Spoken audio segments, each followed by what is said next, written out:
There we go. Hey, look who's on. Already. First message, you're on very early today, yeah.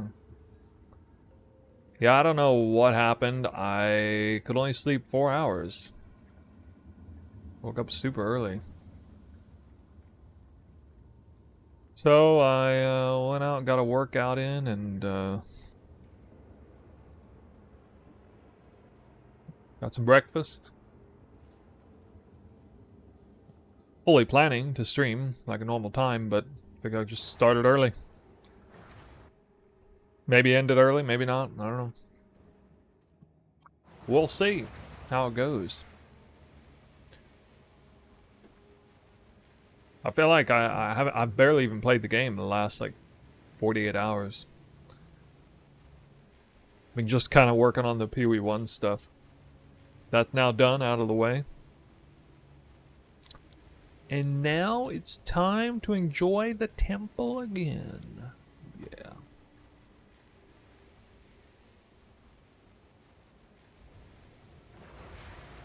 Alright, I hope you all doing good. Hope you're all doing good today.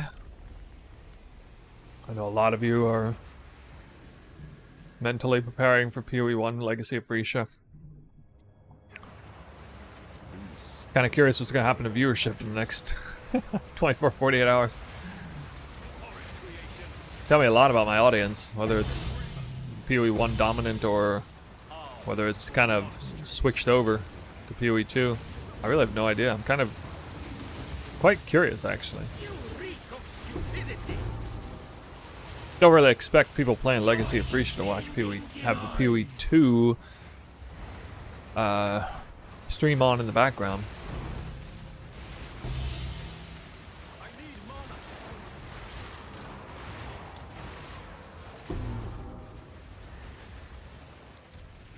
Pleasantly surprised at the viewership of the YouTube video about the Abyssal Frostblades Blind Prophet.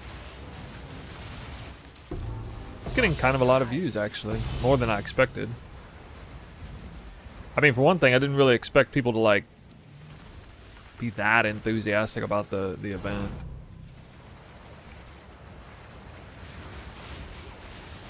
Oh. Am I skipping Frisia? Yeah. Yeah, I went ahead and put my previous build out there again to remind people. What a fun build. I had a lot of people say it was, you know, I get different kinds of feedbacks about different builds, and that one, the one thing that stands out about that one is that a lot of people say it's their, at a surprisingly number of people, I mean, not a huge number, but several people say it was their favorite build they ever played. In most cases because, like, Frostblades is their favorite skill of all time. There are people who like Frostblades a lot. There hasn't been much in the way of, like, good Frostblades builds, or especially recent, newer Frostblades build. Non-transfigured gems. And so the fact that, you know, somebody came out with a refreshing new take on a Frostblade build, a highly functional build, was nice. A lot of people loved it. If you're a huge Frostblades fan, in general, I want to look into it. I don't think it'll be like, I don't think it'll be even close to the strongest build in the event or anything. Nothing like that, but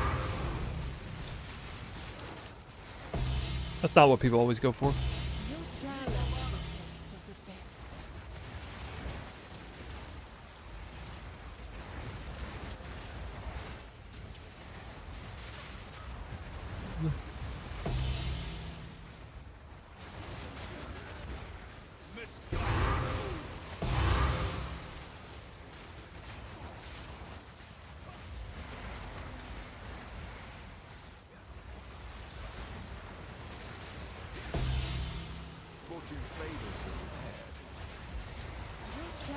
I'm working on your temple build. Long way to go. Which one? The super juiced tech one or... Ooh, nice. Lock medallion. I'm not getting very many divine orbs on this one, which is weird because I'm 99% rarity. What the hell? Have you tried doing a tier with this temple? No, I've not tried doing that.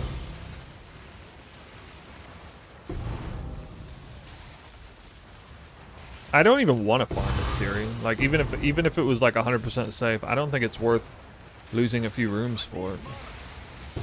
And I don't really like bossing that much, so I wouldn't be excited to do it every time. It would feel like a chore, like stop and go in there and do it.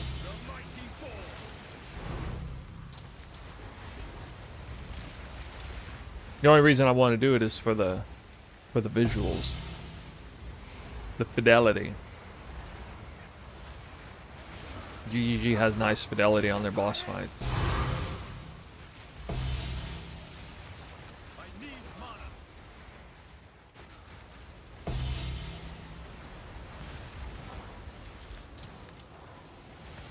Yeah, that chest is 500D unidentified. It's also extremely rare, so... And I'd be losing 2 rooms, which would actually... 2 rooms is actually kind of a lot of juice lost. Permanently. And I would be losing time, a couple minutes every single time, so... I don't even necessarily think it would be better. Like, most people who farm it in that way say it's not even worth doing. Even at that price, 200 div unidentified. Am I playing tomorrow? I'm afraid not, man. Well, I mean, I might be playing tomorrow, but it'll be PoE 2. Actually, I don't know if I'll be on tomorrow because I gotta do... I actually have to do an extra day of work, so... Whoa! Yeah, sorry, I've already been telling people I wishing you guys fun, but I'm not that interested in the PoE 1 event. Honestly afraid that if I did that PoE 1 event, I would be completely checked out for like the next PoE 1 league. I wouldn't even want to do it. I still got more PoE 2 filling to get in.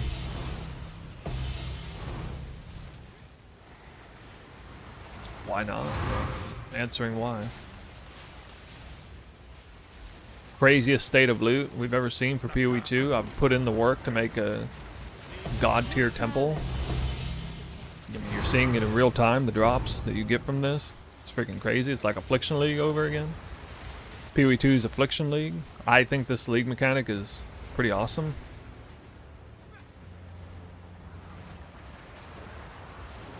The event's too soon. I've never played a PoE 2 league less than like 2 to 3 months. I've always played a 2 or 3 month straight. This event came around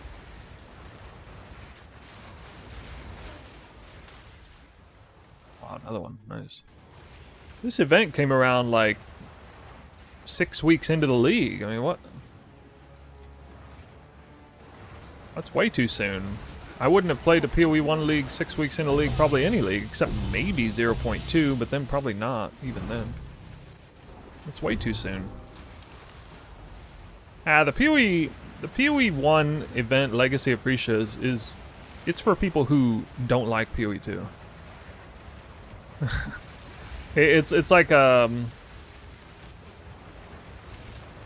forgiveness league to people who were super upset all along last year when they made you do 3.25 with no updates for like 9 months straight or something. They're just paranoid of, you know, people getting pissed about that, I guess.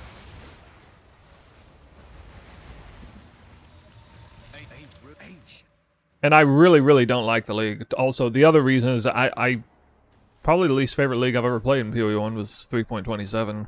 I thought it was terrible.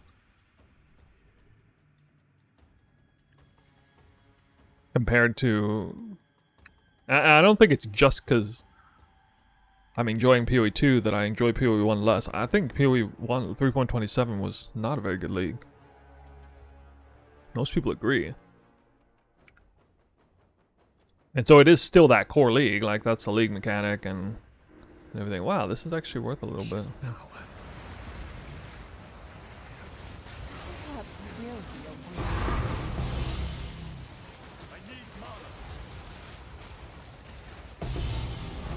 I'm not quitting this PoE 2 league until I drop multiple mirrors. I ain't letting that happen. Like, we're gonna be dropping multiple mirrors.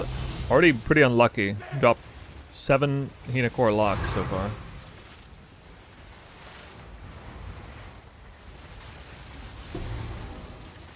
Both games are goated either way, just fun to switch it up. Yeah, but different people have different preferences to how long they, how much longevity they get out of the league. This league in particular, the way the league mechanic is set up, it favors maximum longevity. Like, you got to put in a huge amount of time to get dividends out of the temple. So that much time invested just to see the dividends from it. I mean, you wanna have that payoff for a good while. And see all that crazy loot. I mean, I slaved away at this temple for seemingly endless hours until it finally was done. I'm gonna play the shit out of this league now. You know, for having put in that kind of time. More so than any league in history, you know. The only things that compare remotely are things like, I don't know, like relic, stacking up relics for Sanctum League, or you know, maybe building up heist really big, or well, actually delving. You know, the closest comparison to this league in PoE 1 is like the extent at which you have to like invest time to reach deep delving, like super deep delving. I'm talking like thousands of levels deep, and then seeing the dividends from that. Like, that's, you're not gonna go that deep and then just suddenly stop. Like, you're gonna relish in all the access of loot that nobody else has at that time if you take in that effort.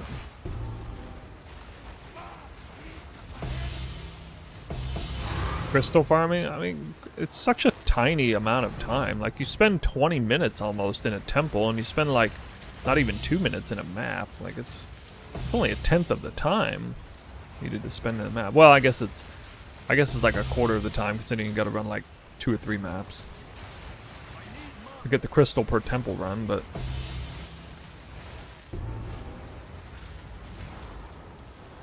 I mean, the disparity of time that needed to spend on each one is... We might have a record-breaking number of divine orbs this time. Could happen. Could happen.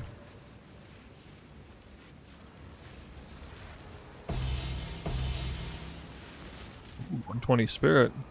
120 spirit. Could hit. Could hit. Could hit. Oh, dude, one time I want to hit that. I want to hit like 120 spirit plus 30 spirit. That shit's worth like 1,000 divines or something. You have made a great mistake. Furious energy.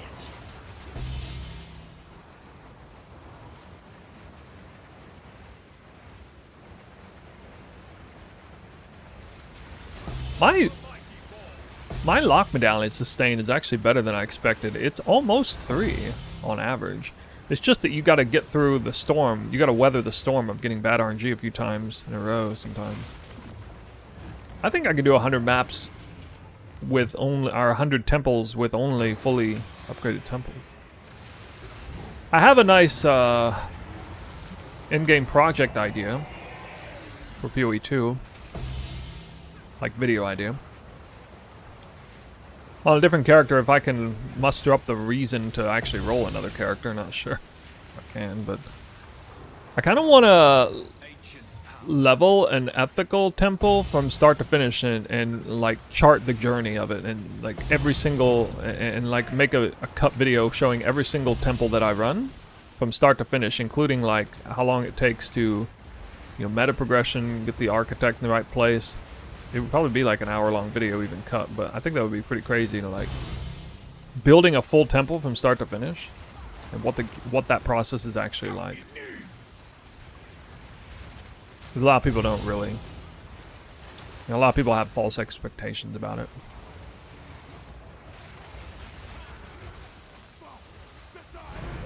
Hi, I'm working on making a new temple. Can you possibly explain the differences between nerfs and Mustius optimize? I mean, I don't have to explain the differences here. I made a video specifically to do that.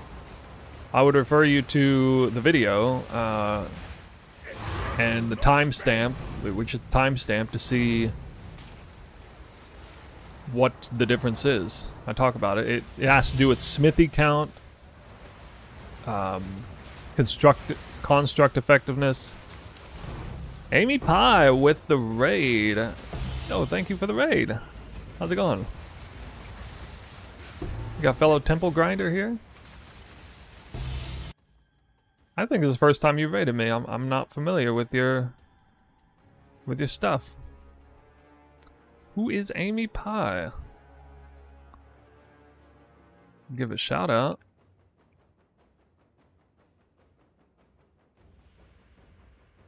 Always appreciate the raid.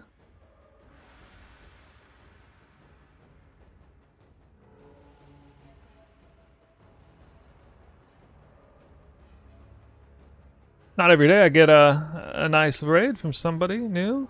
All right. You a long time PoE enjoyer? Trying to learn Sanctum in PoE 1? I think you're a little late to the party. I mean, Sanctum in PoE 1 used to be kind of a be-all, end-all farm, but now it's really fallen out of favor over time. I think they nerfed it pretty hard. Why are you focusing on Sanctum? I'm just curious. Not that it's like bad or anything, it's just... It's an odd time to want to learn it. Or you just love roguelites?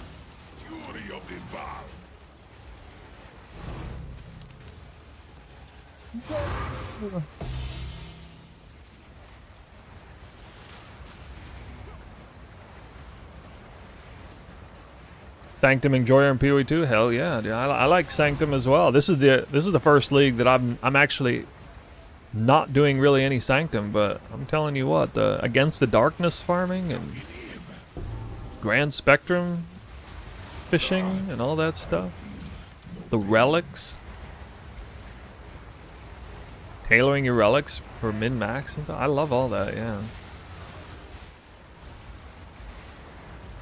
Sanctum in PoE 2 is still probably the most lucrative farm in the game, even right now, counting the Giga Relic drop, since it's like 3 mirrors. It's like a 1 in 500 drop rate or something. But you still get currency from other things. Yeah, I don't doubt it. Yeah, it is never. I think maybe in 0.2 it actually wasn't the most lucrative farm because Temporalis wasn't really worth anything. But every other league, it's been the most. At the end of the day, it's been the most lucrative farm. I'm pretty positive it's more lucrative than Temple is on average, even counting mirror drops. It's just because people hate doing it so much.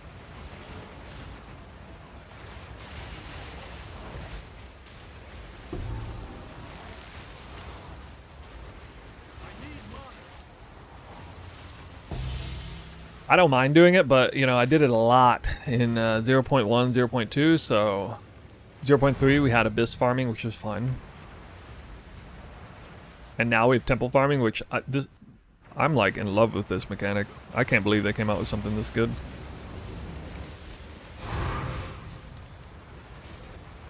Maximal effort, maximal reward.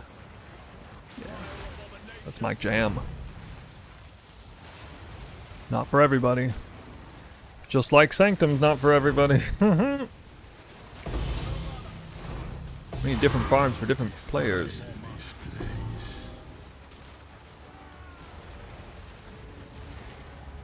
Come on, can't even drop a headhunter? What is this? Getting scammed.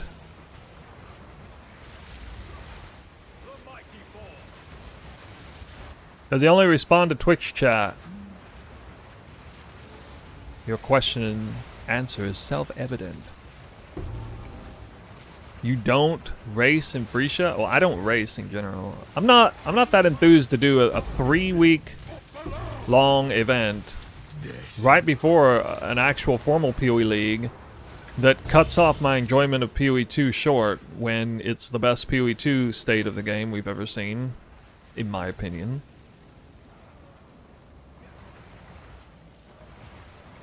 My humble opinion. So yeah, a multitude of reasons I'm not that interested in doing Legacy of Frisia. If PoE 2 was a garbage game, I would want to do it. If the PoE 2 League was a garbage league, I'd probably do it.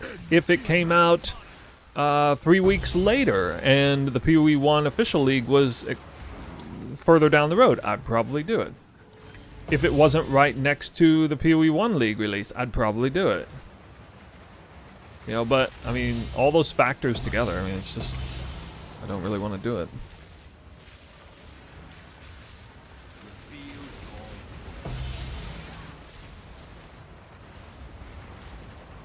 Good evening, sir. It's early. Most of the time I watch the stream next day.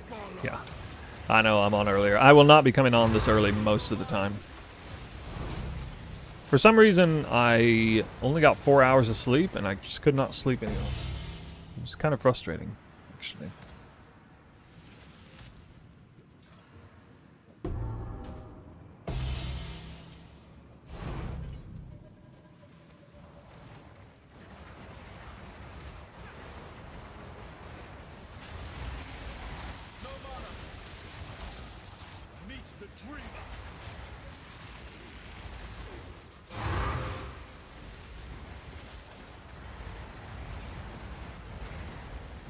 God. I have 5 tier 3 corruption gems, wondering if it's worth it. I don't know. It's a good question. Maybe I've always been a big believer in rare monster modifier count, and we are like exclusively farming rare monsters. The only other mobs in here that drop any loot at all are unique mobs. Oh my god. Give me some of that leech.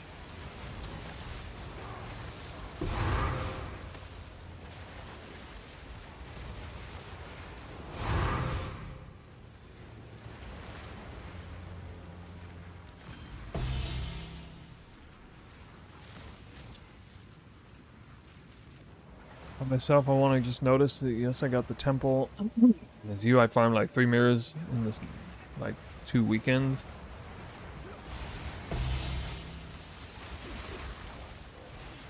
What do you mean it's gone? What's gone?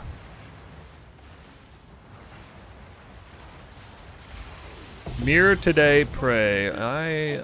I concur. Oh, we're gonna do at least 10 temples. Probably more.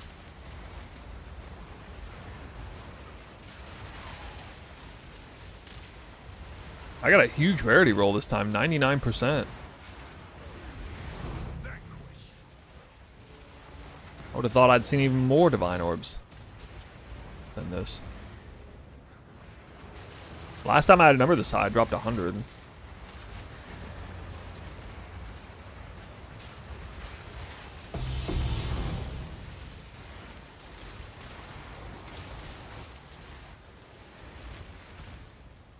Is there a cap on corruption chambers? I don't think so.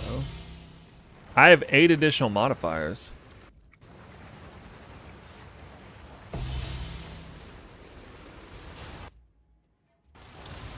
I mean, this monster has like 12 or 13 modifiers. I mean, that checks out here anyway. Am I on Twitch? Yeah, live streaming on Twitch right now. Head on over if you like that platform better. I think most people don't, though. What? If you see a unique heavy belt, what are the odds that it's a headhunter? Gotta be at least 10%.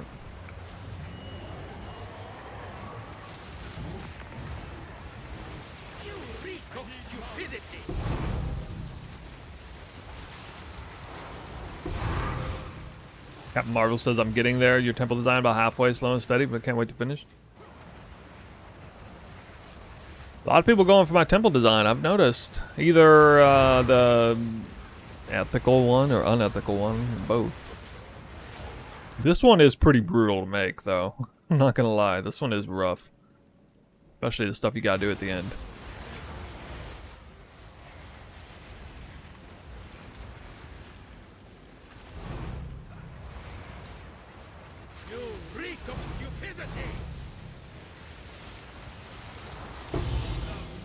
Oh, 2 weeks.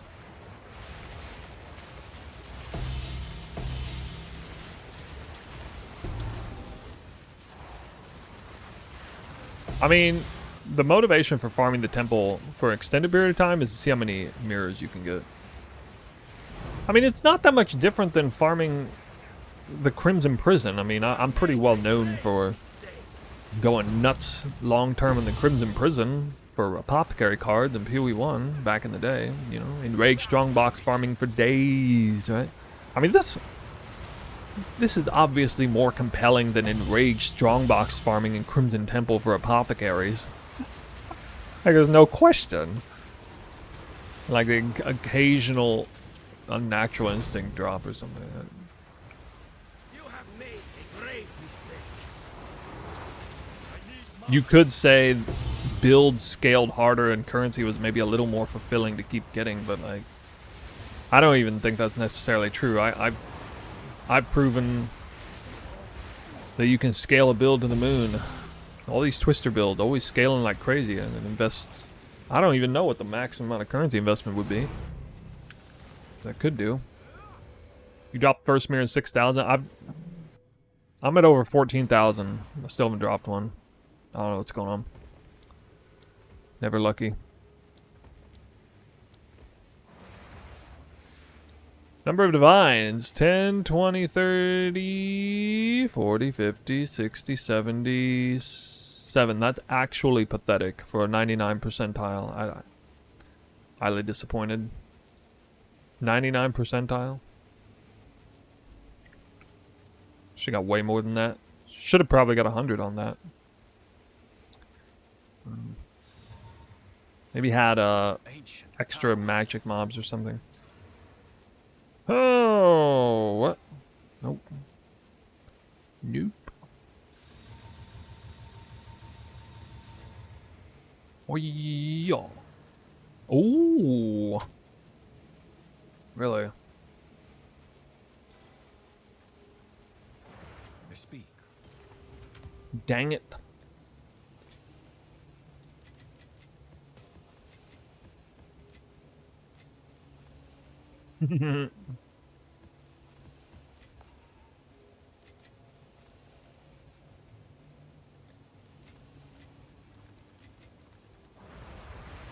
Speak. Hello. Bye.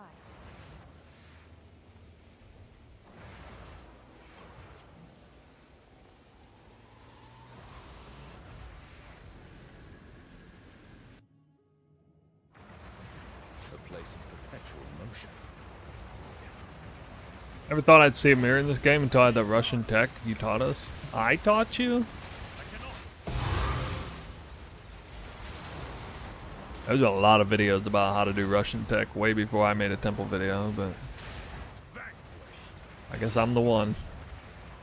You have made a grave mistake.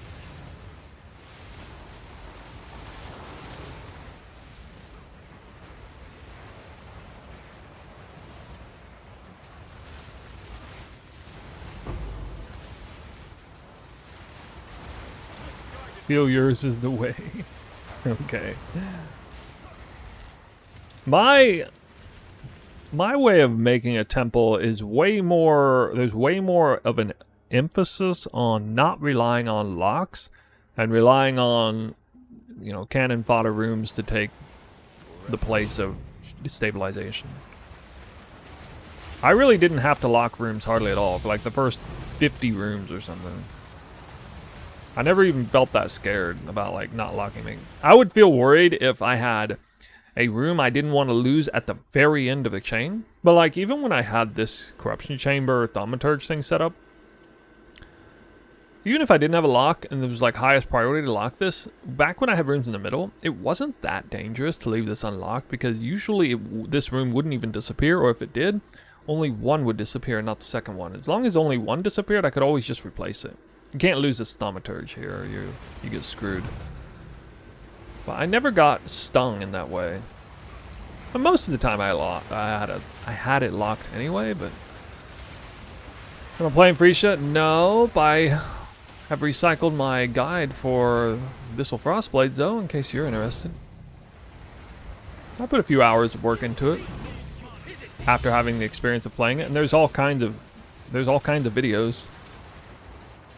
you can plot the journey out on that and take a look at some of my content from a year ago. You want to get a sense of how the build performs. In a way, I got, you know, a mass of showcase material for a build that's already been done.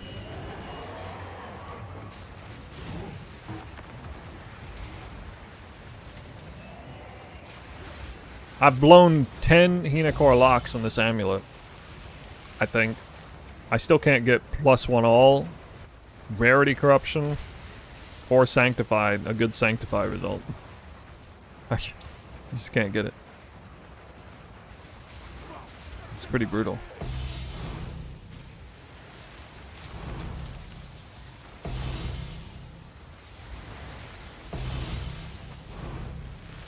%. What filter am I using? Divine Strict. Had to make a new one. This league.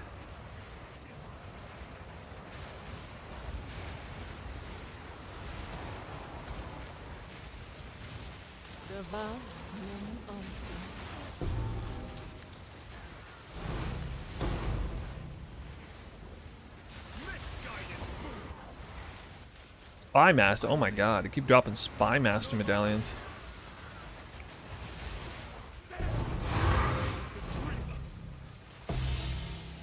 How can you copy my filter? You can type !filter and it takes you to the page and you can, I think it just says follow. If you click the follow button, then when you load the game in next time, it'll create an option for you to use that one. So many divs solo? Yeah, you get like 70, 80 on average with this temple. This temple's giga, bro. Giga. Reroll room cards. Maybe. You got rarity on it? I'm so jealous. Oh my god, dude. How do you get that lucky? I keep seeing attributes show up on it.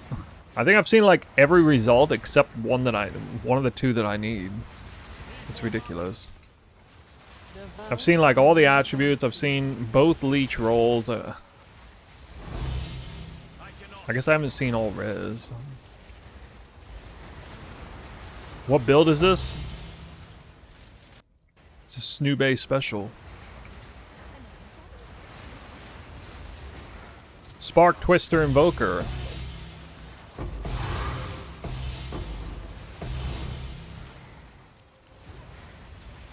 Yeah, it slaps. Fast.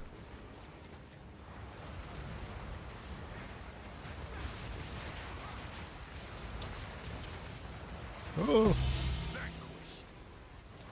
Battle Mage. I'm a Battle Mage. That's right. What is this guy doing up here? Oh my god.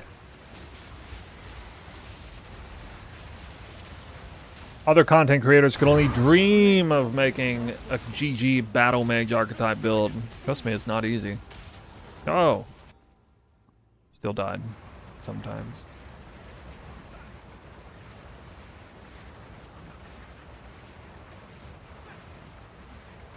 Yeah, I guess I'm Glass Cannon.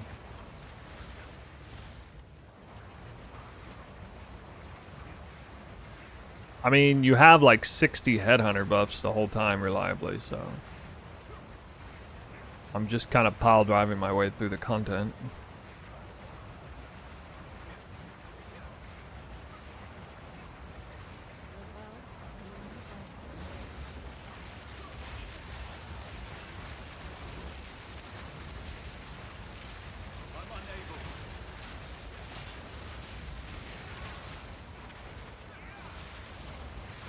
Oh my god, the cooldown recovery issue is so bad. Hate it.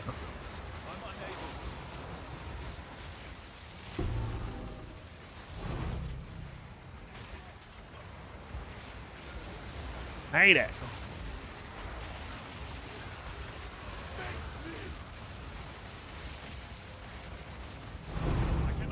I think most of the time when I die, it's from a crit, getting crit. Probably. Because it seems like it's a one-shot out of nowhere. Because I have a lot of recovery. Feel your worth.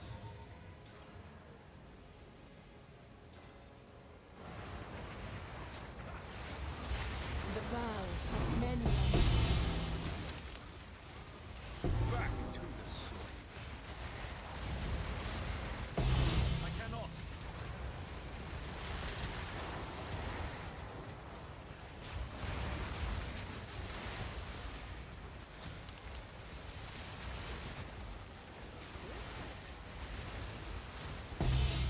I don't think this league would be much worse than last league if Temple didn't exist.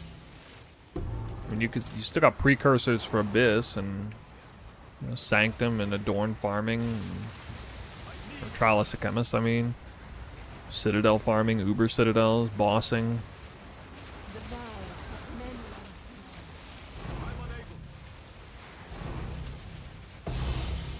Why do I feel like I'm dropping even more divines on this run with a rarity roll of like 30%?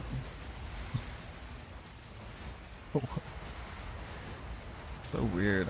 It must be like, it must have to do with like spawning or not spawning magic monster increase mod or something. It gets in the way of the rare spawns. That has to be it.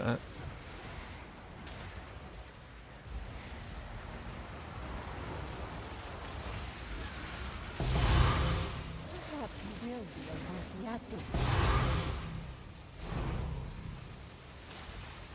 Boom, boom, boom, boom. I sold a Greed's Embrace for 300 divines yesterday. Oops. Pressed the wrong button.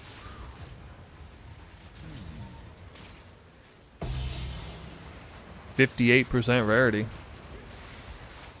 Two-socketed. I think.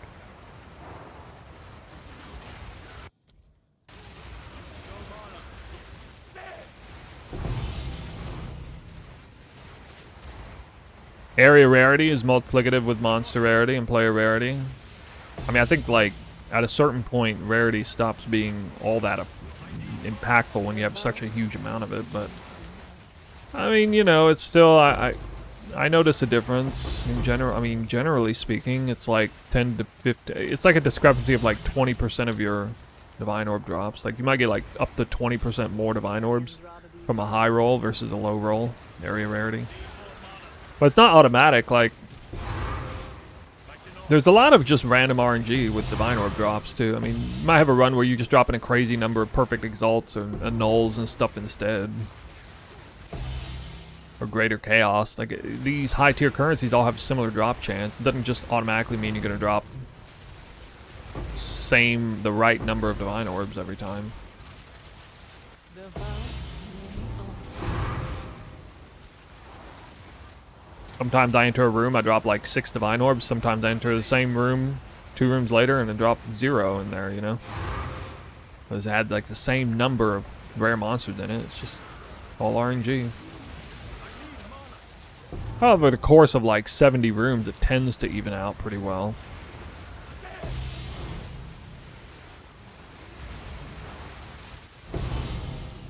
Jesus, what?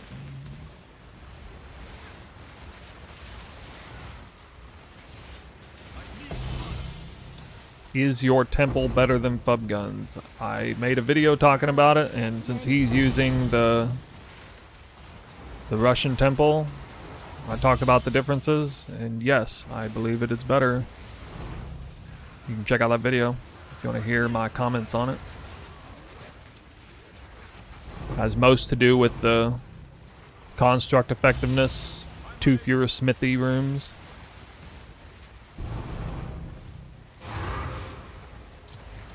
I also have way more monster rare modifier effect, rare modifier count, but that's more of a personal choice than layout superiority. Perhaps you will be a Martiatus. Do you run Architect every run since it can't move? No, I don't ever run the Architect. How do I know he won't move? He could move.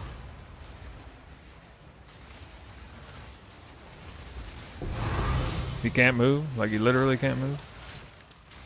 Heat shiver, what? Is there no evidence of him moving at all?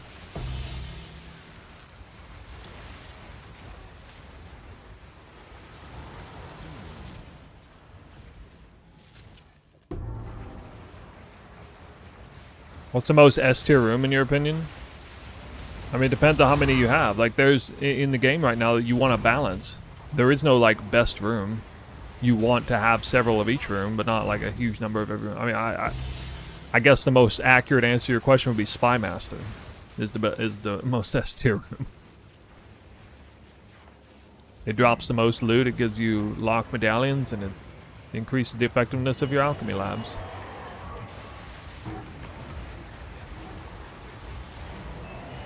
I believe he can't move if there are more than 2 rooms nearby. Well, I mean, that sounds nice and all, but like just recently people thought he couldn't move if there was even 1 room nearby. So how do we know for sure that it's like a 100% restriction that he can't move to a spot unless there's 2 rooms away? I mean, how do we know that? I suppose I'd be on the lookout for some kind of evidence somewhere to the contrary to try to prove it false.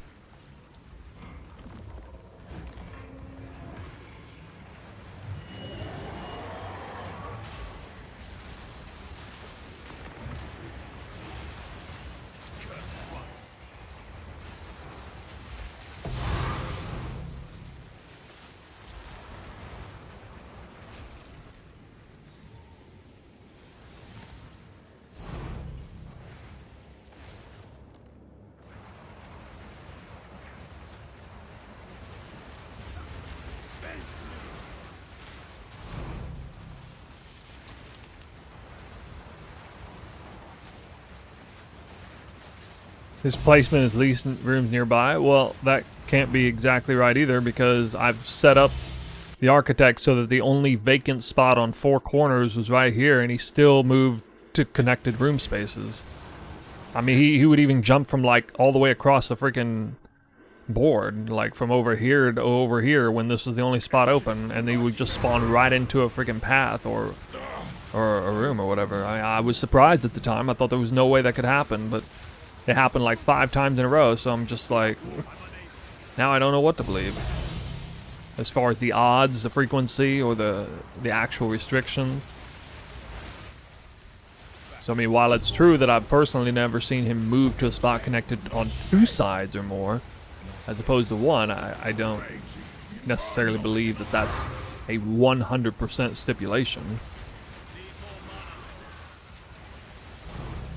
You know what I mean? Like, if there's even a 1% chance, that he moves to the wrong place, it could be catastrophic if he moved to, like, you know, this spot or whatever.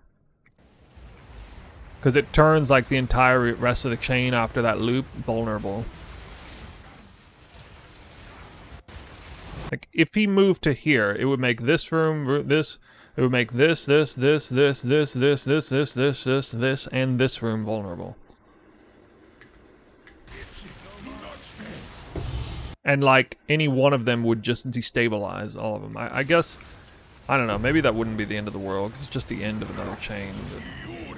But I have thought about experimenting with it a little bit just to make a video on it, but I would certainly want to ask around more the people who might be doing that and have done it for like 100 temples or so and still he's never moved. Has anybody killed him in this spot like 100 times and he's not moved even once? If you have it all locked down otherwise.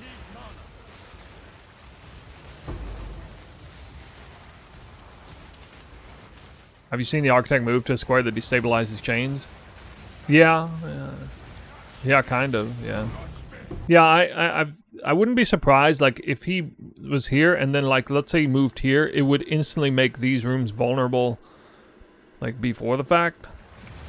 Where they, like, they basically, because I saw something like that before. I had, like, when I had like 40 rooms or something, I had a situation where the architect respawned into my spy master chain. I lost like 4 spy masters here and like 12 rooms or something when I only had like 40 or 50 rooms. And basically, in slow motion, it looked like suddenly it was just like this entire chain got deleted, and then he respawned on the spot, up to the point where, you know, he spawned. So you know, it does look like he can. His respawn location can retroactively just rip your snake from that point forward. Because I have seen something like that once. It blew my mind. I wasn't exactly sure if that happened, but I think it did because I had way too many rooms get deleted. Compared to what would be normally acceptable, I think. Maybe I'm wrong, but it seemed that way. Damn.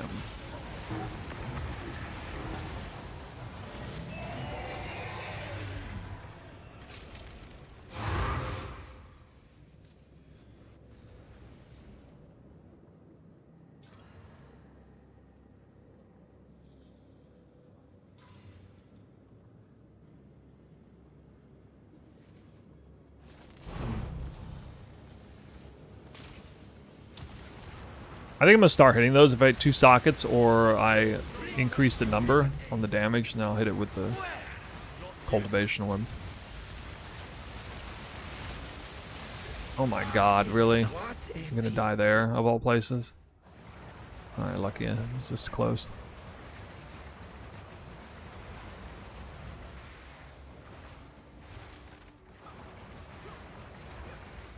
How many divs? I can do your build? If you want the build of this caliber here, it's thousands of divines. I don't know, 5 to 10,000 divines. But there is no, you know, temporalis entry fee for this build or something. Like the build starts on a budget of basically nothing. It's similar anyway. Just check the build, the early in-game variant. Yo, this guy's actually healing. What? Oh my god, dude. I don't even know if I'm in here with no headhunter buffs. I'm actually just gonna die to this guy. I can't even kill him. He's literally healing. He's out healing me. Wow. That's crazy.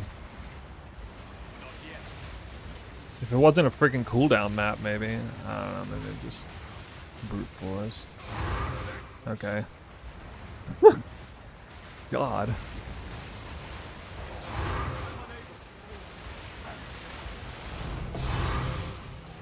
Great job explaining, thanks.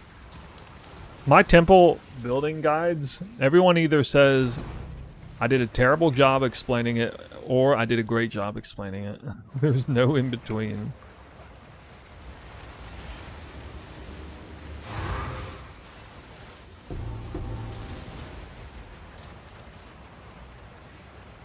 My comments sections are pretty wild sometimes. I still get like 95% like to dislike ratio. I don't even know what to believe. I'll get like some of the most negative comments, but that same commenter won't even like hit the dislike button. Weird.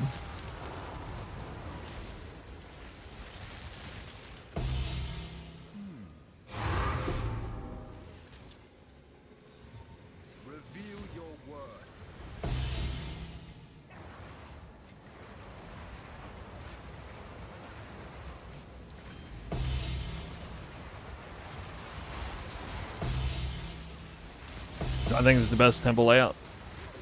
I think if you're not factoring in the difficulty of making it, then yes, this is the best temple layout.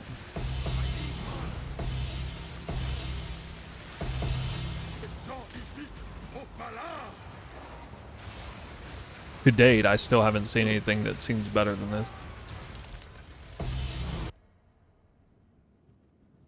Oh. +1. 4 lock medallions this run so far, and counting. I'm trying to think like next league, if let's say for example they just kind of nerf temple, but it's still the same building wise. Finally, a headhunter. Yay. I think I would probably build like the ethical version first, and then like either rebuild the unethical version later. Like I would try to rush to it or whatever, you know? Dang, dude.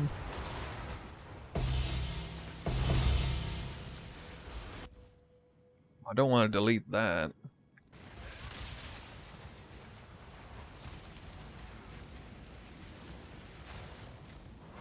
Yeah, but anyway, think like next PoE 2 League start, probably like rush Temple,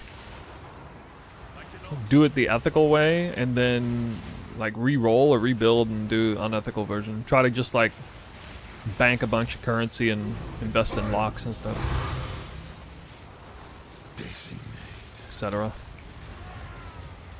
I don't think I would want to like start League start and then immediately try to do this. I feel like that'd be kind of a waste of time.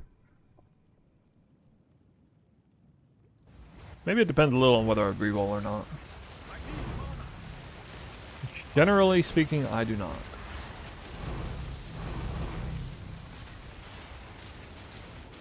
The thing is, for the average beginner, it was confusing for people who try to understand it and don't want a magic video that makes them print divines.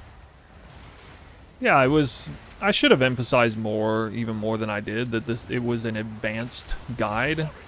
It's because there's like all the videos have already been made on the temple. Like there's no point in even making a temple guide video unless there's something truly special about the temple you're making, you know?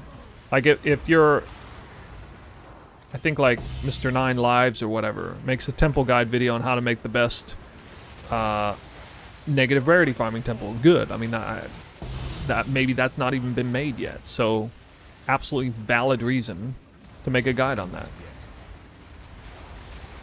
But like to just regurgitate what several other people already made like days or weeks ago. I got some people ask me to make videos on how to do all the tech and stuff. I'm like, in my head I'm like, bro, there's like a dozen videos that already exist from other content creators on that exact topic. Like it would be a disservice to the community at large for me to just copy pasta that video. And then, you know, and then it's like, well, what do you want me to do? You want me to make a 1-hour video from start to finish? From beginner to advanced all in one video? And that's going to piss off everybody. Because then you got people like, bro, this video is way too long. Why you got all this stuff about... Yeah, there's just no way to make everybody happy.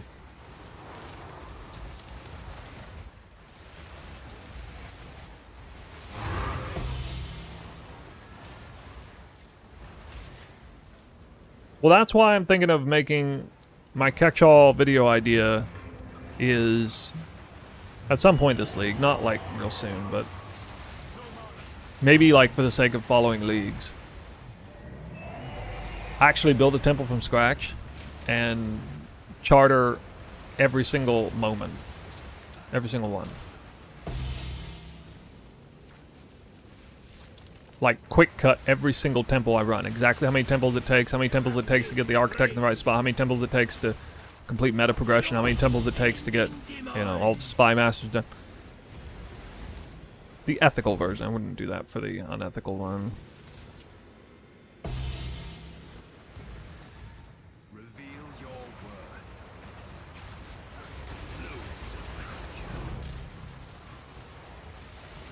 This is the most loot I've seen in PoE 2, he says. Same.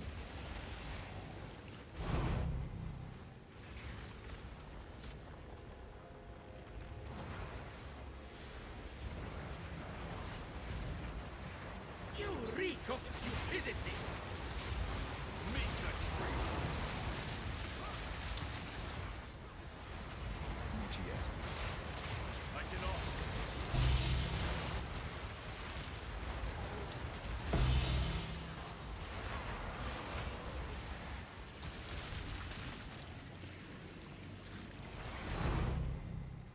Do you think you can sustain on 9 instead of 12?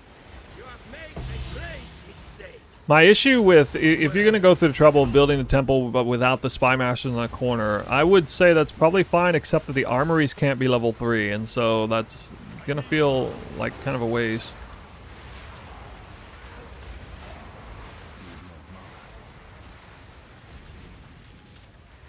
You just need to save one or more Spymaster medallions or some, you know, Garrison Armory Spymaster medallion, some combination of 2 or 3. And or you need to save like 5 locks or something, and until you can get that whole thing going there, and then get a little bit lucky. You reek of stupidity. Gotta have a ton of rooms out in the middle.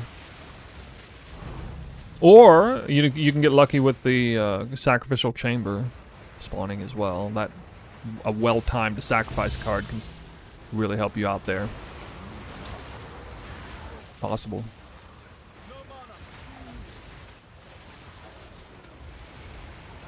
Temple 2 done. I feel like I dropped a freaking ton of divine orbs on this one. I dropped 4 lock medallions, more importantly.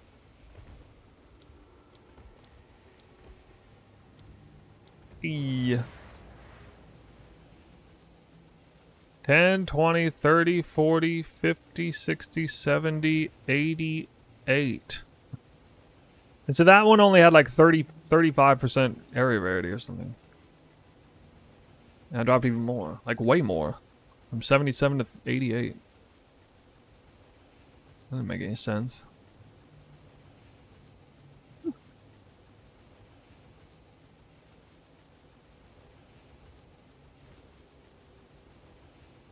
Okay.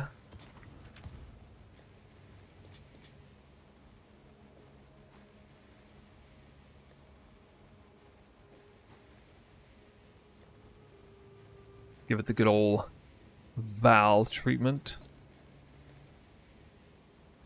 Huh. Oh god, that's so bad.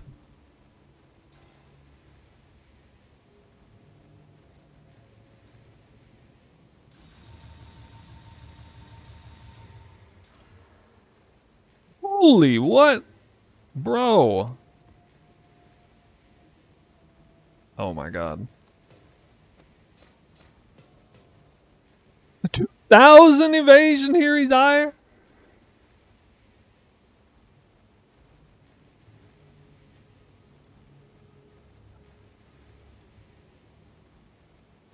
What is this worth?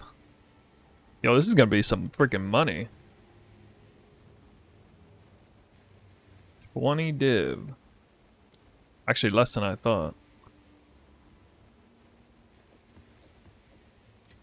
Well, it's more than just 2,000. It's 1,040.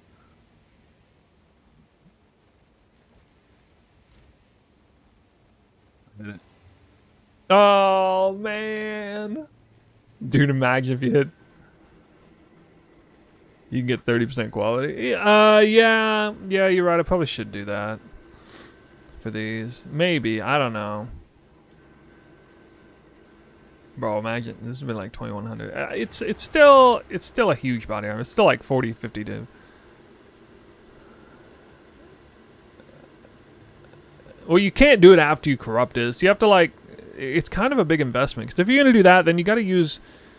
You arguably have to use a Val Omen, and that thing's like a Divine Each and stuff, so it's just kind of a big investment to go through all of that. Like, I can kind of justify... I mean, hell, even 20 armor scraps in a...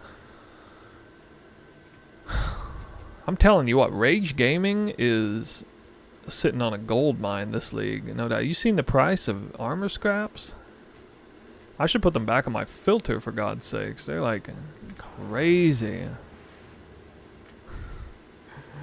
That meme's never gonna die. Hold on, I gotta turn my AC on. My computer's tearing me up.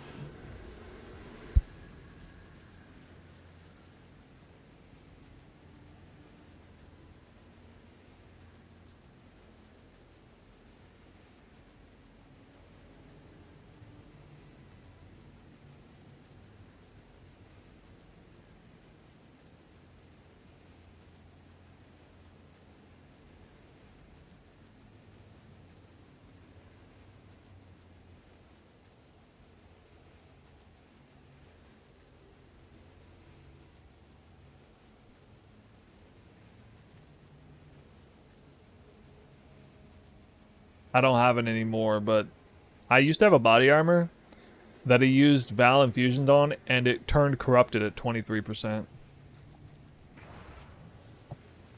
True story. 64% rarity, above average. Definitely above average.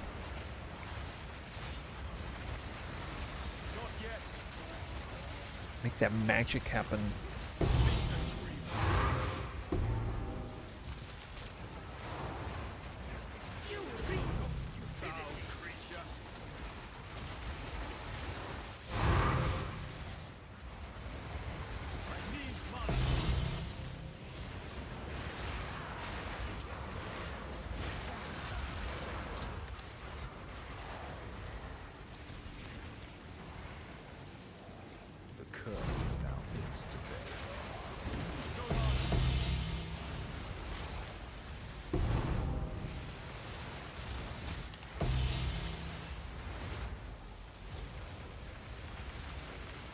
I noticed Val cultivation orbs finally stopped just going up.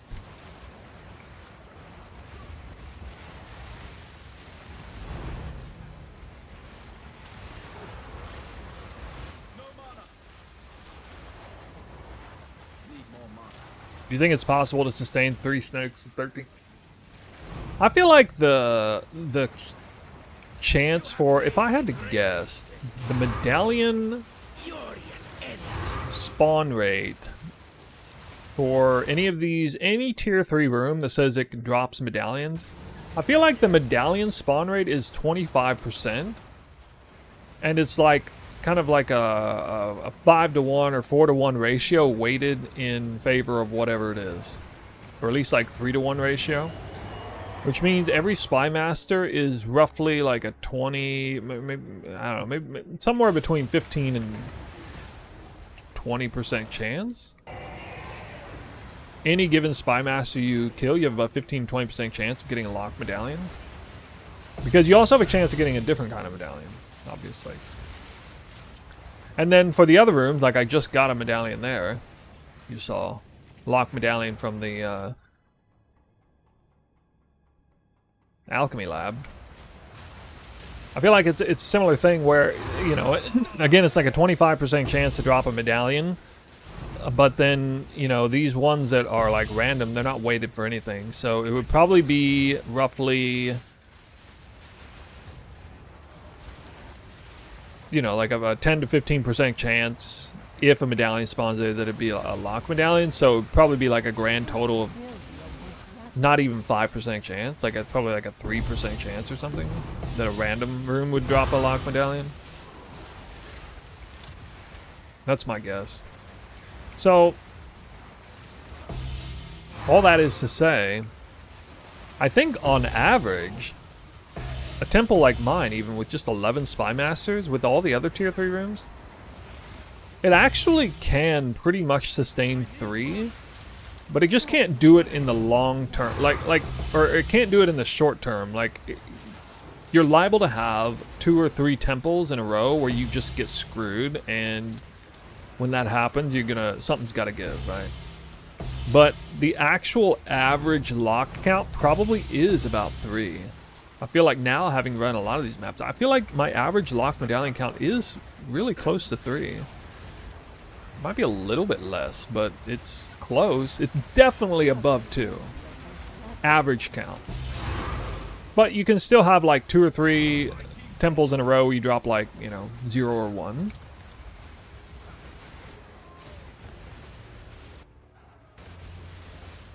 And it's just that you're just hoping that the bad streaks don't extend, you know, long term. That it's just like a one-off temple. It's like, oh shit, I dropped 0 locks this time, and then the next temple you drop 6 locks or something. Like, that happens all the time. Which is why it's like really important to, if you can, obviously you're at the mercy of this, but if you can, have a bunch of locks backup. You know, if I find myself in a place where I have 3 rooms locked down and, you know, 6 locks backed up, like I'm full up on locks, it will take a while to get to a point where I gotta like give up a room. Like it's gonna take several temples for that happen. Might eventually happen at some point. That's why I'm kind of curious if I run 100 temples, how many times that would happen. Yeah, you don't save other rooms. Well, I mean, at this point, the temple's done. There's literally no point in saving other rooms. The second best room for me to save is a Golem Works. You know, I'd put it here. And then after that, would need like a 1-up medallion or something. But, yeah. Because, I mean, a Golem Works is almost the same value as a lock, so I can just let this rot and then put it back down. But I also would need to level it up to tier 3, so it's not quite as valuable as a lock. So the only way I'm going to delete this Golem Works medallion is if I actually have 6 locks. Or sitting on that.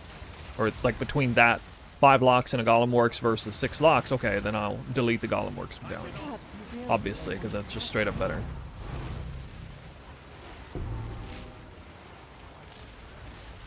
The thing is, when your temple's not done, you're trying to save other medallions and stuff too. That's when it's like really hard.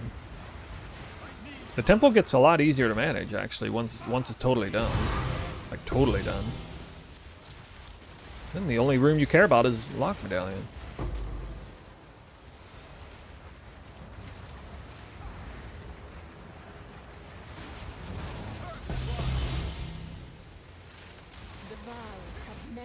I think anyone is always at the mercy of bad RNG, multiple temples in a row just failing to drop the average lock count. Because for every time that you have a situation where your lock count is, you're only getting like 0 or 1 for like several temples in a row, for every time that happens, there will also be times when you drop like 4 or 5 or 6 locks for several temples in a row, and you're just like, I can't even pick these up. Like, what is even happening right now? Like, that happens just as often. There's one more reason why I want them to raise the minimum or the maximum lock count.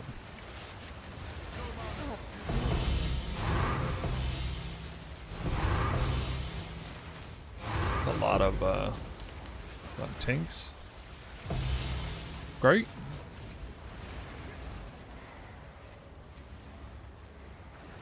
Do you think they might have shadow nerfed in the last patch? I don't know what you're talking about. You know, I'll just say my answer is no. I don't know what you're talking about, and I'm just gonna say no. I don't think they shadow nerfed anything.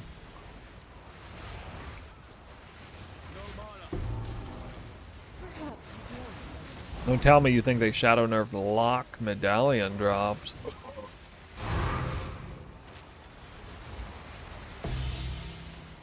You guys got to stop with that.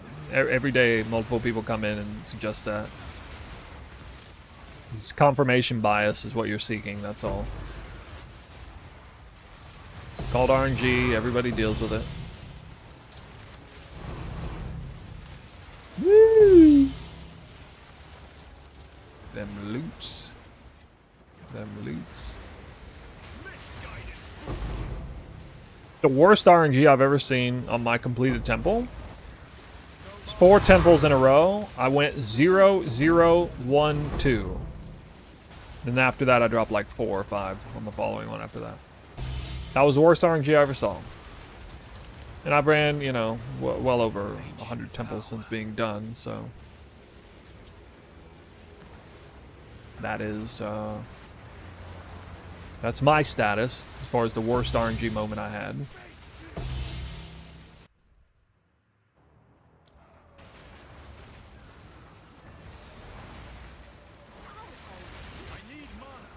Wow, I don't have a temple, and I see what I'm missing now. Yeah, just open your temple and do it. It's nothing. It's like nothing. What are you doing? Go farm a couple crystals. Get the bag.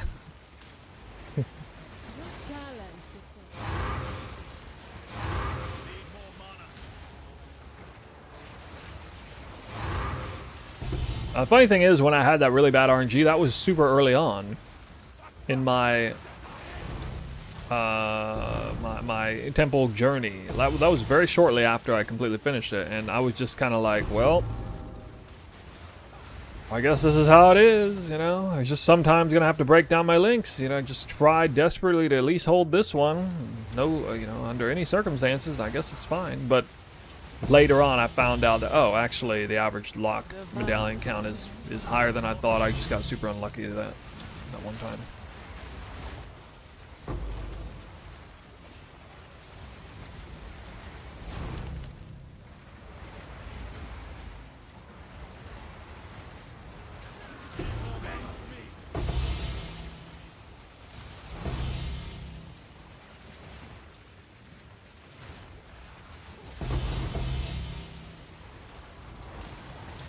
Never gets old.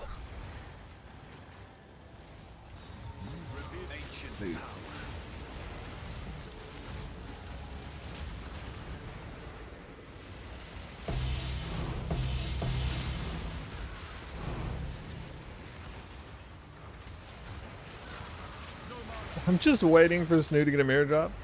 You and me both, buddy.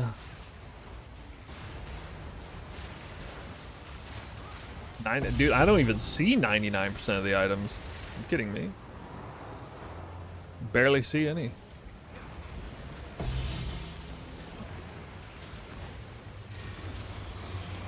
Can you beat the difficult temple with any character? I mean, not any character, but the monsters are more tanky than they are dangerous.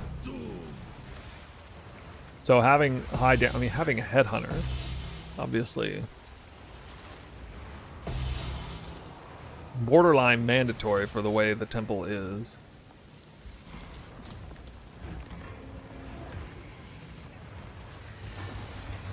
Next video on YouTube will be all about that Trinity. Get that Trinity.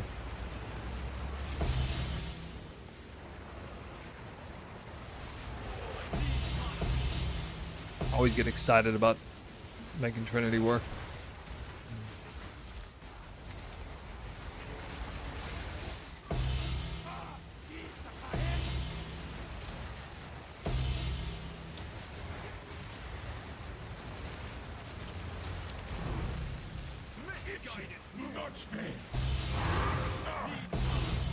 How dare you shroud and walk me into the room before I grab this.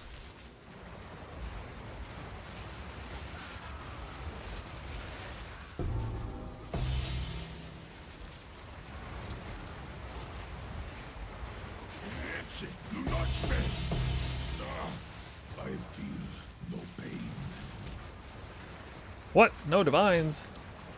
Scammed.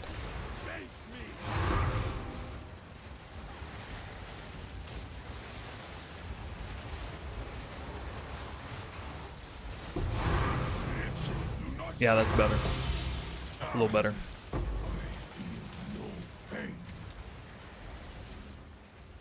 More my tempo.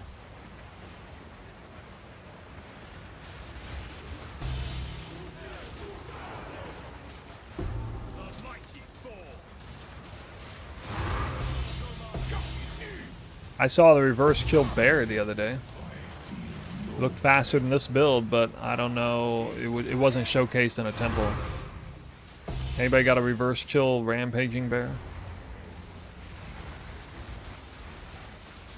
How fast would it kill mobs this tanky? I wonder.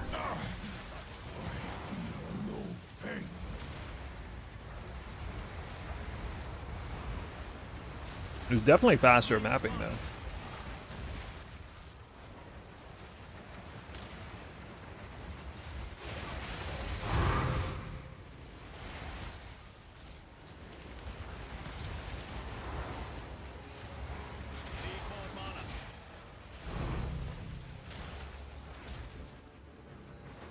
Some people might say the game's not even in a good state unless it would crash if you press Alt.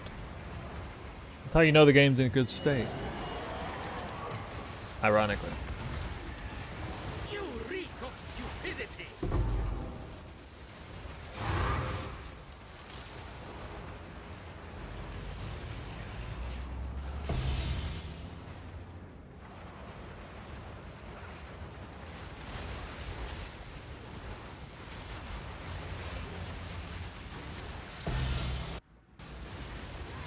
Saw a pretty funny video on YouTube recently from Blazeworks TV about how PoE is just gambling.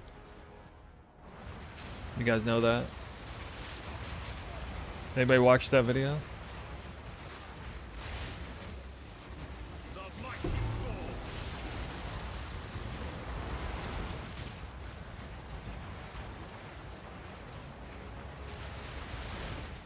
I mean, it's his video, not mine.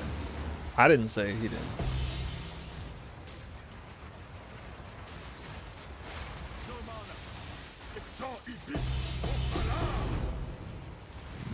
Even the lights going off.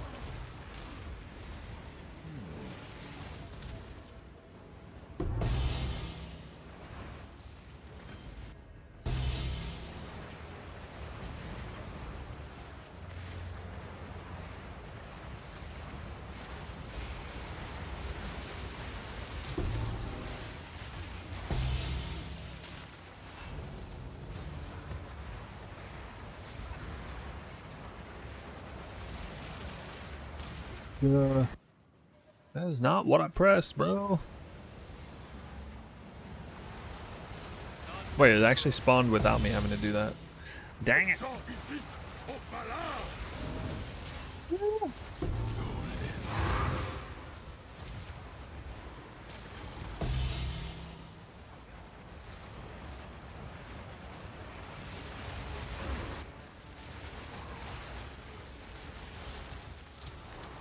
Who's ready to cultivate their breach tree tomorrow?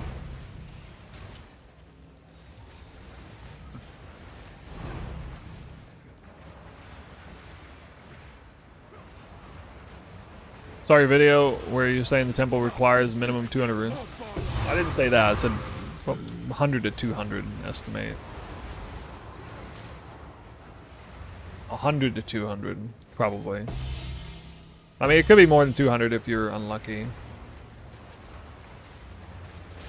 So, a little off with the number, but yeah. The spirit of the comment is there.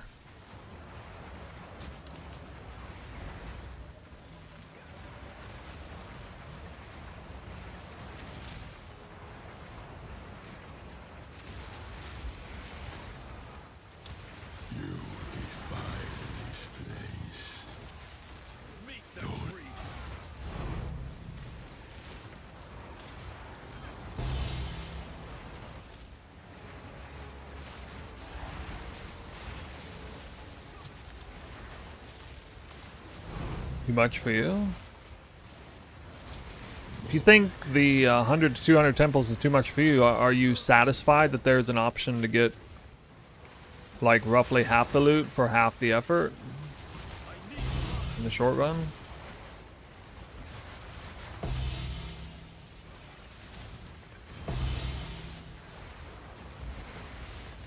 Like, is that good enough? Or maybe a quarter of the loot for a quarter of the effort? Seems fair, right? Seems fair.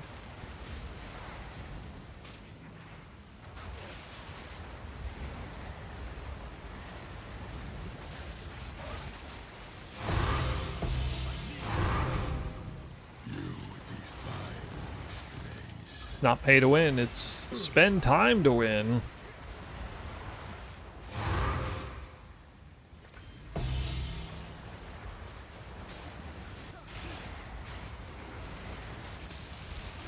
Feel like the difference will be massive? Well, I mean, you can basically see what it'll be. I'm running with like 170, I think 178%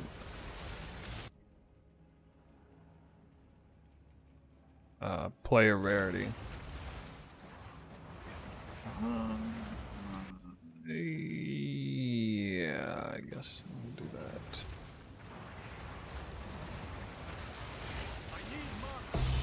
We all know the temple will be nerfed. Blasphemer! Blasphemer in the chat.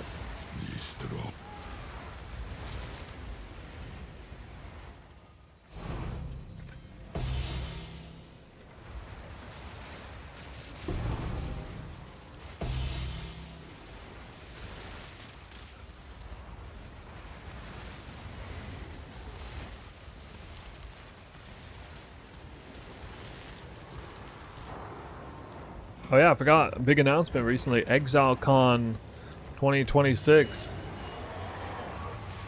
What do you guys make of that announcement? You have made a grave mistake.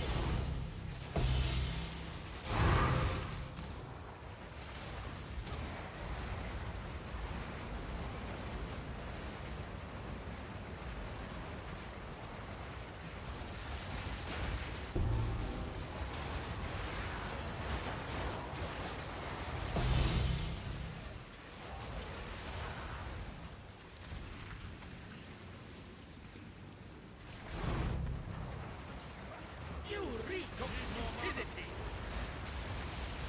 Solar rage.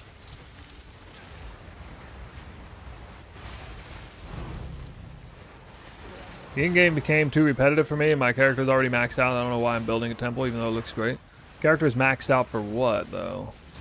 Like, just general mapping?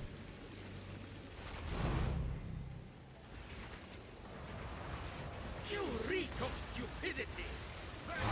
How do you gain more frenzy charges? Have more enemies to break armor. Fully break their armor. You don't gain frenzy charges very much in on boss fights.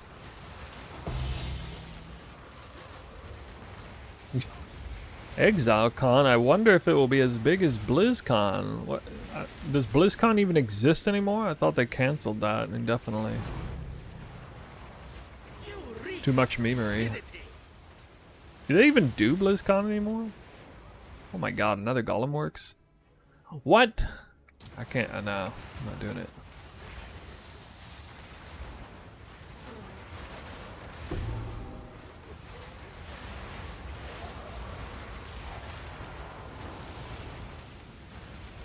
I remember they had the excuse to cancel it because of like COVID or something.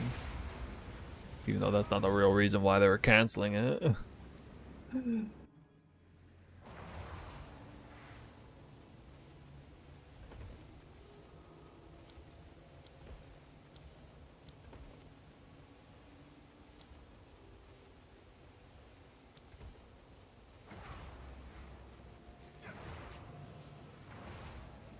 Speak.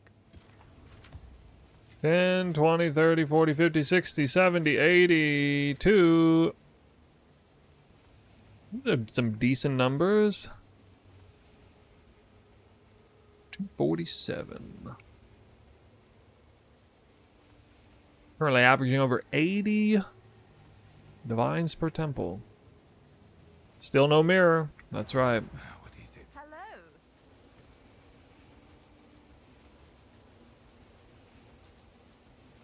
Refuses to drop. Oh snap. Ooh.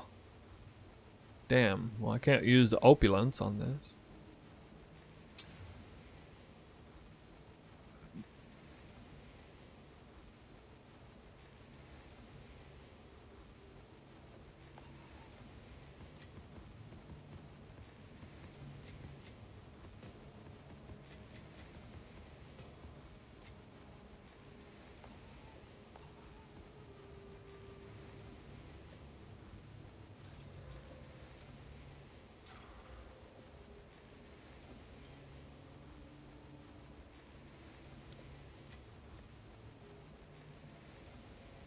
You know what?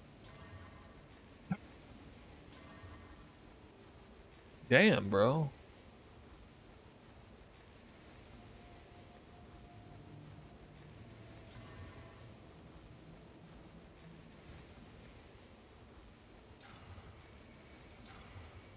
Alright. Somebody might want it for a fracture, I don't know.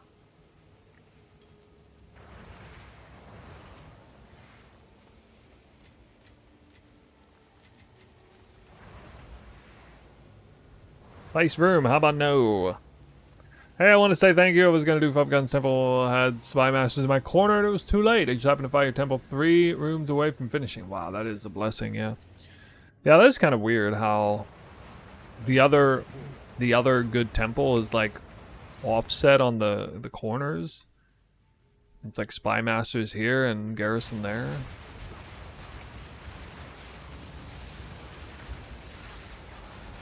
17% rarity. Oh my god.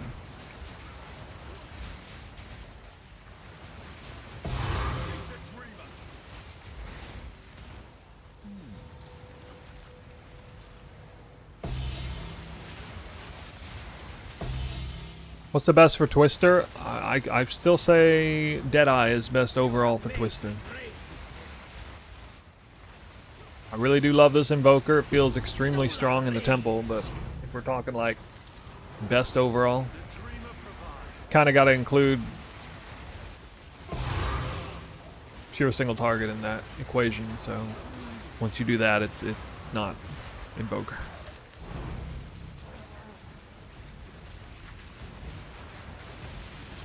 Some stains never wash away. Probably gonna do Deadeye next time around again. You are too slow. Well, I'm thinking about doing Deadeye reverse chill actually for the high end. That could be fun.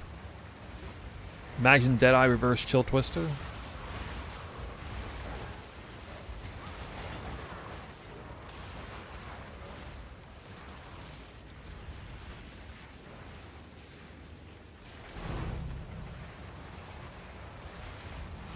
have made a great mistake. Need more mana. No consequence.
Pathfinder poison chill Twister.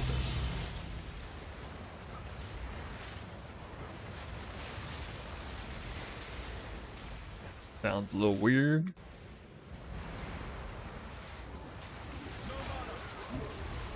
Filter, or check the description of the stream. Divine Strict is the filter I'm using.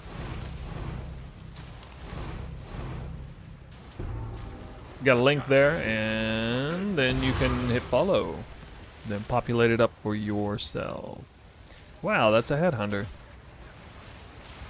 Divine's popping off, headhunter as well.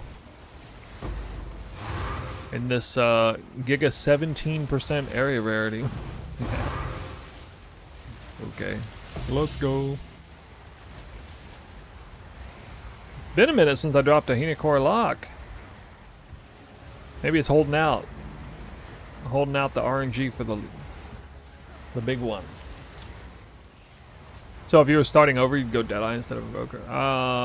Well, my motivation for going Deadeye has a lot more to do with making just the best overall Twister build right after I, joined Mobalytics team for the, making guides and stuff. It would be a pretty wise idea for me to make, especially for the first formal guide since joining them. If I make the best damn version of the archetype that I know, kick things off that way. I mean, I loved the build back at 0.3 as well. And there's, again, an opportunity to do something different with it. But I'm just thinking in terms of, like, League Start. I don't think anything can compare to Deadeye League Start. Like, leveling is also way easier because you get the effective high movement speed up online real quick because you get Dance with Death, Keystone, and like Tailwind around the same time. And before any other class, you would actually have some pretty reasonably fast whirling slash speed. Like before you even get done with the campaign, should be so good for League Start. Hey, it's Lark Medallion. Do I have a guide for this build? Yep.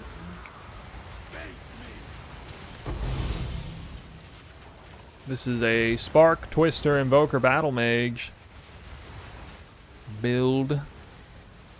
Wow. Lock Medallion from the Legion Barracks. Alright. Alright. We might as well delete that.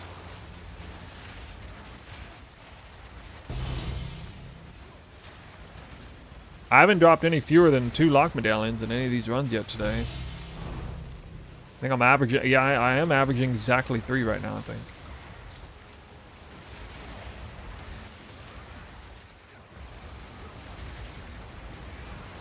Woo!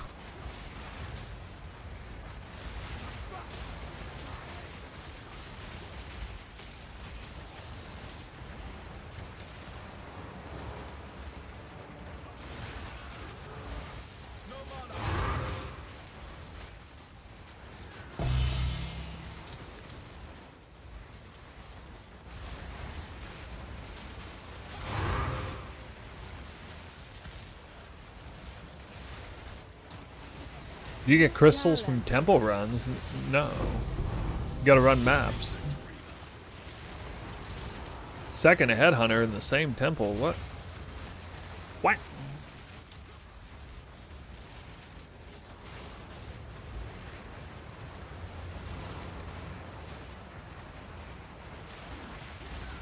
Yeah, dude. Watch out for the weapon set points. That's the thing that screws people up the most. Especially if it's your first time really taking advantage of that. It's actually mandatory for this build that you get that right. It's one of the big reasons why this build is kind of still balanced, but like really, really strong. Because it takes maximal advantage of weapon set points, more so than virtually any other build out there. It's like baked into the rotation itself. And it's part of the core mobility. Like for mobility and rotation purposes.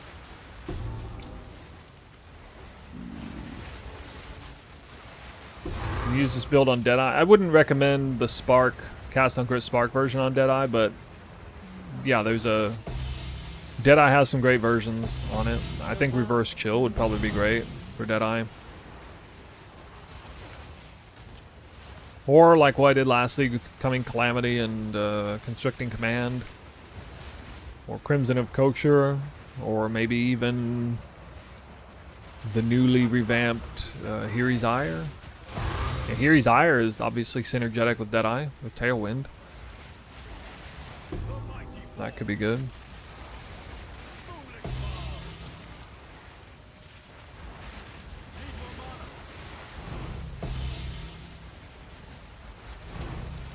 Tribal Mask.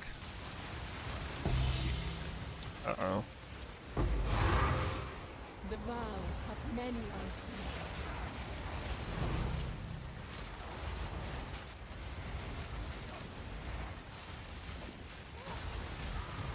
I have Calandra's Touch on the filter. Dropped it last map, I think. It's only worth like 4C now, though. I gotta keep it on there, though. I have to. Yeah, the Invoker's a really good build if you're not that concerned with bossing damage. That's the big... The vow. That's the big rub with this variant. It's pretty poor bossing damage. I mean, I could kill any boss in the game easily at this point, but like, you know, on the lower end budget, it's not that great.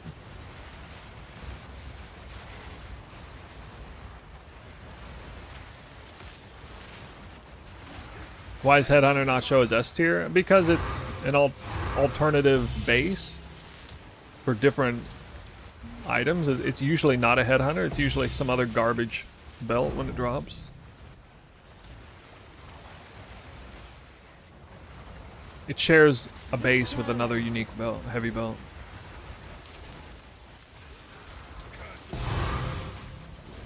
The one that lets you use two mana flasks at once. That one. Yo, that mob went off like a nuclear bomb on the loot. Nothing on the filter though, really?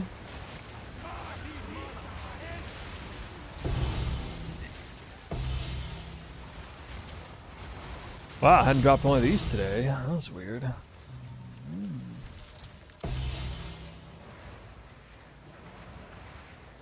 Fortune favors the prepared.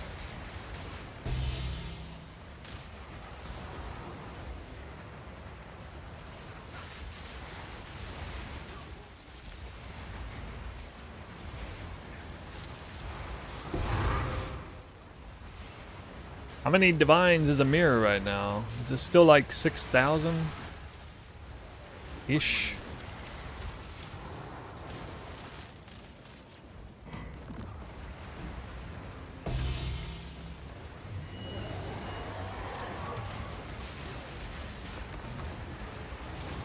You have made a great mistake.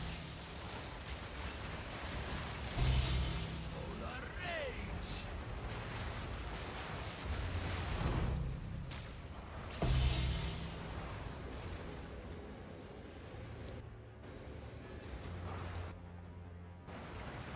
This medallion.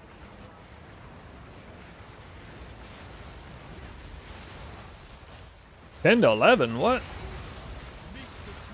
What the fuck? How's it gone up so much? I haven't checked in a couple days, but geez, dude. So the Henicore lock went down a little, and that went up, huh? Wow, mirror drop would allow me to lock my amulet 10 more times? Holy.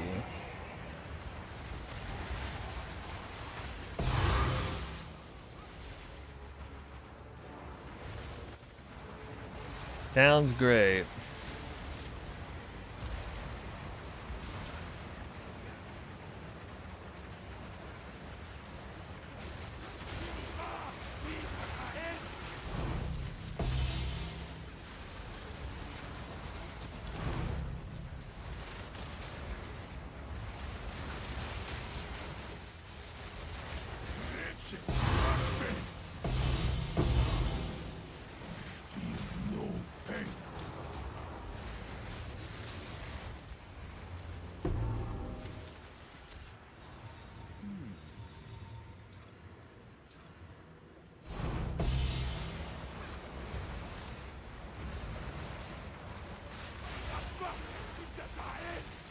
You have any insane power jumps besides +4?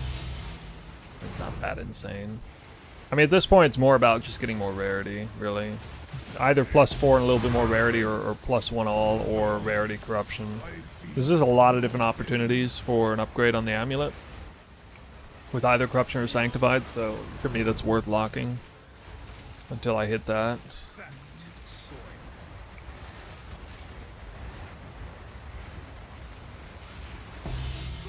I have hit +4 twice, but it always comes with like a massive nerf to rarity, like over 10 rarity lost. So it's just like,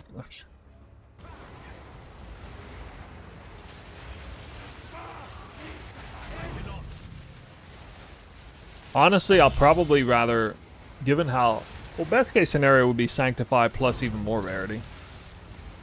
That's not very likely to happen though, because the amulet roll ranges, especially on the implicit, is kind of high. More than likely, just hitting rarity corruption or +1 all corruption is going to be what I end up with. Most divines in one run. Off stream, I think it was 106, but on stream it's, what does it say, 94? I think? Yeah, 94.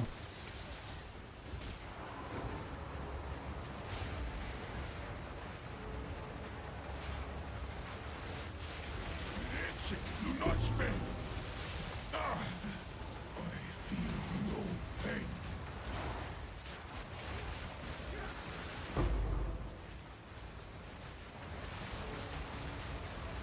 Same video. I mean, I've heard about that. I understand.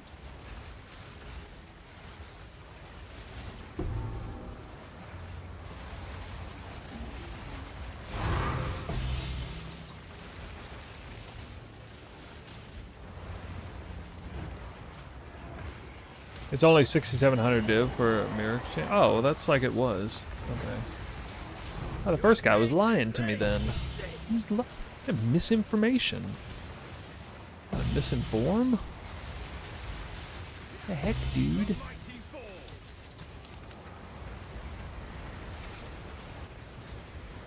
Have you guys seen any good PoE 2 videos on YouTube lately?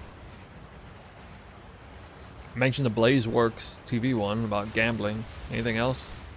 Anything else been showing up?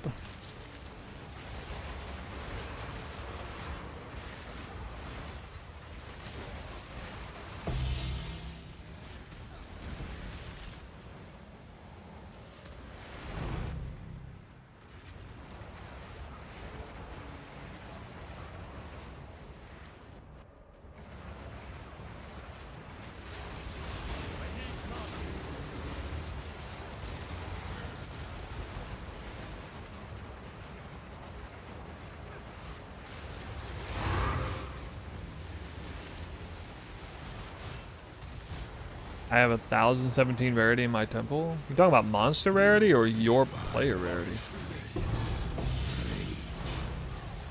I mean, I got over 1,000 myself, 1,200. It's definitely a big multiplier to the loot. For sure.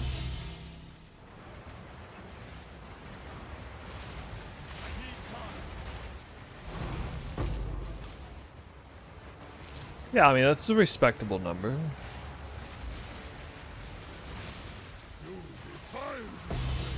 I assume that's 4 alchemy labs. 4 tier 3. Or maybe 5 tier 3, but like fewer spy masters. Yeah, it's probably 5 fewer spy master, huh? Sounds like an ethical temple to me. What's the best way to start begging you to make a Deadeye version of your guide? Well, the best way is to search on my YouTube from 0.3 and you will find Deadeye build guides in there.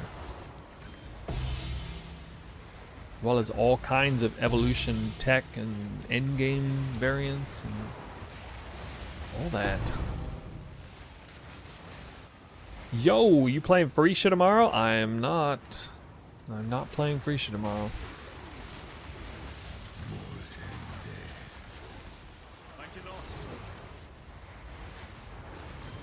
PoE 2 good. PoE 1 meh. Freesia event too short. PoE 1 league too close. Too many variables against running against it.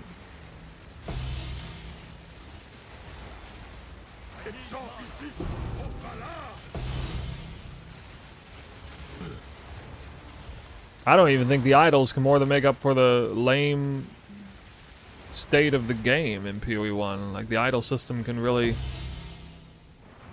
you know, put a major dent in the loot. Like, the loot in PoE 2 is way more insane than loot in PoE 1, even with idols, I bet.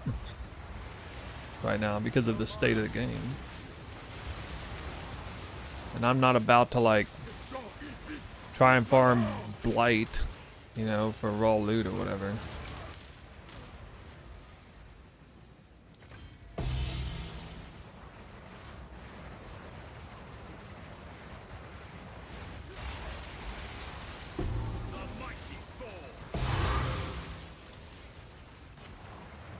But I did re-up my build guide for Abyssal Frostblades. Blind Prophet still looks like a halfway decent build. It got nerfed a little bit, but it was a lot of fun last time.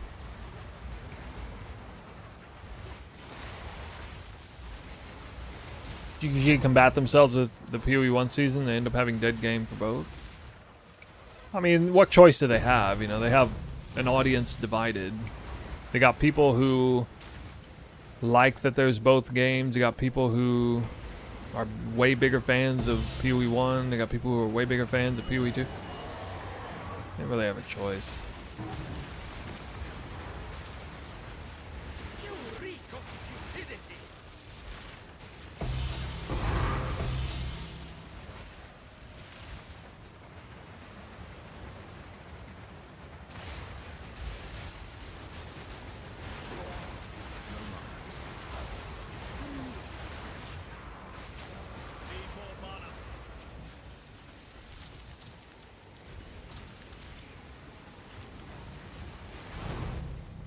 Looks like I definitely got fewer divines on this one. Freak of stupidity. Square. I am sad though, knowing tomorrow 1/3 of the PoE players will be playing PoE 1. I mean, for a hot second, there will be more people doing PoE 1 than PoE 2.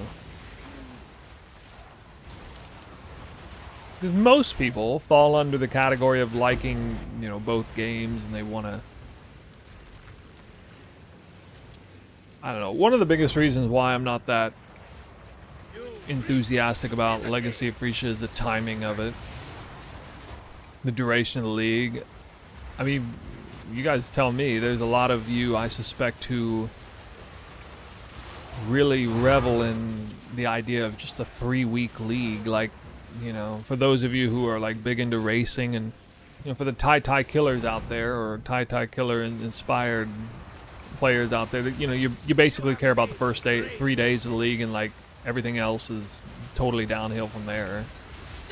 But that's not me. I get most of my enjoyment out of a particular league somewhere between weeks 2 and 4, generally speaking. I do not get most of my enjoyment in the league in like the first day or two. So I get more of an extended enjoyment out of it. Well, a league has to last a certain amount of time for me to even reach that extended enjoyment of it. So I'm not... I mean, that's a big reason why I'm not that enthusiastic about it. I'm not a racer anyway. Like, I don't really care that much about trying to be very first one to something and get the super jump on the economy. I've never been that kind of player. 10, 20, 30, 40, 50, 66. Ugh. Bad number.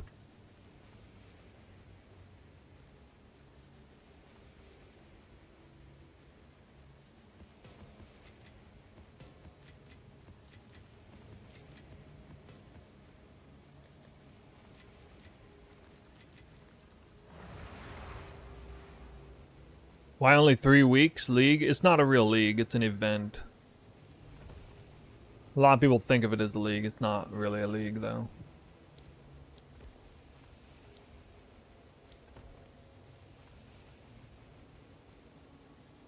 How many divs you looted so far? Pilfering ring? It might be up to around 15,000 now. Ha! 15,011.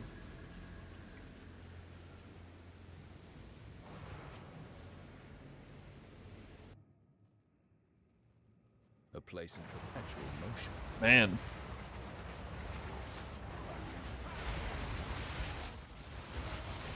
Where's my freaking mirror, dude? I'm unable. 62% rarity. You reek of stupidity. Back to the ship. Oh yeah? I cannot. Is he at 15,000?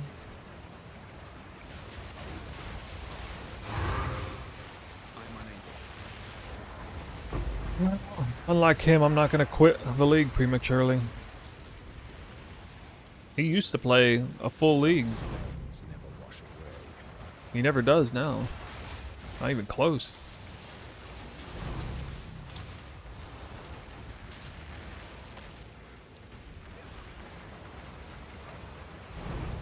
Next temple, mirror incoming. Really? Why not this temple?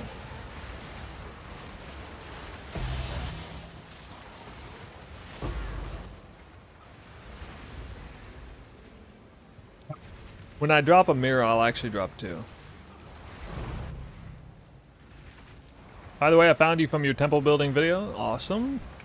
Good stuff. I'm halfway through building it. It's fun. Shows the ethical version. Alright. Yeah, it's still a good version. Not yet.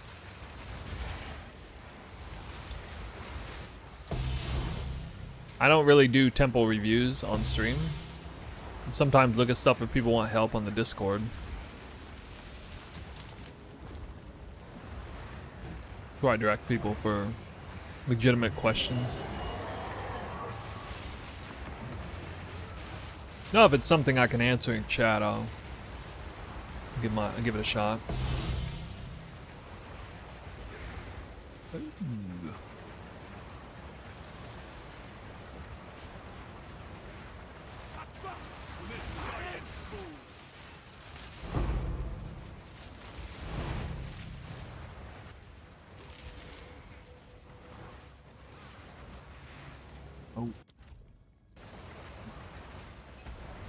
So last temple, I only dropped 2 locks.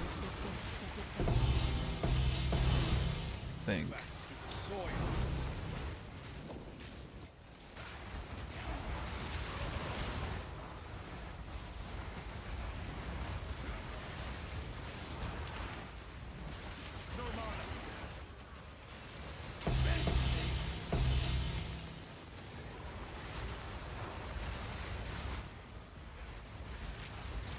Stabilization room from the Legion barracks.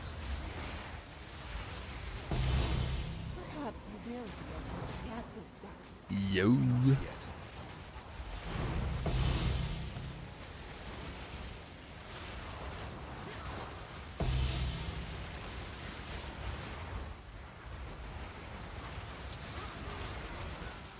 I love it when the wrong room drops the lock medallion. Oh, my frames dropped.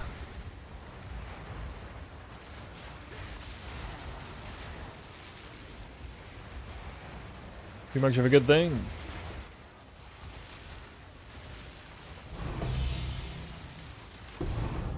The vow many of I'm unable.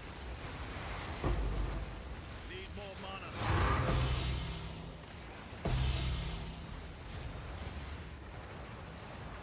Okay.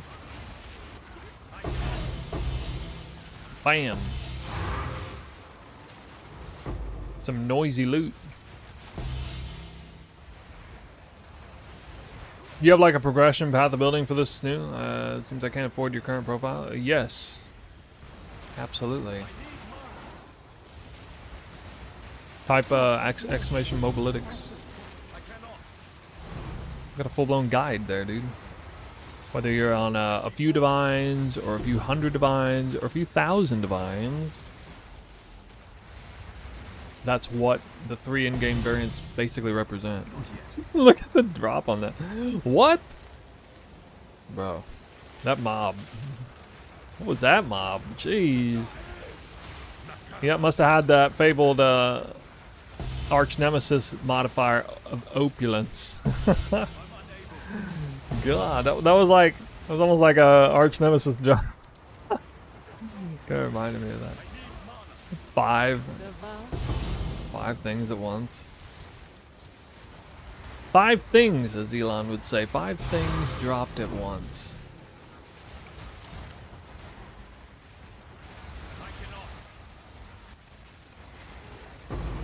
My personal best is 4 divine orbs off 1 mob. It's still, I'm going for 5.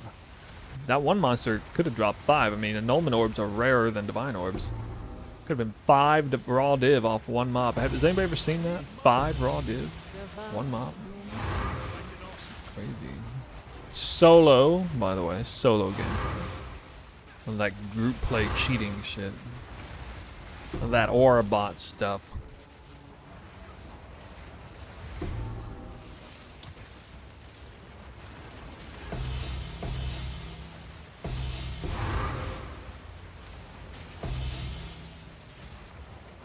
You have a mirror and a lock. Did you drop the mirror or did you farm it up?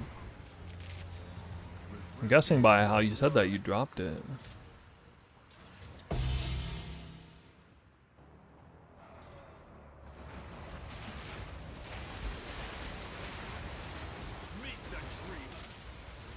the vow of many of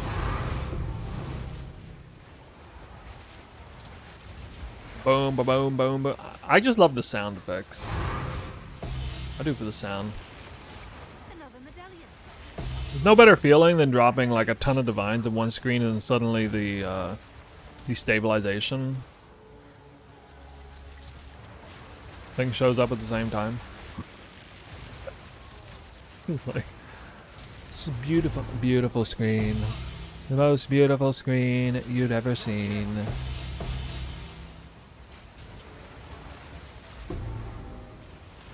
This I will tell you. Perhaps you will be able to get this. On average, how many div do you get per run? Well, you can see I'm logging the divines per run right now. Like upper 70s, lower 80s. Somewhere in there. He thinks. If it's fully upgraded temple. Dink, dink, dink, dink. Top shelf mob life there. That was the top shelf drops. Woo! The vow moon unseen. Just drop me a mirror already, dude. Got so many divines. Tribal mask.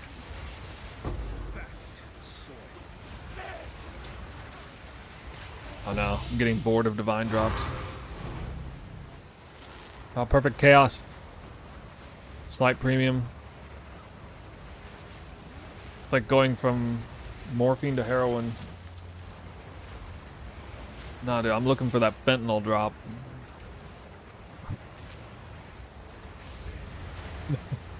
A life-threatening dopamine kick. What is this? Do we have this bugged crap going on? Is that what this is? No. Oh, it's a mofo. Other than dropping a mirror, any big deal? Yeah, dropping multiple mirrors. Not just one. My intention is to drop several, not one. Although, I don't know. If I keep going... there's no way in hell I'm gonna stop playing this league before I drop at least one. That's not happening.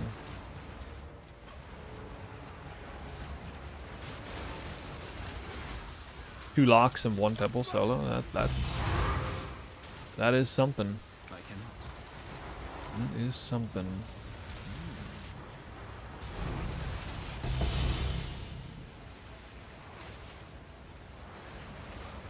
I mean, that's why I'm not playing Freesia, so I can drop mirrors.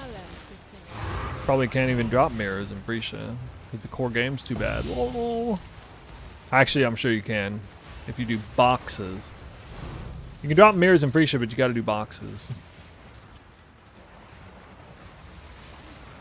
Oh god, who is... whose strat did I already expose? Who's gonna do boxes, idols? Boxes? Who's gonna do boxes? I mean, trying to do like a controlled... If I was doing Freesia, I would probably try to do like a controlled divination farm. Controlled rolled divination farm where I'd like... it would be tough because you couldn't like overshoot it. You'd have to like make sure you don't open any more than what, like 20 diviner boxes in a map. And then you'd have to like stop yourself to kill the boss. Then I would have to go a bossing build, and that's just lame. Lame. The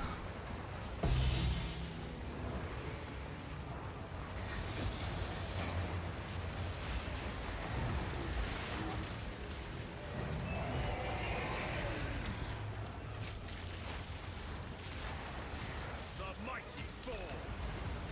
You reek of stupidity. Need more mana.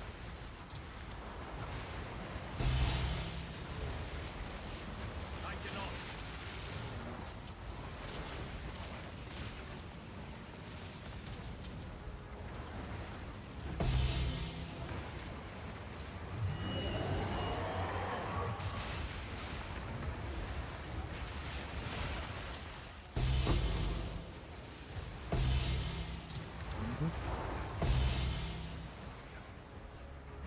Aww.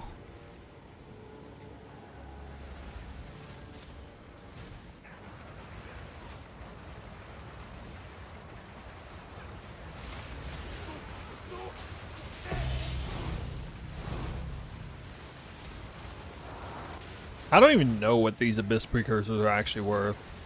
Every time I put them up, they insta-sell, and there's like a bunch of... There's like tons of them that are put up for less. I'm about to start just putting them up for like 5 div each, and they're probably still gonna insta-sell for some stupid reason. Anybody else notice that?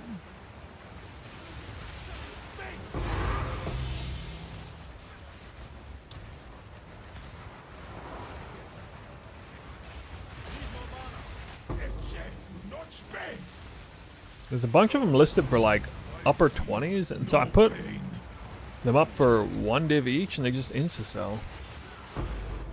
Meet the dreamer. Oh, I didn't even know there was a roll range. Okay, I'm just dumb then. Should have realized there's a roll range. What is max roll worth? I've never even checked. Oh my god, I've sold like 1,000 of them. Never even checked that. What is this, dude? What are we doing? The hell?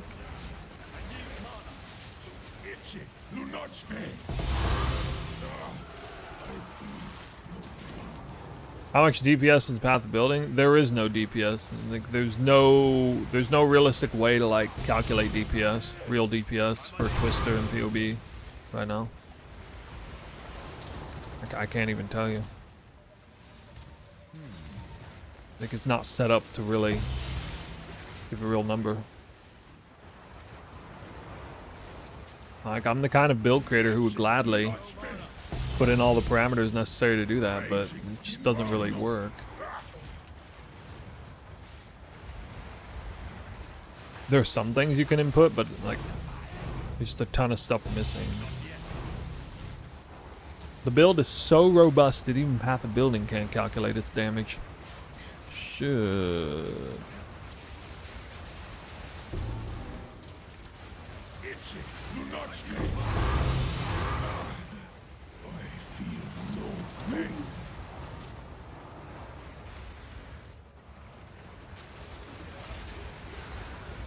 Meet the dreamer.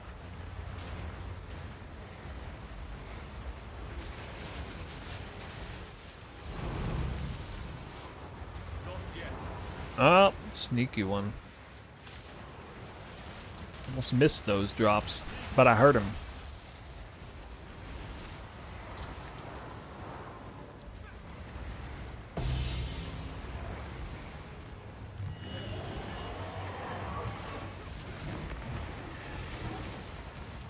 You reek of stupidity. No consequence. I noticed that guy blows up with a lot of loot. The Thaumaturge guy. Vile abomination.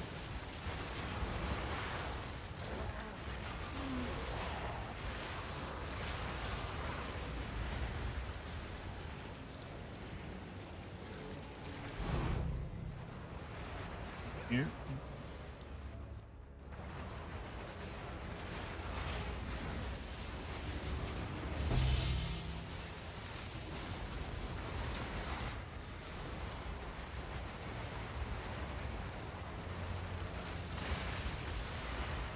Dude, tier 3 Golem works.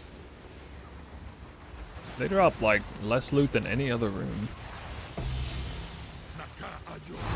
I guess because there's 0 monsters, except the extra spawns. Thank you for your guide. I'm working on another one right now, but it's tempting even as a noob gamer.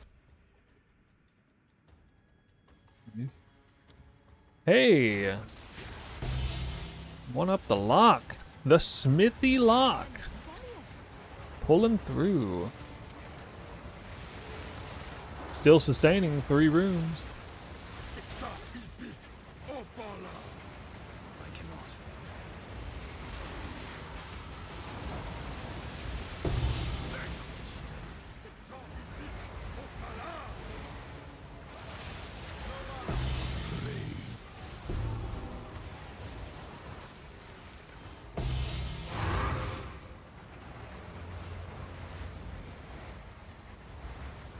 Thanks, dude. I worked hard on it. Whether this build or the temple. I cannot. You defile this place.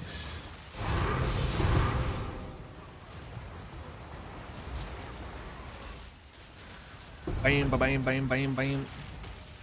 I love these rooms. Smithy and tier 3 commanders. They spam the most amount of instant loot like everything actually spawns immediately and like right in your face. You just can't hide behind the corridor. Just blows up. All the loot all at once.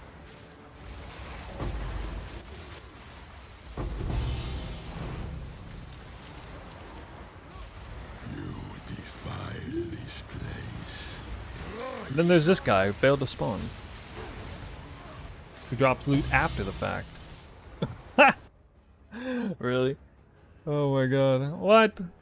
Wow.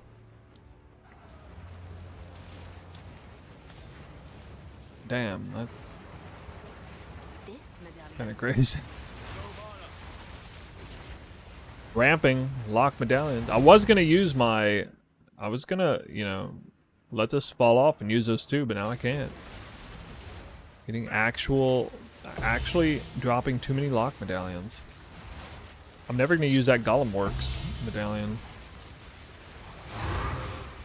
I'm holding on to it intelligently, but Opala! Shattered!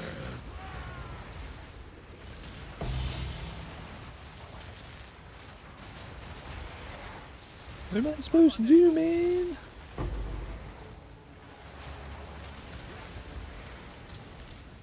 If I drop another one, I'm gonna have to delete it.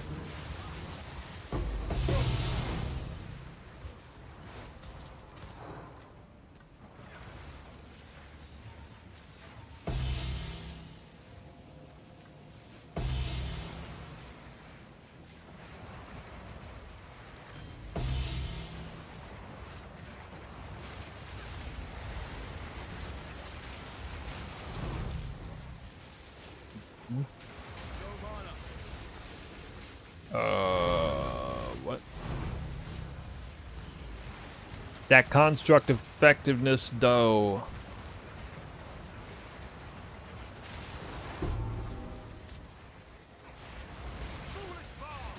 You defile this place. Ancient. Sir. What? How did he get up there? How much rarity do I have? 178, I think.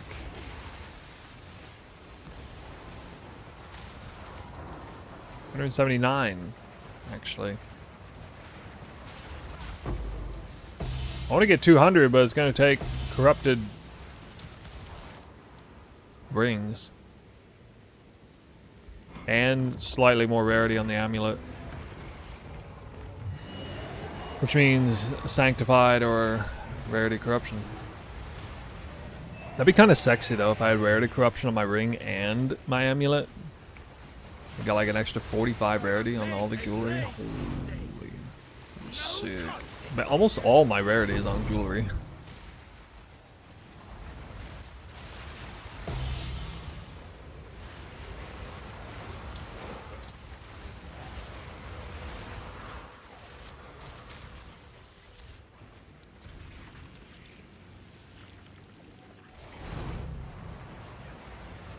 You see the Oracle cast on Crit Twister Comet? Nope. Probably not. I mean, cast on Crit Comet is the most popular cast on Crit build in the game right now. So what is the specialty of the Oracle? A. You have made a great furious energies. Reveal your worth.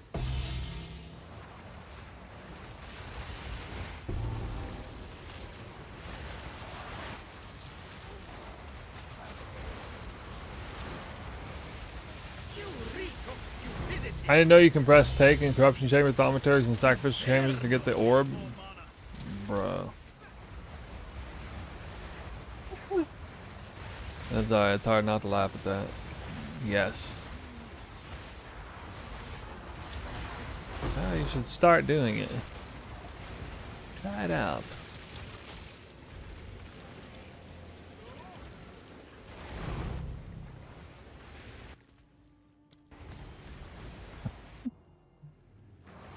Yeah.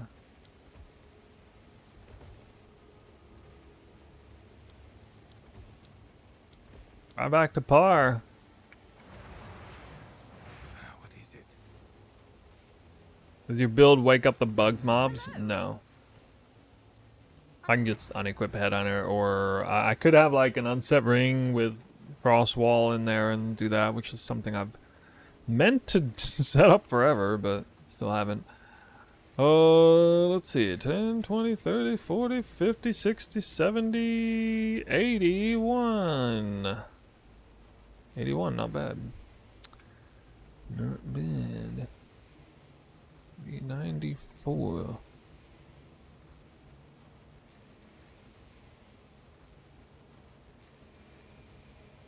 Averaging 79. Almost. 79 divines.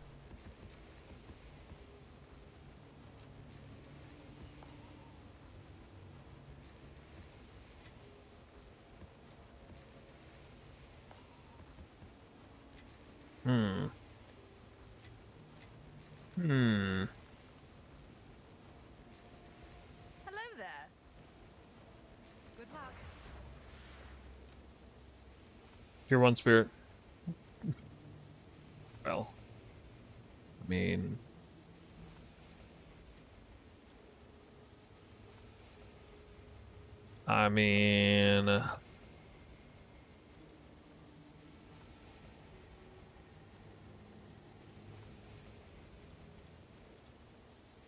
Okay.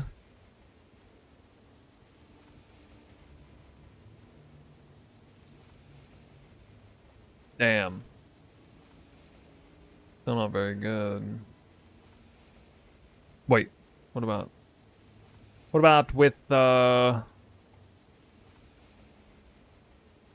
mean, you have to have spirit, right? You like basically have to.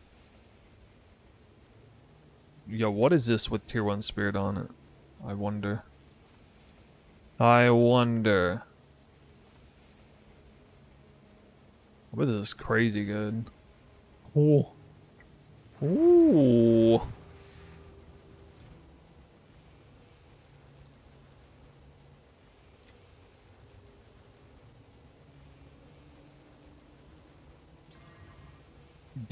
Dude. Dude.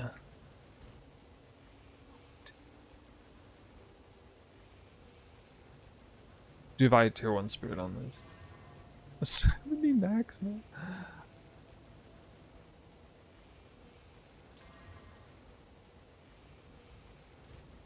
Alright, I'm gonna go for this.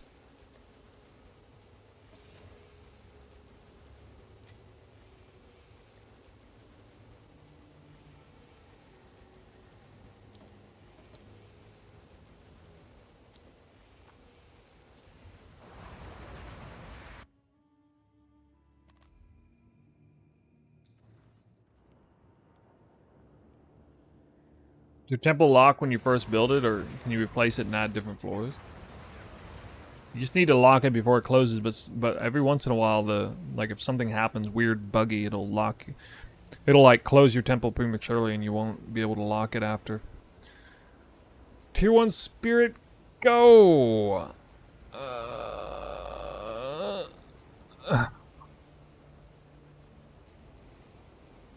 Million damage.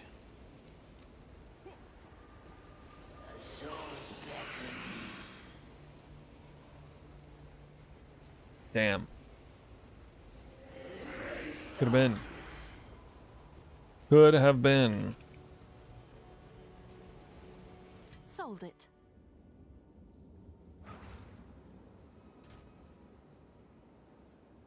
What's new? What's new? Yeah, the game's pretty complicated, dude. It's a lot. It's a lot. I don't know if that's worth anything. I'll just set it up for... I'll do what I can to sell it for you. That's the best place to be. That sounds like me playing Pee Wee 1 for the first time. The first, like, 72 hours of playing it. I'm completely lost. Like 6 feet under in information. Didn't know what the hell was going on. Oh.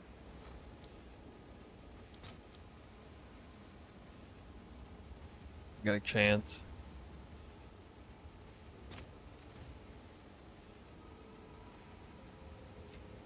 Can I help?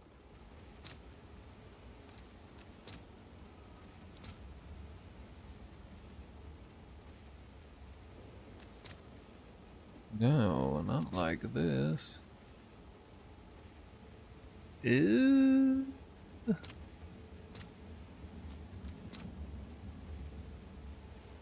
Whoa. I'll fill that in as soon as Whoa. I can. What's new?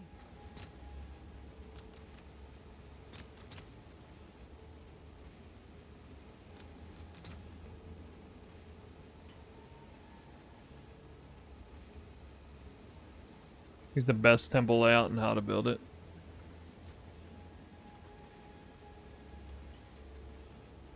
Have an order? That is a good video I made.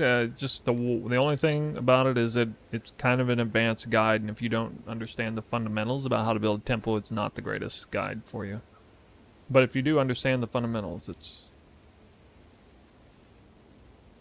good. All right, we're gonna do an on-stream Hinokoi lock. I don't know. This is like the 12th one I've done or something. I'll post it right away. Give this another go. The current one on there sucks. So we get the catalyst, random catalyst reset.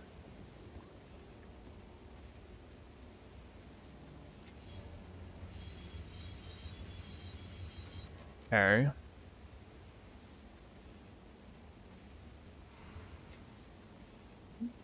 Valor playing is garbage.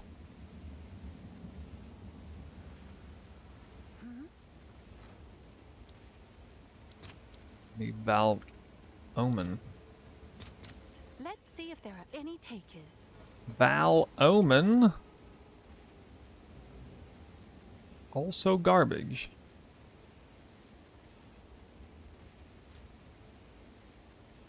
Didn't even get to see an implicit. That's the first time I've not even seen an implicit.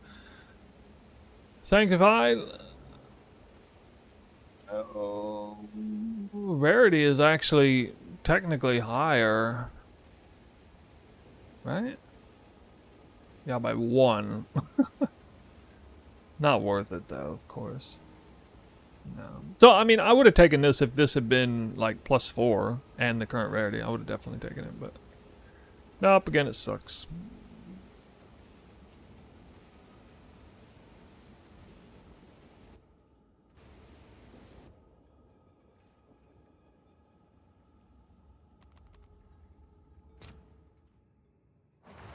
Yeah, I'm definitely over 10,000 divines deep on that amulet, trying to log. I mean, there's so many different viable options for it. Just can't hit any of them. Literally any of them. God. All right, quick bathroom break. Be back in a moment.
Alright, we're on again.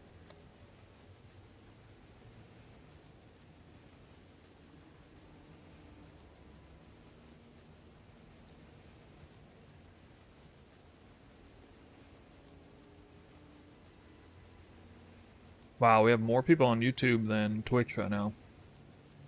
What's happening to Twitch? Is this platform dying?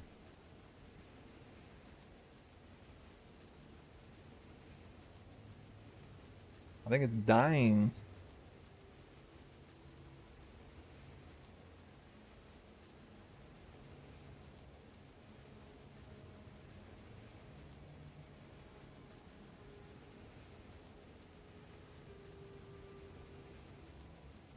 Sad. Subs make more money over there.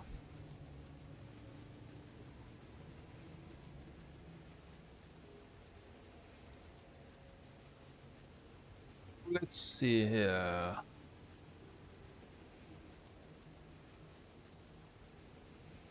Got premium on YouTube. Yeah. What is this video? It's getting a lot of views. Some of my problems with Path of Exile 2.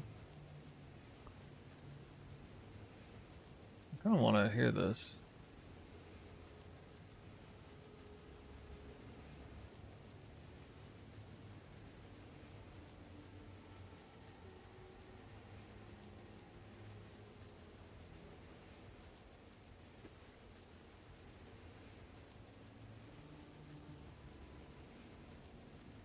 Asking for it, so I am not familiar with this user. Kira.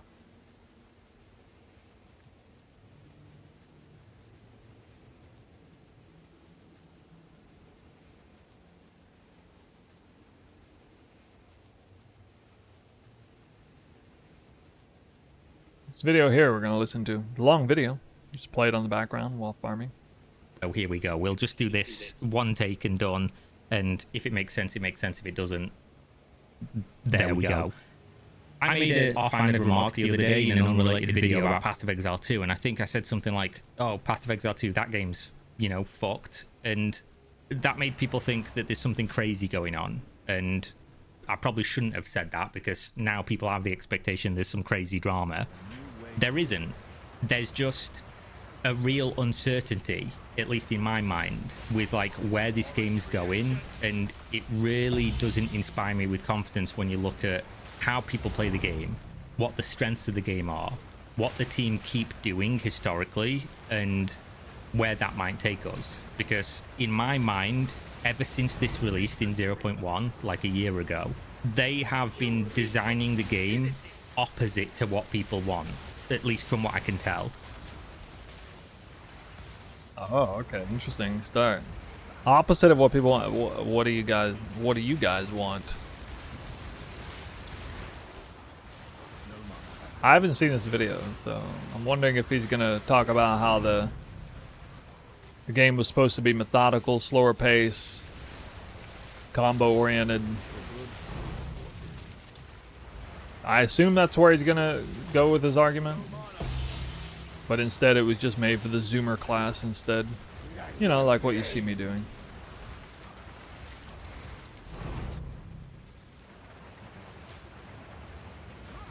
Betrayal of the original vision. No, I think that's...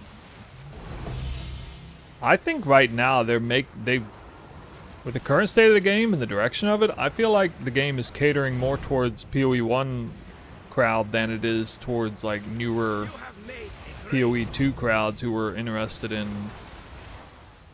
the original vision. That's certainly what the trend lines show. I mean, maybe at this very second, it's taking a while for people to catch up to that mentality or realization, but I don't know. Let's see what he says. And you're going to ask for some examples, and let me just give you a little bit of context first of where I'm coming from here. I didn't play PoE 1, so basically any recommendation that I have for the game comes from my playing of PoE 2, and maybe somebody has mentioned something existing to me in PoE 1, but by and large I'm just going off of what makes sense and what would make the most sense. With that being said, I played 0.1 Path of Exile 2 for 800 hours, really enjoyed the game, thought it was great, And in total, I have around 1,450 hours on PoE 2 overall. So the majority of that time is in the first league, the first patch. Didn't play much in 0.2 because it fucking sucked. We'll get to that in a minute, because that does play a factor in why I think the way that I do. 0.3 was pretty good, although it was kind of a Alright, on second thought, maybe it is a PoE 1 Andy. short league because there's no end game in the game, and the way that crafting worked in 0.3 made it so you could basically almost finish your character as a solo self-found with, you know, very little playtime because crafting was so broken. It was so good. And then in 0.4, this is certainly the league I've played the most of, but it didn't start that way. And you'll probably know what I'm going to talk about if you're a PoE 2 player, i.e. the temples and that whole drama. So basically, in my mind, when you talk about the strengths of a game, PoE 2 is not being designed around playing to those strengths, and it never was from the beginning of the game, because the big two strengths, in my opinion, is that one is your character, like what you can do to build a character out, you know, the unique interactions, the massive talent tree, the ascendancies, the There's no difference between that and PoE 1 and PoE 2. the items just in general. Like, you can build a really intricate, cool character, but for whatever reason, the game is designed around you not experimenting. And this was especially...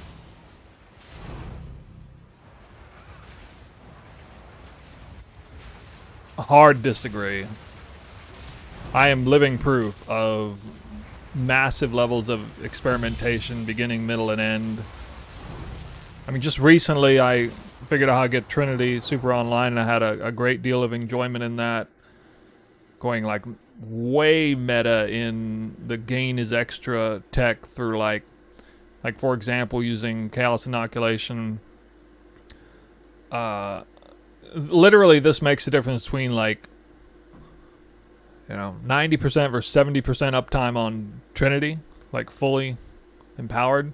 Just having like, just coming to the realization of like having Chakra of Elements slotted in here for weapon set 2 only, and Spark procs off of weapons 1 and 2 because the build that divided between 2 skills means that like half my sparks have 8% gain as extra cold and lightning, and half my sparks don't, which leverages off of like the gain is extra fire over here, which is up permanently, meaning fire has a chance to like, when Spark procs off weapons at 1 specifically, fire has a tendency to win, but when it procs off weapons at 2 specifically, it has a decent chance of losing. And that, just that one decision alone massively helped regulate Trinity between fire, cold, and lightning. I think that's such an in-depth level of experimentation that it took to like come to that conclusion. I tried it on weapon set 1 only, both weapon sets, weapon set 2 only. I had weapon set 2 only points over here before.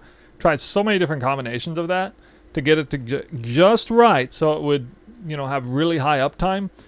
It was super fulfilling to do that, and you don't achieve that without massive levels of experimentation. That's just one thing. That was getting Trinity to work in the build like 3 days ago or something. Of course, I've done so many other things with the build, so massive hard disagree with that statement. True at the beginning, because like quest rewards, you couldn't change them. Inexplicably, there's still one, by the way, that you can't.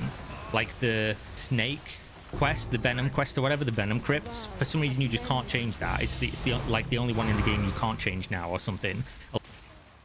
The fabled quadruple divine drop. Still not seeing 5, but there's a 4. There's a quad div drop. Yeah, I don't know. I guess, okay, he must be,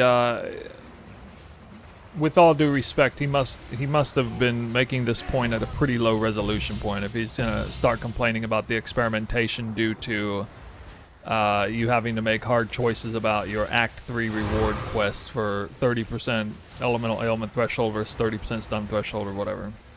Along those lines, just randomly. So if you want to min-max your character and you picked something you didn't want, or you want to change builds and you need... Berserk type exclamation point Freesia. There's a video on that.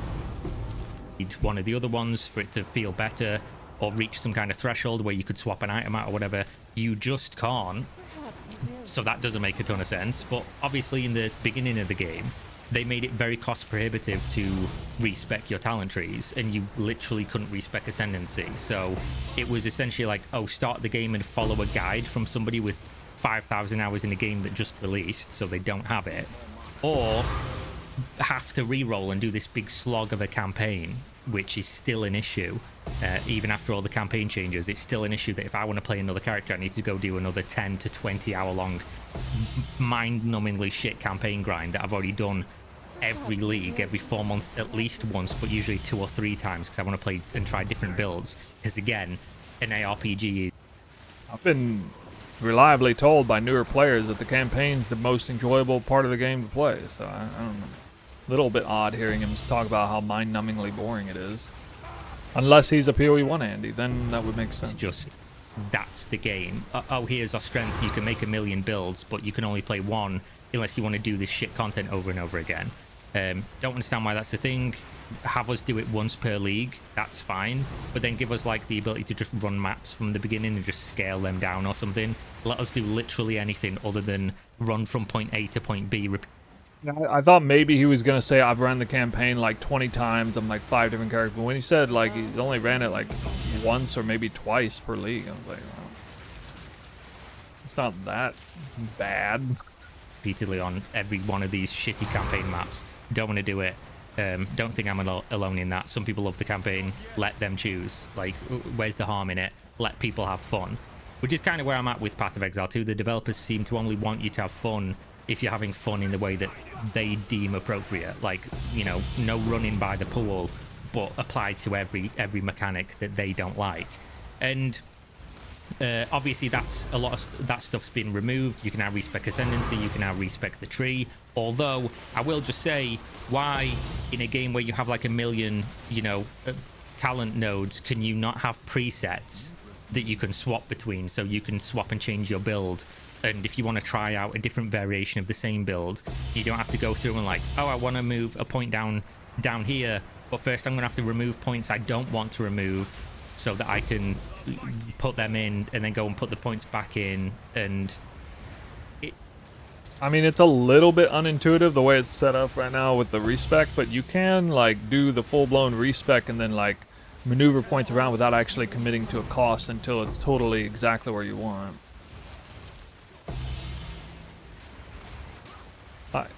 I haven't felt like the cost for respecking has been prohibitively expensive since 0.1, I don't think. It was rough back then, though. The UX in this game is really bad. The user experience, it's like nobody there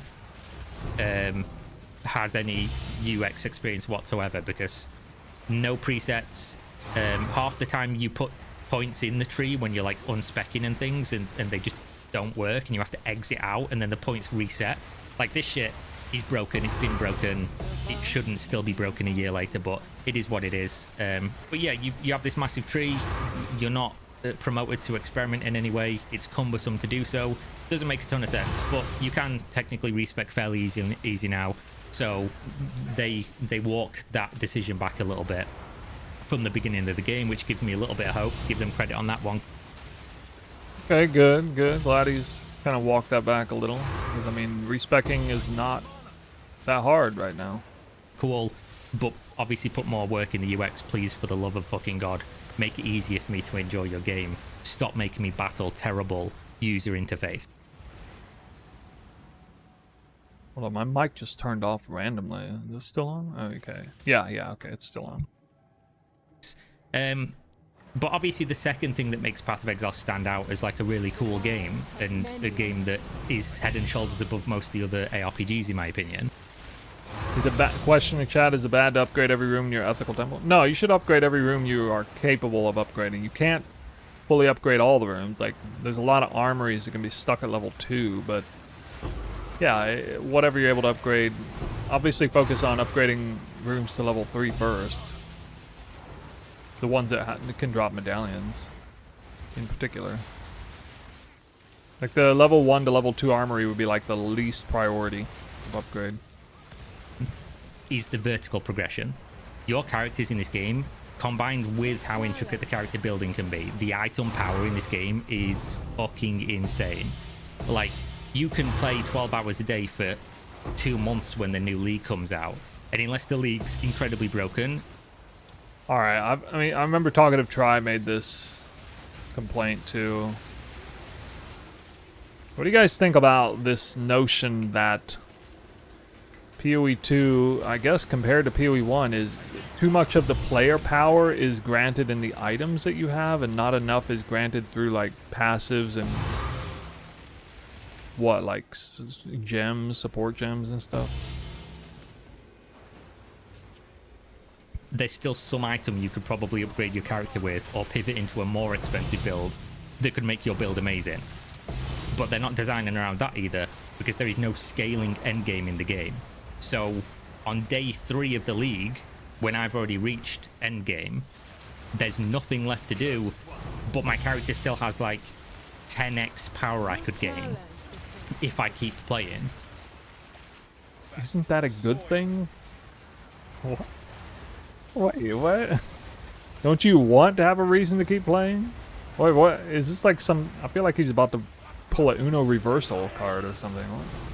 But there's no reason to, because I've already done all the content on day 3. Obviously, I'm like a hardcore player. I play for like 12 plus hours a day on league launch. But there should be something to do with the amount of progression your character can get and the amount of strength your character can get. There should be something to do. I mean, the temple is... The temple's not easy to crush right off the bat. There's definitely something to do. There, you know, there's a few hundred hours you could sink into the temple, I think. Yeah, I mean, I guess I agree to a certain extent leading up to this league, but this league, oh my god, the temple is a real Giga endgame mechanic. I guess people haven't come to terms with that yet, but to me, the temple is definitely the real endgame in the game. Right? It hasn't been the whole time up until now, to an extent, but this was a mistake and the devs hate it, and we're obviously talking about the temple with that. But just in general, those are the 2 things that make Path of Exile stand out, and what, in my opinion, are the strengths of the game is the character build and the almost infinite progression, and neither of them are really catered to. And when 0.1 came out, I think the game had a really good balance of diversity in terms of like the builds you could play and the power of those builds and things. Still missing endgame, but you know, it is what it is. And then we saw... Boom! Ooh, high skill effect duration, Palm of the Dreamer, 1% off perfect.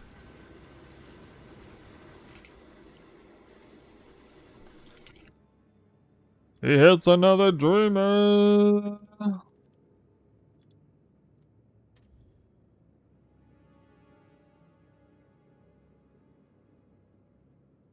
100 divines at least.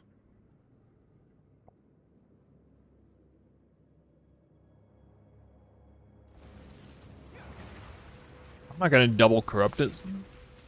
It's stupid. It's like a terrible item to double corrupt. The game regrets, right? The Path of Exile developers made the game... Double corrupt doesn't result in 2 sockets. The item would have to start with 2 sockets for that to happen. Actively worse, and it was, in my opinion, from what I saw, from the reviews, from the player drop-offs, it was almost universally hated. I'm sure some people loved Dawn of the Hunt, but it you know, numbers-wise, had the worst retention of any league. It fucking sucked. It was bad. Like, I couldn't play the game. You got almost no drops. The game was slower. Like, they wanted... it seems like they want everyone to be playing, like, a 6-button combo. Like Dark Souls. But the game doesn't even support that in terms of, like, playing it. Like, even now, they're trying to do it with reduction of the amount of monsters on your screen. But monsters are a little bit harder. It's like they're constantly incrementally trying to nudge the game towards something it isn't, because that's what they want the game to be, despite that not being perhaps what all the...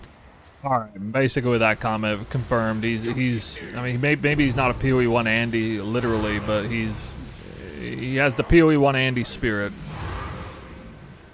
He just wants like a bajillion different things to do at endgame. He wants bosses to have a billion life, so they're actually challenging to gear up his character. He wants the game to focus more on scaling through the passive tree instead of gear, which is, to me is like backward thinking from that mentality, coming from that place in general. I don't really understand how you can hold both those opinions at the same time, but okay. Yeah, that's where he's at. Player base wants. And I do understand, I'm cognizant here of the fact that when PoE 2 was being advertised, it was being advertised as like, oh, it's a slower paced game. But then it came out and it wasn't.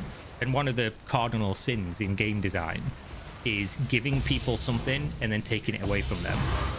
It just kind of is what it is. Obviously with Path of Exile 2, they tried to do something different, but when they realized, the game's been designed, we tried to do this, and then players still found a way to make it how they wanted, and statistically all gravitate towards whatever the fastest build is, we should probably stop trying to do that. And to an extent they have a... This is one of those situations where this is actually a pretty complex topic. The way GGG handled their vision versus like trying to move forward with it and like succumbing to the players' predations of always just choosing the fastest. I mean, they should have known that in advance. It was incumbent on GGG to enforce their vision if they really wanted it that way. There are ways to do that. I mentioned this before in the past, like, if you want to absolutely enforce combo gameplay, then, for example, you could experiment in early access and make things like retreat or pursuit support give like more damage multiplier than anything in the game. Make it double, make it 60%, make it 300%. See what happens. You think people really aren't going to do combo-oriented gameplay if you have, everything is around a 20 to 30% more damage multiplier, and then suddenly you have supports like retreat and pursuit grant like 10 times that much? I fucking promise you people will start doing combo gameplay. They will start doing that if there's that big of a discrepancy in there. So, I mean, there are ways that, that's obviously a rudimentary solution, not like a real solution, but, it's just an example of like something developers could do to enforce a vision like that. And then they could do several different other things. They could do many combinations of things. Just the fact that, they have several skills in here. I guess I can't. Well, anyway, the Amazon tree I know has like points where, if you like that, if you've meleeed recently, you get extra damage as projectile stuff. Damage against blinded enemies. You need a skill to do blind. Need something else. These supports like overextend support should probably we should probably do more than it does, because it says like it's like what is it, like a whole bunch of extra, it's like 30% more crit multiplier against blinded enemies, but then it comes with stipulation you cannot blind with this skill. Therefore it probably should be more like 50 or 60% more crit multi, not 30. Because it's not really any better than other, like, easygoing damage multipliers. So that would be an example of making it, you actually have to have two skills to take advantage of that, right? You have to have a skill that blinds enemies, and then you have your primary damage skill, which takes advantage of the fact that blind is already on the enemy. Use the support like that to do a huge amount of extra crit multi. That's another way that, just one other way that you can kind of enforce combo gameplay. And then you can enforce like slower methodical gameplay, like with things like I don't know, a humongous damage multiplier if you haven't hit an enemy recently or something. Imagine some kind of crazy super slow two-handed warrior type thing where you just get like giga bonuses for damage if you're attacking slowly, that kind of stuff. Again, that's kind of simplified, but just an example. So it was certainly within the developer's purview to enforce that vision. I don't like how they had that, how they sold the game that way and then very quickly abandoned this You know, his original vision of theirs so easily. I don't like that they did that. And it's not even so much like, oh, I want the game to be this way. They promised this, I like what they promised, and now they're not doing it. It's not even that. It's more like a principled stance. Like, look, if you're going to say you're going to make a game a certain way, don't, kind of like what he is saying here. I agree with the YouTuber's take here that Kira, I think is his name, that it's never a good thing to subvert player expectations. You know, if you're going to give them expectations, you're going to plant the seed on how the game's going to be, and then, you know, you very quickly abandon that. That's not a good thing, obviously.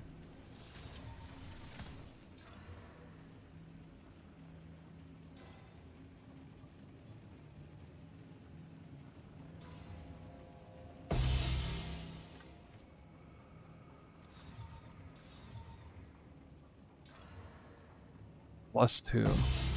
Woo! I'm getting wrecked.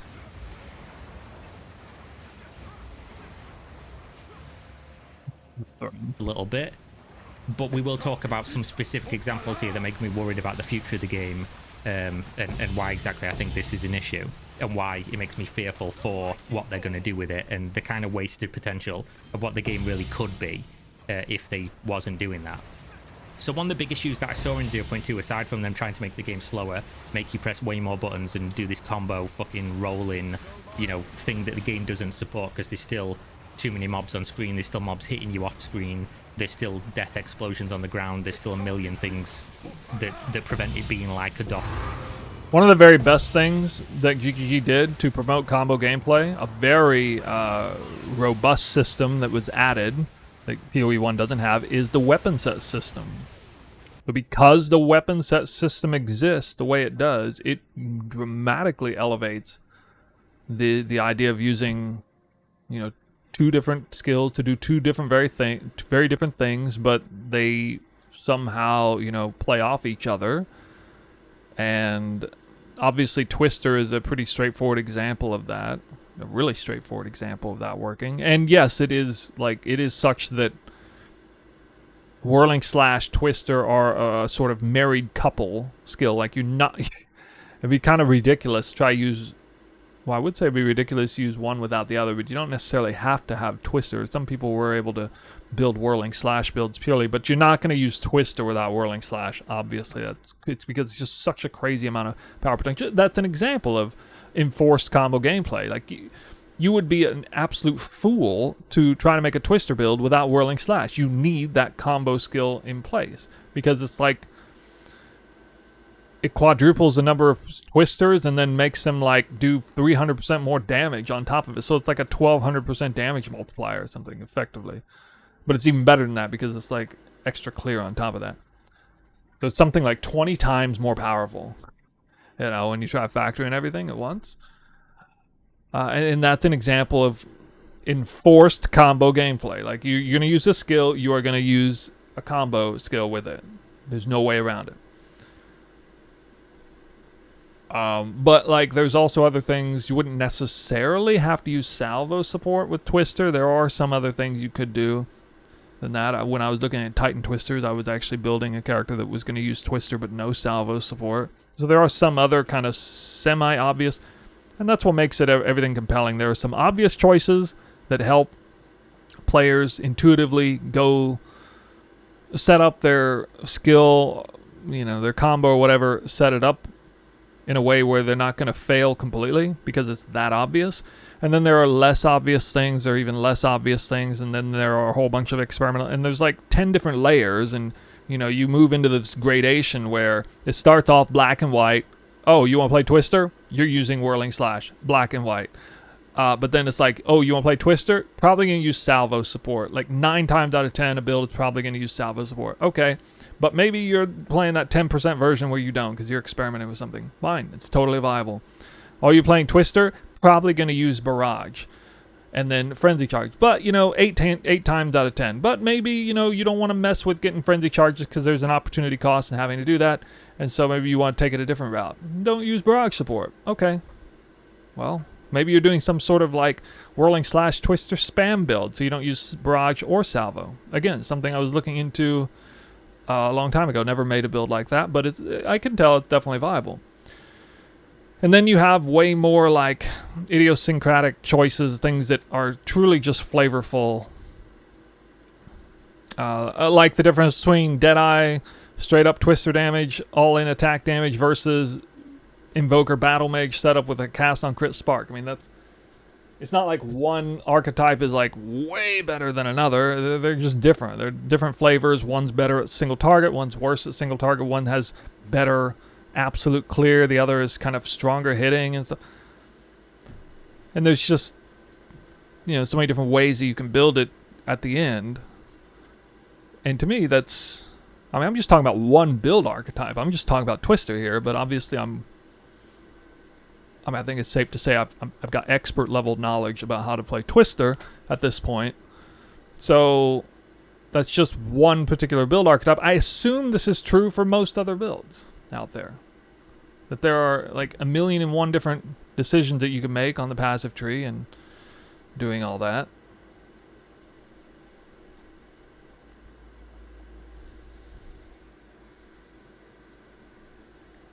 The jewels are a big one. For a long time I didn't have Against the Darkness. But then now it's useful both in terms of the spirit to unlock Trinity and the gain is extra fire to also unlock Trinity at the same time. I mean, the functionality of this Against the Darkness is quite literally all about getting Trinity online. Both mods on here. But the build doesn't have to have Trinity. And before I had just a pure damage thing with like shock effect, double shock effect, ailment, ailment effect, shock effect, crit multi. Notable, it was just like a pure damage timeless jewel, and it was very strong before that. But that's a choice, I mean, maybe it turned out that the Trinity route was actually quite strong, but only if I could get it to work pretty reliably.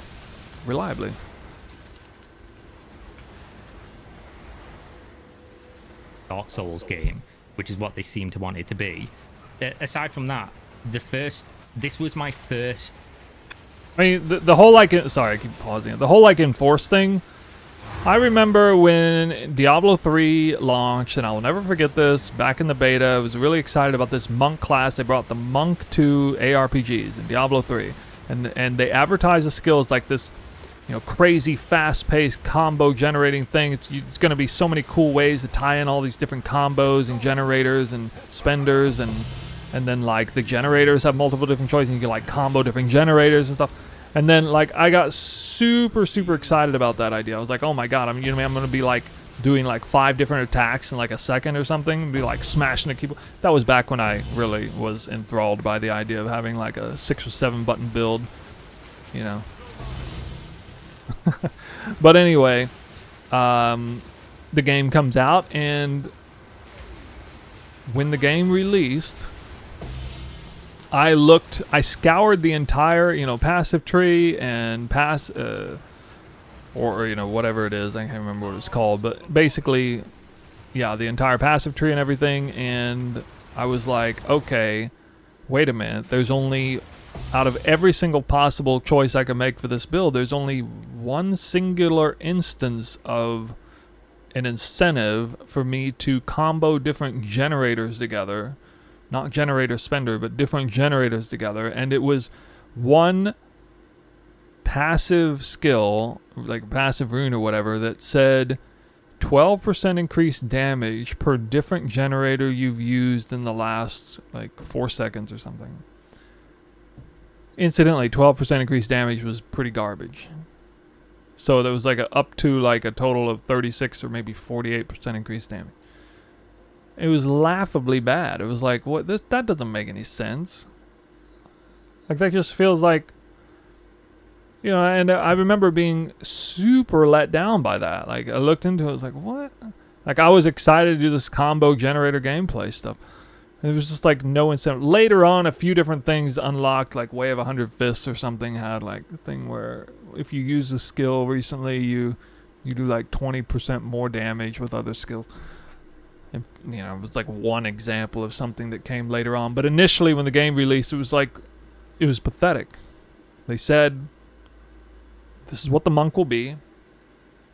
And when it released, There was nothing, there was virtually nothing in there that made sense with that initial advertisement. And yeah, it felt shitty. I still remember that.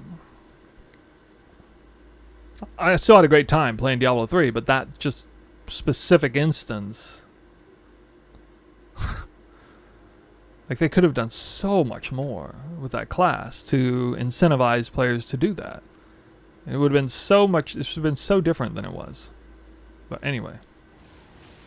Path of Exile experience, because I didn't really play PoE 1 very much. It was my first experience of going from a patch to a patch. And I understand now why people say when GGG nerfs something, they basically delete it from the game. They give it the old triple G, triple tap, or whatever people say. Because I don't understand why they nerf things unless it's literally breaking the game. That might be a stupid thing for you to hear, but this game is a seasonal game. A new season comes out every 4 months. It sounds like Diablo 4 brain rot talking. I can't stand it when people say this. Honestly, I cannot stand it when people say it. I mean, up to this point, I've been taking this guy pretty seriously, but I have a hard time taking his commentary seriously when I start hearing this argument. Players who suggest that the solution to all the problems in the game is to buff everything else, never nerf the thing that is the problem, but you should buff everything else. Like, it just completely throws everything out, the whole idea of power creep out the window. It just throws it out the window. Like, you don't care at all about power creep. You go on more. It's so stupid. I hate it when I hear that comment. Because it's like, to me, it's one of those things that's, it's a really pervasive argument that appeals to the lowest common denominator type solution that you can imagine. Like, sure, you know, I mean, just buff everything. Fuck it. Just buff everything, right? Make the game better. Just buff everything. Yeah, you know, maybe buffing everything would make people happier in the immediate sense, but it is not going to, you know, it's not going to be good in the long run. What we got here?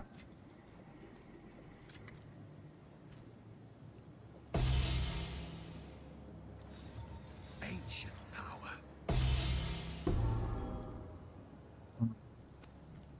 New Man, Fub Gun, Rue were giving their thoughts about my build. Oh, well, anytime they're giving their thoughts about it, I'm sure they're trying to make it sound as bad as it can possibly be.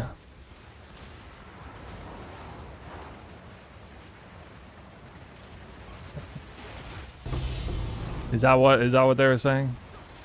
I must maintain a fine balance. Let me guess, it wasn't about a PoE 2 build.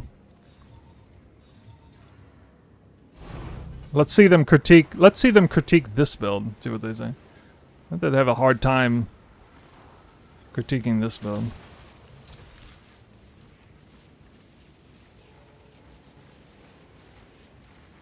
I don't know what they can critique about the last build. I literally played it and had a great time with it, and it performed very well last league, so I don't know how you're gonna shit on a build that's already been proven.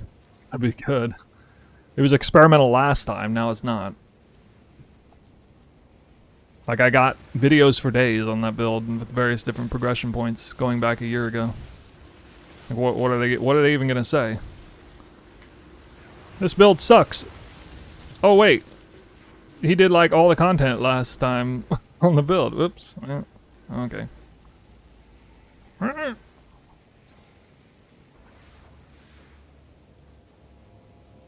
Could be good.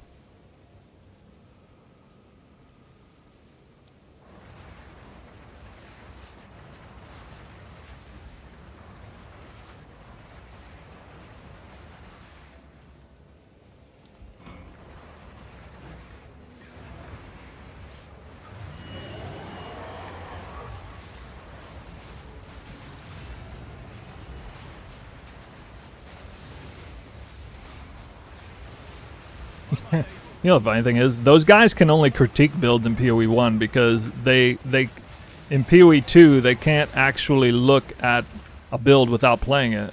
That's one of the beautiful things about it. You can't just pob a build in PoE 2 and attempt to understand it inside and out.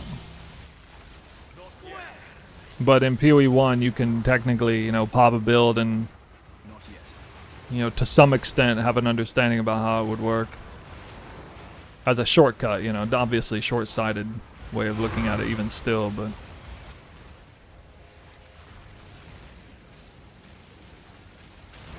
yeah. People play for between a couple of days and a couple of weeks, and then the population falls off a cliff to the point where, you know, it's hardly relevant to talk about. You know, some people are still late to the patch, some people are still playing and enjoying it. But in general, it's a game people play for a couple of weeks every 4 months. So it doesn't really make a ton of sense to me that if I want to be like, oh, I'm, you know, insert build, I want to play a Gemling Legionnaire stat stacker because I played it in Season 1 and it was really fun. I should be able to. They shouldn't be making it so that that build is fucked and it can't be played, or that it's so much worse than everything currently is, that my playstyle basically gets eradicated. And it seems like that's what they want to do, even to the point where they'll make a showcase of a build, and then the next patch, you can't play it. So why even bother? Why, a month and a half into a league where most people have already stopped playing, are you releasing a showcase like, oh, look at this really interesting build this person makes and look how fun it is? But if you came to that video 4 weeks later, it's deleted from the game. You can't do that anymore. It doesn't make sense to me to design a game that way, and nerfs like that, in my opinion, it's like, oh, well, these people are doing this. Not playing free shit amount? No. No, I've showcased the build that I ran last year, revamped the league starter with a few slight changes to it, and put it out there again. Since it went quite well last time, it was a lot of people's favorite build of all time, even particularly fans of Frostblades. But I don't actually want to play the league. I want to keep playing PoE 2. Current state of PoE 2 is really good. That event's too short, anyway. And too close to the actual league launch.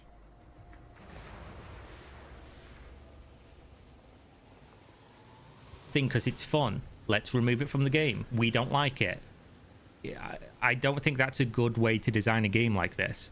I said this to somebody the other day, and they said, oh, but they want the meta to be shaken up and people to play different builds each time, which is fine, but you can do that by buffing other things, introducing new gems, introducing new uniques, and then you're not taking anything away from people. I cannot roll my eyes hard enough at that. So fast forward 5 years and we're doing, you know, 62,000% more damage with our set bonuses. Is that where we're going with this? You're just giving them more tools. You're giving them more options. Hey, a real one is just rated us. Jazzers, what's up, man? Oh no, he caught me in the middle of reacting to a video. Oh no. Big caught. What's up, guys? What's up?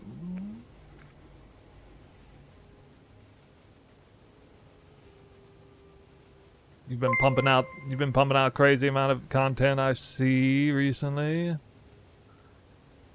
I feel like you're more active in the downtime. Yeah, so Jazzerus just gave us a raid on Twitch. We'll give him a shout out. He's your friendly neighborhood reactor in PoE 2 content. How'd you like that Blazeworks video? I saw you react to it. I didn't see a reaction, but you must have loved that. You've been pushing out some of your own spicy commentary recently, I remember seeing. Something you were really mad about a while back. Yeah, anyway, we're in the middle of reacting to this video by a person named Kira. What? I can't. What the hell?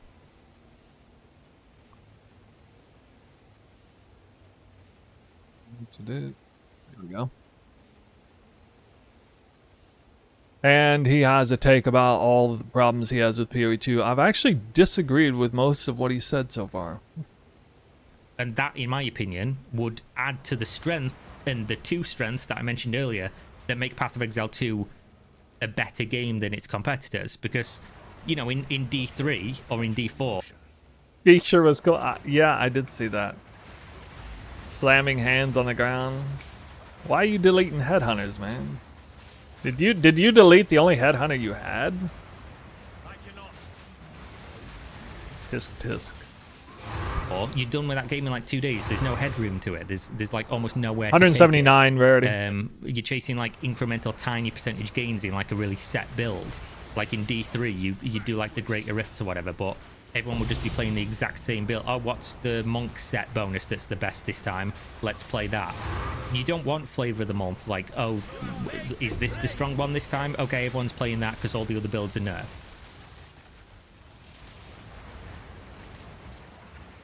Relock. Oh, forgot to do that. Oh, yeah. Well, I did pre-lock. Oh, you're talking about... Oh, you're answering his question. Sorry. Got it. Like, that's not good game design. That's not fun either. You're taking things away from people that they enjoyed for seemingly no reason, because it looks like you're trying to nerf the game to be how you want it to be. But then next patch, people figure out a way to break it. I still contend that the primary driver for what is meta is popular streamers popularizing builds. It's not actually what strongest build is. I mean, yes, there comes a point where, like, if you outrageously buffs one thing that's way higher than anything else, which, yeah, like the developers of Diablo would have a tendency to do, then it is more likely to feed into this idea that the meta is going to be whatever is the most powerful thing, but the meta is really just whatever is the most popular thing. It's not whatever is the most powerful thing. Power has something to do with it, but popularity has a bigger thing to do with it. And play how they want to anyway.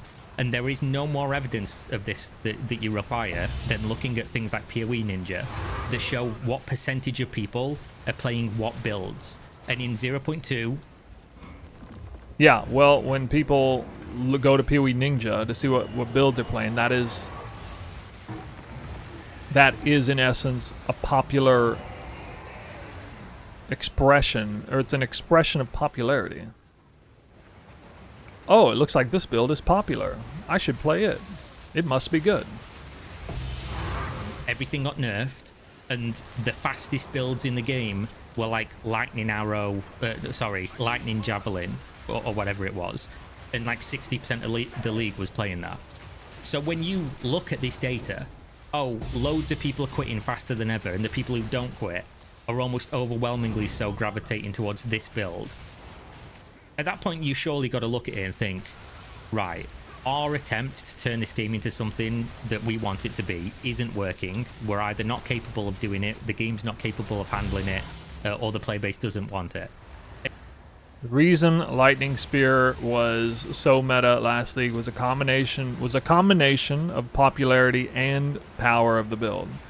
GGG made the foolish decision, in my opinion, calling it early access, but then also refusing to nerf things in the middle of the league. I'm sure this guy would have said they should have just buffed every other skill in the middle of the league. But, you know, they buffed Lightning Spear as it was starting to gain popular anyway. It supercharged the popularity ramp up, and then everyone got into this tunnel vision with it, thinking that it was the best build of all time. By the way, yours truly I experimented with Lightning Spear, but I never stuck with it because I felt like Twister was better. That was the first league Twister came out. Accuracy stacking Amazon was faster than Lightning Spear. It was stronger than it, had better clear.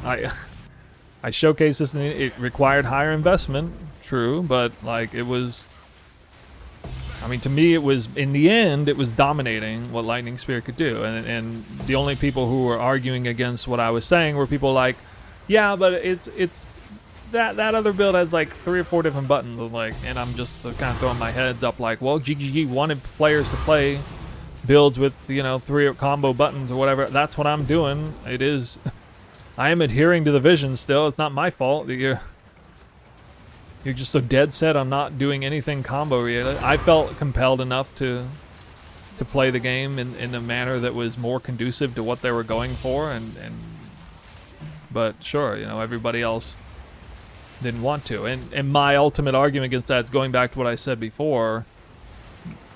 That was a case where, like, Twister wasn't so overwhelmingly strong that people were going to do it anyway, but they could have enforced that. They could have, you know, the one-button lightning spear thing, that could have been weaker, or, like, builds that featured inherent combos like Twister could have been so much more strong that people would have gravitated toward it. I'll admit I'm a little bit weirded out by how not popular Twister is, when every single league since it's 0.2 to 0.3 now to 0.4, I'm just watching my own screen kind of like, why is this not meta again? Like, that's the thought that always comes into my head. And again, it almost invariably reaches a point where it's like, this is objectively better than just about any other build that I've seen showcased in the game on any budget. So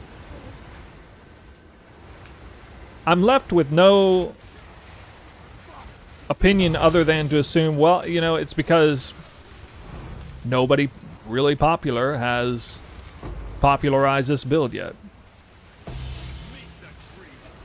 It's either that, or I must be massively underestimating just how much people can't stand the thought of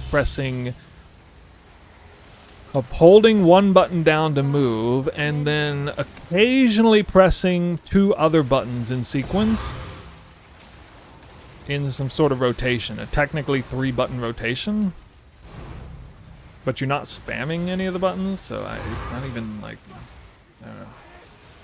It's very bewildering to me. I feel like it's almost uncanny how the lack of popularity of Twister, even up to this point. I'm truly in disbelief. I would have put a lot of money on Twister having at this point been, given that it's not been nerfed 3 leagues in a row, for it to... I mean, I don't know. Maybe there are other builds that I still haven't seen to this day that are just like tearing the whole game apart, just utterly annihilating everything way more than this. But anytime I go out of my way to try to find it, I go like, you know, what's the meta right now? And I go like look up videos on it and stuff. It's never as impressive to me. Never. Except for maybe like the very initial stage. Like at the lowest end budget or something. But then even then, Twister is crazy strong at a low budget, so... And I understand, again, there are people out there that want the game to be this slower thing that they saw the trailers for a while ago. Unfortunately, they didn't manage to stick that landing. They tried. It kind of played that way in campaign, but most would try to play Spark, but only do damage with Spark. Yeah, that's a terrible way to do damage. Imagine playing Spark cast on crit Spark. Like, that's an awful delivery system. Like, the skill doesn't last long enough. You're not, like, taking advantage of different archetypes to, you know, maximize, like, weapon set points and things you can do with that. Yeah,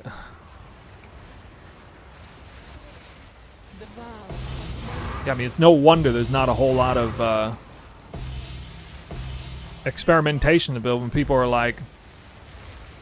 When people get this idea in their head that, like, Spark cast on crit Spark is the... is like a really good build or something. That's your opinion? The meta is defined by easy to play and tons of damage? Well, it's defined by a combination of things. I'm arguing the biggest factor about what is meta... It's a little bit complicated. So long as the game is relatively balanced, the biggest factor of what is meta is what's popular. The biggest streamers popularizing build. That is going to be the biggest factor. Now, once the game reaches a certain state of imbalance or, you know, difference in power, a certain power threshold becomes too overwhelming, then yes, that's a bigger factor. Generally speaking, GGG does a really good job keeping things within that window of balance whereby the biggest determining factor is popularity. I mean, you guys all understand what I'm saying, right? If Fubgun were to tomorrow come out with a Twister guide, flip the script, it's now meta. Like, if Fubgun were playing this build right now, it would be the meta. That's what I mean when I say popularity drives it more than anything else. No, I know not a single one of you is going to argue against that point. Had a million problems, but then you got to endgame and it was just PoE 1 but slightly slower. And it's not better for trying to like go back to something that they never clearly achieved, in my mind. It's too late for that. If you want to do that, make Path of Exile something else, and then, you know, we'll get to that problem of splitting resources between two games in a little while, I guess. But obviously, I think with what they did... What's up with all the contrarians in the chat here? You guys really going to argue against that?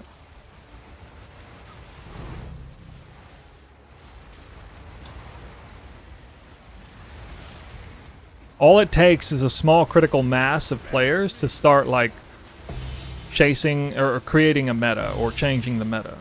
It requires a certain critical mass of players to do that. That's where the popularity, that's where the power of the popularity resides in.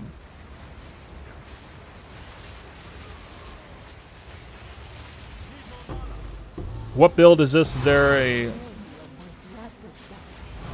leveling guide on mobile? Yeah, there is. Check the description of the stream. You see a guide on there.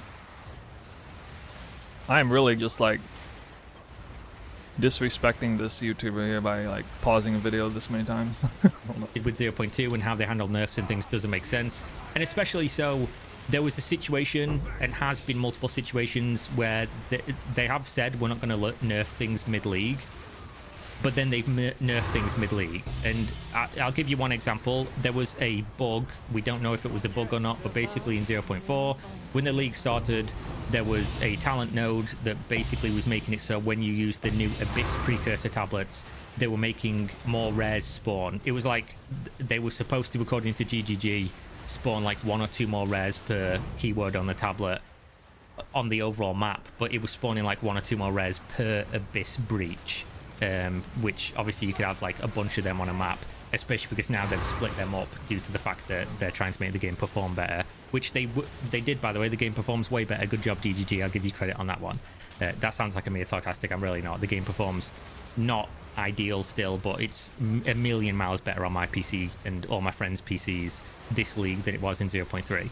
Either way, it was broken. People were abusing this. They were spawning like a million things. They were dropping like 80, 90, 100, 150 divine per day doing this, and then GGG nerfed it and pulled the ladder up. The people who already were at level cap and exploited this early got a massive advantage, and everybody else basically got fucked. I don't think you should be nerfing things mid-league, because that was fun. That was a fun game mechanic. I did it. It was fun. It was the most fun I'd had to that. On top of everything else, he's a guy who thinks GG should never nerf things mid-league too. Another medallion. This guy's like 7 strikes against him, as far as I'm saying, as far as his commentary. Point in PoE 2, because the dopamine of seeing a bunch of stuff drop all the time was great. What more can I say? That was like a good thing in my opinion. But when you... I don't understand why they nerf things like that. You're going to say, Kira, you're stupid. Why would you not understand that? It's super obvious. It was unintended. Yeah, it was unintended, but it was fun. And this game operates seasonally. It resets every 4 months. So if something's broken, it's broken for everybody, and it's broken for 4 months. But then you can just fix it, and everyone can enjoy it for 4 months equally. Where's the harm? Nobody plays standard. Nobody cares about standard. Why do you care if a bunch of currency goes into standard? Literally nobody plays that shit. It should be irrelevant. But they nerfed it, and that's fine, right? But it was the only fun thing to do in the game, in this league, in my opinion, because the temple sucked. And this is where the big problem comes in, and a lot of people are going to really disagree with me if they didn't already to this stage. Zach, he says he agrees with the YouTuber. I will stand with a picket fence against players who suggest that in early access and or beta in particular that GG shouldn't nerf things mid-league. Or if they're, or even in the middle of an actual league, like in PoE 1, if there is an unintended interaction that is making large impact in the economy for the league, yeah, they should nerf it.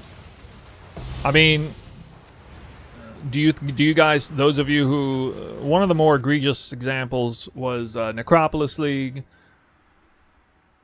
Actually, not even talking about T17s, but you guys remember the Barracks Respite card farming? The version of it that was super overpowered was the Brothers Gift.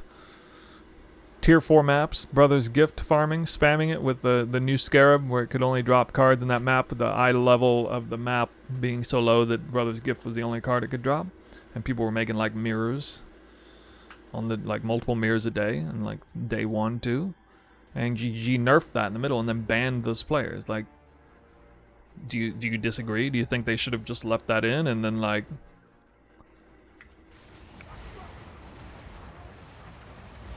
I mean, I'm sure it was fun for those players. I'm sure it was fun. It had to be fun for those players. Clever use of game mechanics, right?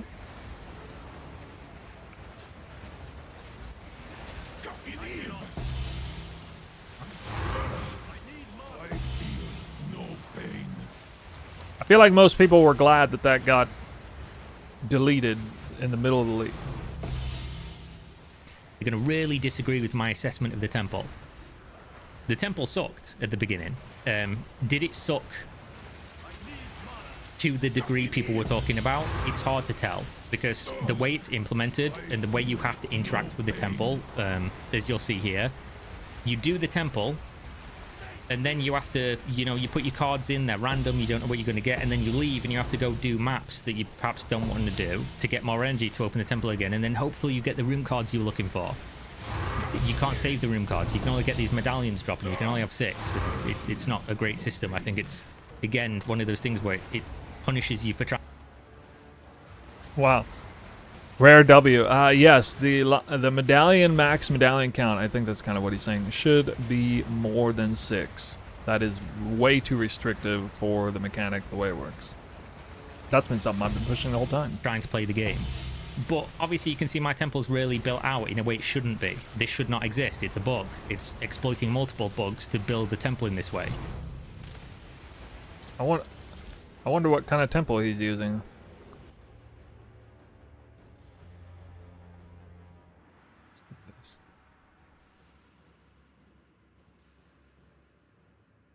Oh, he's using the second best temple in the game. Oh, too bad.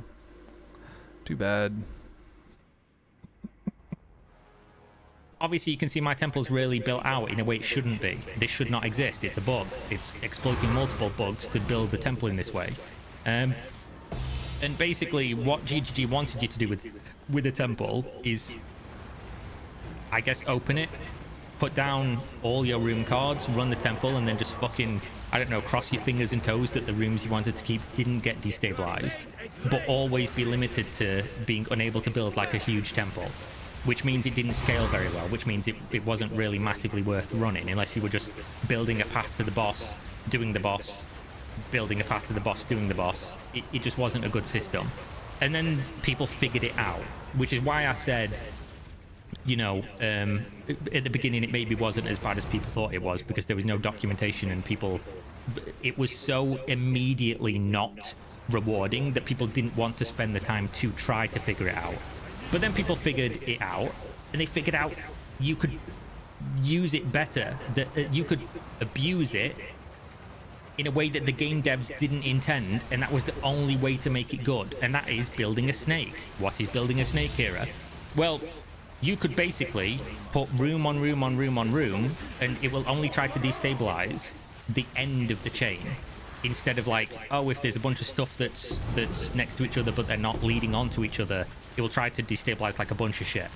It will only try to destabilize what's at the end. So if you build something that's super long, and then you get a bunch of spy masters, which is these rooms here, you get a bunch of these locks, and you lock the ends of the snake, and then it doesn't destabilize anything. So you can always be making incremental progress towards the temple being better and better and better. Something that makes sense, right? I'm putting more time into thing in game This even applies to real life. I'm putting more time into this thing, more energy into this thing, and it's getting better and better and better. Unless you're my friend who's been playing League of Legends for 10 years and he's still in fucking bronze. I don't know why I'm sending shots at him. It just came to mind as a relevant as a relevant point. But obviously this makes sense, right? Do thing for longer, thing gets better, get rewarded more for doing thing. That's dopamine, right? I'm investing time into it and it's paying off. But obviously we're abusing mechanics here because they didn't want you to even be able to build this many spy masters. You had to do it in like a roundabout way that people called the Russian tech, because the Russian guy figured it out. The fact that the ethical versus unethical, the tech, Russian tech stuff, the fact that all that exists doesn't change the core mechanic. Like, if that was not allowed in the game, I would still be running the ethical version of the temple that I made, and it would be fine. I would still... That still had 9 spy masters. There would be less loot overall, but it wouldn't change like the progression. It would actually be a lot easier to progress. Very original we are. But basically, if you did the Russian tech and you built all these spy masters, it was annoying to do and it took a lot of time, but you could build this perfect temple where nothing would destabilize and it would just get stronger and stronger and stronger, and it would reward you. And let's remember what I said earlier. What's one of the strengths of PoE? It's your character getting infinitely stronger. Currently, there's nothing in the game that rewards you or incentivizes you to make your character stronger because there's no endgame worthwhile doing it. So he's talking about temple, and he still doesn't think that temple scales in a way that incentivizes you to get a stronger character with mobs with rare mobs with 12 modifiers and 1500% increased effectiveness. No motivation to make a stronger character, really? Really? Even if you could have things get a little bit more difficult, which you can't, the reward isn't worthwhile. The temple getting stronger and stronger and stronger did incentivize you to grind your character and get more current. Okay, I was gonna say. So you make your character as strong as it possibly could be, so that you could grind this uber buffed temple that took like 100 hours to build. Like, no joke, like 100 hours to build this perfect temple. But you could build a less perfect one and you could still be dropping a lot of currency and it would still be a lot of fun, and you'd still need to build a pretty strong character to do it. So it was playing into all the strengths and all the things that make sense in a game like this. It sounds like he's beefing up the temple. Sounds good, right? But then the developers saw people doing this and said, no, we didn't design it that way. You can't have fun in this way, even though, again, we're going to reset it in 4 months and probably delete this mechanic from the game, as we've displayed many times over. Even though this is the best use case of what PoE 2 is and what you can do with your builds, they saw it and they said, mid-league, no, we're going to nerf this. We're going to make it so you cannot physically build this temple anymore. But anyone who already has it can... Wait, what? What do you mean you can't build the temple anymore? What did they change that makes it so you can't build a temple functionally anymore? Or a specific... I'm not aware of anything that was changed in that way. Yeah, maybe he's misspeaking and he just means to talk about how they changed the... I thought he was about to talk about the Spy Master Golemworks swap, but what? He said... Only allowed locked tier 3... Oh, that. Okay. I mean, hell, I forgot. Dude, that was like a blip. It was like 2 days or something. Continue using it, pull the ladder up. For some reason, again, in a mode that's going to reset in 4 months, why the fuck would you do this? I don't know. Doesn't make sense. But what they saw was people were dropping... Okay, I agree with them in that case, yeah. That was a dumb change. That was like, I'll pull the ladder up from under. Yes. Fortunately, they did revert it. Like 100 raw divine orbs per one of these temples, and they were like, no, fuck that, that's too much. And I can understand to an extent, but if you're telling me that I'm going to spend hundreds of hours on a temporary game mode to get my character strong enough to be able to do this temple, I'm going to spend 100 hours building the temple, and then the rewards are not going to be commensurate to that difficulty, to that time invested, nobody's going to do it. So it doesn't make sense to have this thing be as weaker than it is in terms of like the enemies and therefore the drops that they have, unless you're basically saying that we're never going to have infinitely scaling endgame, which again, this isn't even infinitely scaling. And the temple being like this made me think how much better PoE 2 would be if they just embraced these factors and they didn't try to balance the game around, you know, dad of 5 who plays for 1 hour per week, who sees 3 divine orbs drop ever and thinks that, you know, anybody getting more than that is doing something the game shouldn't be doing. And they should be designing the game around the idea that the more time you put into it, the more you're rewarded. And how easy it would just be to have like some kind of mechanic that when you ran a map, I feel like when it comes to the temple, this guy just needs to take the W. He obviously likes the temple. He thinks it's a good design. I mean, you can hold 2 opinions at once. You can say the temple was not implemented in the best way imaginable, but at its core design, it's S tier. It's like, just take the fucking W, dude. Enjoy it while it lasts. Like, that's what I'm doing. you like gained, you know, an infinitely scaling charge that you could like turn on or turn off, or, you know, let's just say, just spitballing off the top of my head, you run a map, if you complete the map and you're at the max difficulty of the map, as in, you know, your max tier, your max amount of precursor tablets, your max amount of mods on the map, you gain +1, an incremental number, and that +1 increases the effectiveness and percentage of rare monsters on your map, which is basically why these temples are really good, because you get more rarity drop by monsters, you get more effectiveness of monsters, and you get more percentage of rare monsters. So it just ticks up those stats. But it Yeah, I'm not exactly sure if he's just making this video to air out his grievances or something. Like, what is he gonna do? Is he gonna appeal to? Is he? I feel like if that's the case, he's only appealing to the exact type of player he doesn't want making decisions in the game. The dad he was talking about. No, I don't get it. also ticks up the difficulty, and I am not playing Freesia tomorrow. No. Basically you get one of those, and then if you know, you can toggle this on, you can click like, oh, I've got 57 of them, but I only want to do a 25 now, and you toggle it back down if you want to. But you get one every time you do your max level, and you can just infinitely scale the game, so you are infinitely rewarded for how strong your build becomes, playing into that strength of the game, and you're rewarded because it drops more stuff, it's more engaging, it's more fun, it's more challenging.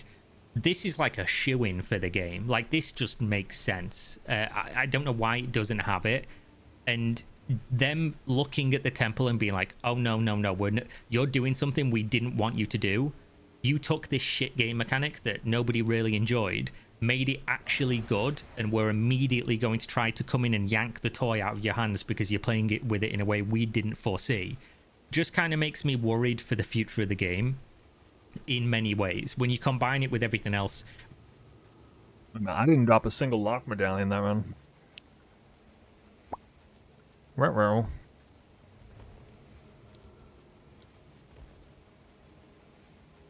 Ruh-roh. We gotta drop at least one.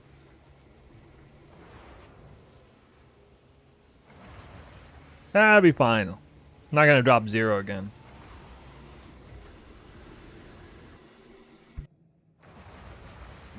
When you combine it with what they want the game to be versus how people are playing the game, it just bothers me, because this is not the biggest deal in the world, because they did come back from 0.2, because they made 0.3 and 0.3 was pretty good, and it walked back a lot of the shit they did in 0.2. But little things like this, I don't even know if I can call them little, because all... Was he saying earlier, was he suggesting earlier that he wants to see them have infinite scaling mechanics? Because that's like a hard line GGG doesn't want to do. They don't like infinite scaling mechanics. They like deep levels of scaling, but not actual infinite. That creates some other issues where, like, it's impossible to ever feel like a god, you know, if it's literally infinite scaling, that kind of thing. All of these things in totality of, like, how it makes me feel like they see the game in a totally different way that doesn't make a ton of sense to me. The fact that I really love this build, like, not just because it's strong, but this build I'm currently playing, which is, I've been playing a different game, so I've not played PoE in like 2 weeks, so I'm pressing buttons on my keyboard that don't do anything. This build with the cast on critical, the 100% crit rate, and you know, you just spam spark and fucking stuff just falls out the sky. Of course he's playing Spark cast on crit. Of course he is. Of course he is. And kills everything. This is so fun. It's so visually pleasing. Like, it just, in my brain, the dopamine is so... I wonder what this guy would think if he saw this build right here.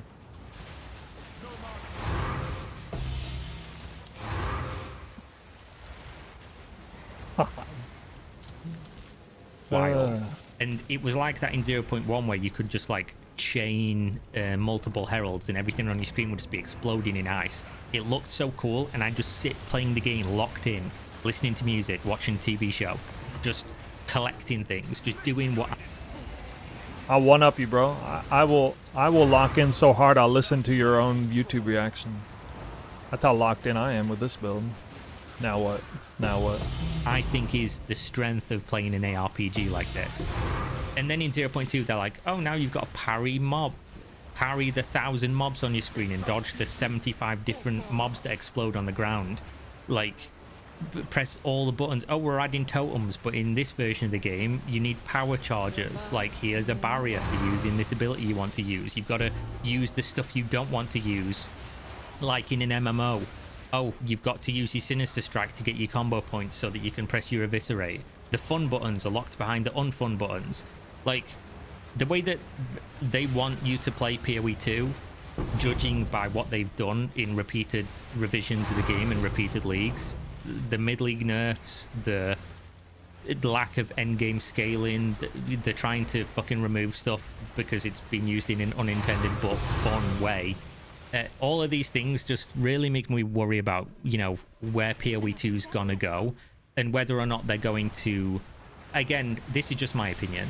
I think, like, if you look at the data, most people want to play PoE this way because they gravitate towards whatever the fastest build is. You could see this every time. Do yourself a favor if you disagree. You might want to play a different build. You might not want to play whatever's the strongest or perceived to be the fastest. That's fine.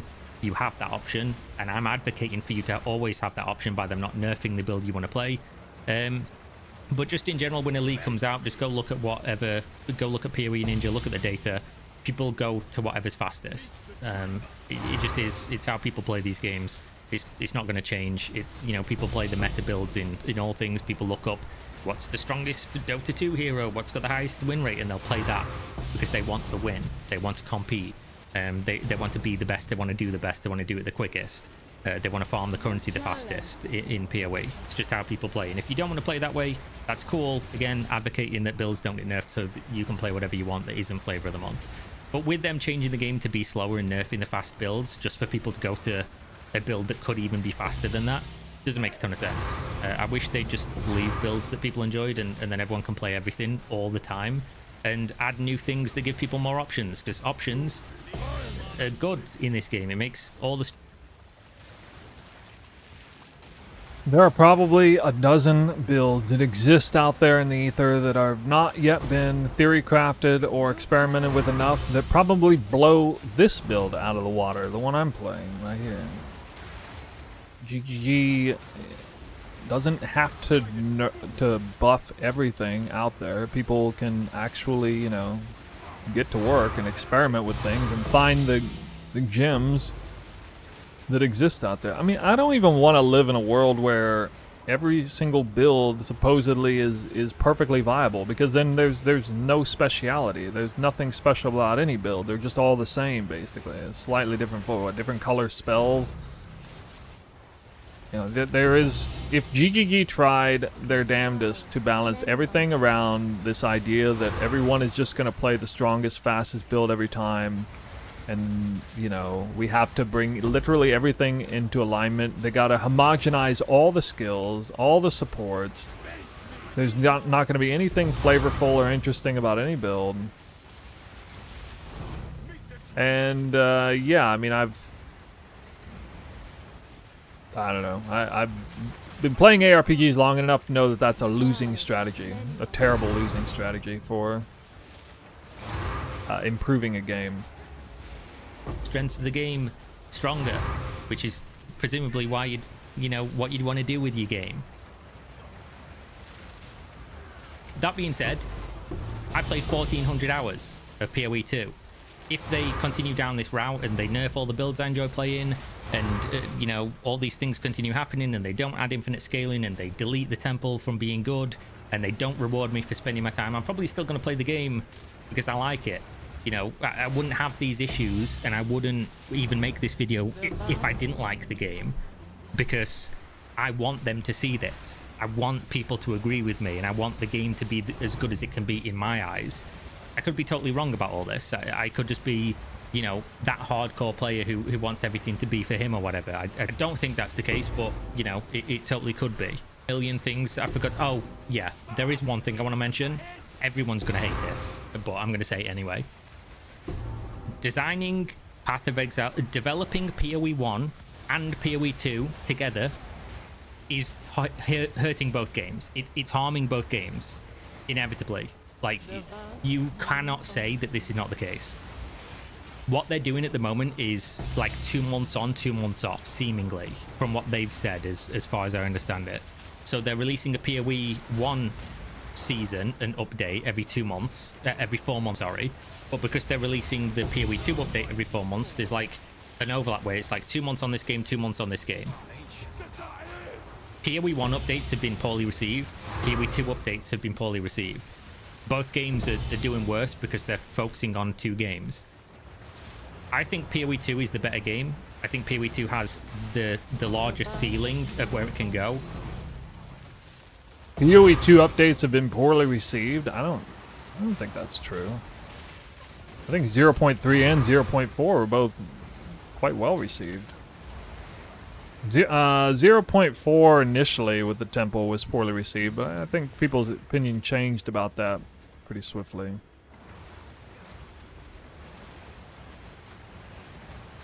Anyway, I kind of agree with that though. Like, the development divided between 2 games. GGG tries to say that they have a dedicated team for this, dedicated team for that. They clearly can't hire enough people for it to make sense, though. I mean, the laws in New Zealand, I mean, that whole thing where they don't have enough hands on deck at all times to be able to get away with the argument that, oh, well, we can develop both games at the same time. We'll just have twice as many people in the office work on the games. Then it's the same. And then, I've heard I can't remember which content creator suggested this, but when you have a situation where a company has a core game, core constituency, and then they come out with a brand new product, and like all the hype, all the energy in the office is all about this new product, but oh, you got put on the old game team. That's too bad. Now you just gotta try to work on making the old game as good as it can be while all of the emphasis is on the brand new games. That does affect people's morale, and like even to the extent their creative capacity is going to be nerfed a bit, because who wants to be working on the old game anyway, right? Like, don't you want to work on the brand new one? I mean, I think most people would.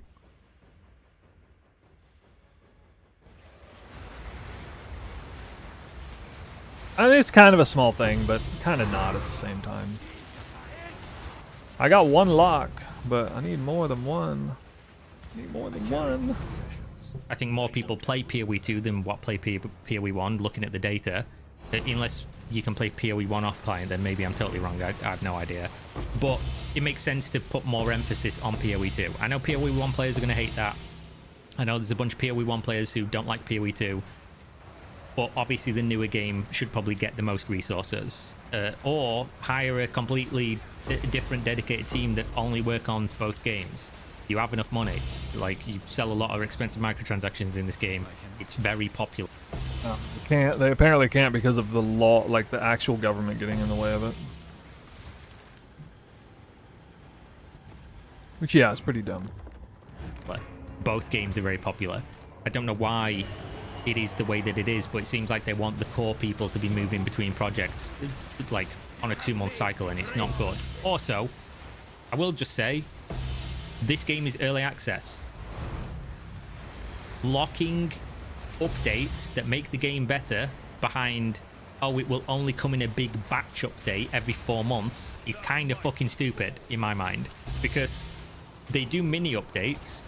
A lot of stuff in this game you could literally, like, having presets on your talent tree is something an intern could probably do in like an afternoon, and you could just put it in the game.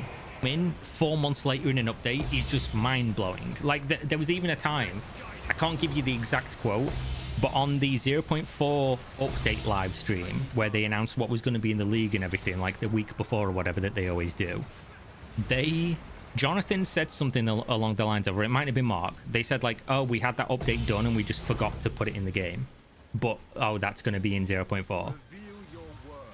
I'm not lying, guys, that shit infuriates me. Like, oh yeah, this thing that would have objectively made the game better, oh, we just forgot to put it in. I think it was when you kill the end boss. I might be totally wrong, someone else will be able to correct me on this. I think it was obviously in 0.3 at one point when you got into a map, you could just, because always whenever I'm recording, something's got to happen that I didn't know about. Either way, I think I've illustrated my point here. I'd probably just be repeating myself, which is a time-honored tradition of me making videos, I guess. Overall, them treating PoE 2 as if it's a launched product by just being like, oh, you know, this thing has to be part of this big update that comes not when it's ready, but on schedule of like, oh, 4 months, we have these things, even if this thing was ready 2 months ago, it just gets put in at this point. It makes sense from like a league perspective in getting people to come back and try the thing. But then when something's broken or it's not good, it doesn't, you know, everyone's playing that patch with it. Everyone's back for the game. It's not just, you know, going through iterations when it would probably make the most sense. And it always sucks when... And turns probably behind hotfix 13. Yeah, good point. Probably. Now, how did I loot so much more stuff on this one? Damn. Let's maintain a fine balance.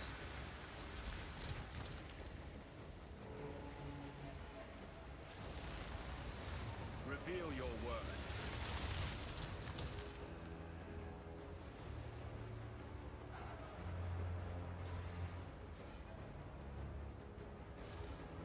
Oh shit.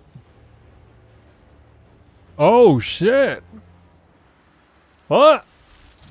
No, it's the cost one. No, it hit the wrong one. Oh my god, this is almost GG. Oh, I thought for a second it didn't hit. Oh, damn.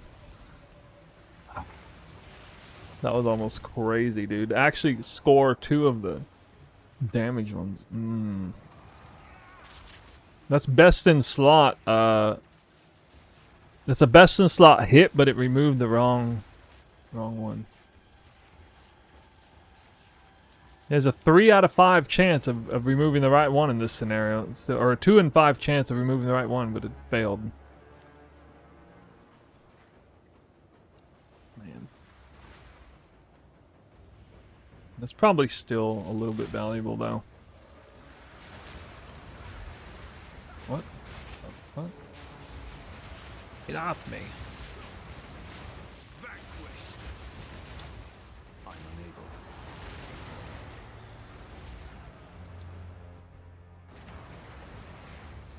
When a league's a disappointment, because I wait 4 months for PoE 2's league, and then 0.2 comes out and it's fucking terrible, or the beginning of 0.4 comes out when people haven't figured out the temple and it's not good, and then honestly 0.4 started out as a real disappointment for me. Day 3 I quit the game, I was done with it, and then I came back when people figured the temple out, and it's the most fun I've had with PoE 2 since 0.1 when the game was totally fresh. Yeah, that's a lot of people. I mean, that's not far removed from me, although I wasn't like gonna give up on it that easily, but yeah, I think that's a lot of people. The data reflected that as well. To me, and I think this is where the game is at its best. I just know that in my brain it's pure disappointment from here, because this, no matter how much time and effort I had to put in to get it to this point for it to feel as rewarding as it does, and for it to like play to the strengths of my character being as strong as it was and all this stuff, it will be gone meaningfully. Like, it won't be it won't be this good in 0.4. It won't even be remotely as good. You probably won't even be able to build a temple like this, even if it's a nerfed version. I don't agree with that. I think there's a decent chance it'll still exist. It'll still be really powerful. It will be less than it is now, but if you go into it with a mentality of like, okay, let's think about how this was probably designed, and let's think about this mechanic and how much currency it spits out and what that means for the economy. How much would this mechanic have to be nerfed to be in a good place in the economy and you know, in a fair place? And I think if it was, I think like a 60 to 80% nerf overall would probably be pretty good for the loot. And you can't just nerf it by 60, 80% without like also reducing some of the time investment costs, because it wouldn't make much sense to have the exact same time and cost and also have it nerfed by that much either. Probably, although it might not be as bad as I think it would be. Which is why I like the idea of it being changed from a like a 9x9 to an 8x8, which would be like this, or even 7x7 maybe, which would be this. I think the combination of those two things would be nice. I mean, I think if you made it a 7x7, you would be nerfing the loot by like 50% right there, and that would solve almost all your problems. They're probably going to remove the interaction and therefore remove the ability to make the temple what people currently have done. That's sad to me, not just because of the temple, but because it basically shows that anytime something like this comes into the game, enjoy it while it's there, hope that enough of the community like it so that they cause a stink when they try to mid-league nerf it, but just accept if it's too fun, whether it's a build, whether it's a unique interaction between your character and some part of your build, like a unique item, whether it's a game mechanic, enjoy it while you can, because if it's too fun or they don't like it, it will be gone from the game next update. That's just what you have to accept with this game, which is a bit of a sad realization. Not to say the game can't not have those things and still be great, because I played the game and enjoyed it for 1,400 hours in a year, which is pretty excessive in my opinion. But for what the game could be, I think they're designing in the wrong way, in my mind. It could be totally wrong. People could totally disagree with this. Again, I know a lot of people want the game to be slower. They don't want people dropping 70 raw divines, despite those people playing 500 hours to get to that point. Want everyone to basically be equally rewarded, despite the amount of time that they put into the game, and, you know, just be running tier 15 maps over and over again, just getting one divine every 3 maps or something stupid like that. Just seeing no progress at all. If that's the way the game is, I'll come back every league, I'll play for a couple of days, and if there's no broken interaction that makes the game mega fun, then, you know, it is what it is. Just move on and play something else. But I have to hope they don't keep doing that. I have to hope they don't keep nerfing builds that are fun, because I don't like the idea of finding a build I really enjoy and then just being like, oh, I can't play it next league. It sucks. It's playable. This guy must not be aware that PoE 1 exists, and it usually has something broken quite often. There's something broken about the economy or whatever. Almost every league. If I put enough currency into it, but it'll be like a quarter or less of whatever the current flavor of the month build is that got a buff or didn't get nerfed. Either way, that's the video. I promised you, 25 minutes of bullshit and rambling and probably not making very interesting points, but you asked for it, some of you at least, and that's what you get. Hopefully some of it made sense. Hopefully you enjoyed. There's a new Discord link in the video description. I realized for weeks now I've been saying, oh, join Discord, but there was no link down there. Which is typical for me, I guess. But there's a link down there. Join Discord, suggest content if there's something you want to see me cover. Let me know if you agree with any of this, where you disagree and things like that. Obviously, it's going to be a contentious topic. PoE is one of those games where it really divides people with opinions, and everyone seems to have like a very different view of what's going on. Either way, thanks. Check out the links. Patreon if you want to support my content. You get nothing. I get your money. Game subs if you want to go buy something. With that, you do get something when you spend your money, and I get a kickback of anything you do spend. when you use my code and get a discount. Either way, thanks for watching. Stay safe. Peace. All right, you guys, welcome back to... Oh God, gotta get that out of here.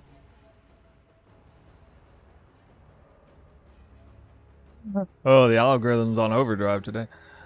Okay.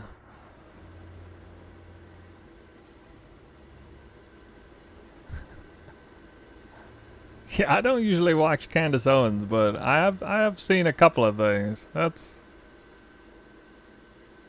a whole nother animal. Holy shit.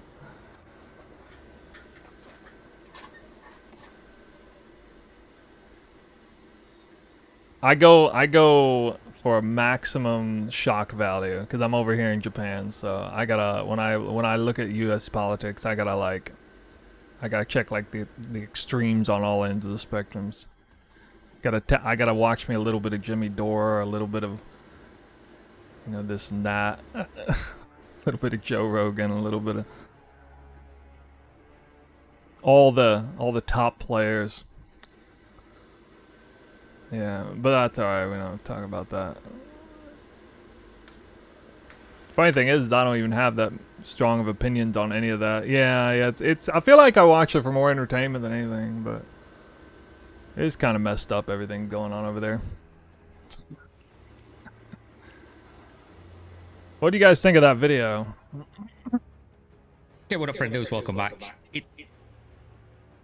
We'll link it here for you guys.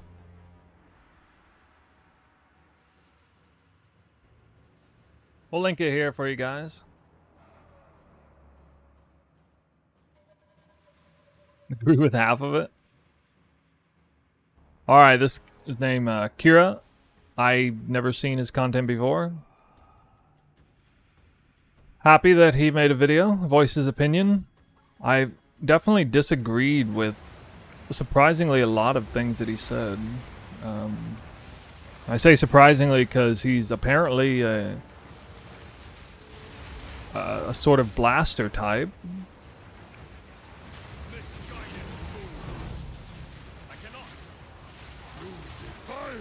Said it's sad he doesn't seem he wants to put effort into the game. I don't think that's right. I think he came from the perspective that he wants there to be broken interactions and things that he can,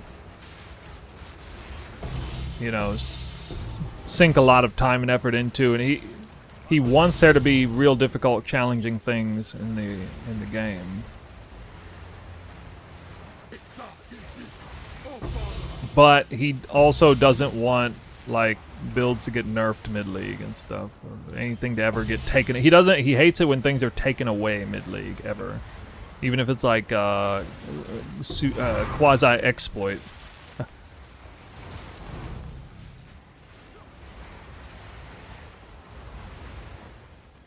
Love this league even with the goofy ass inflation.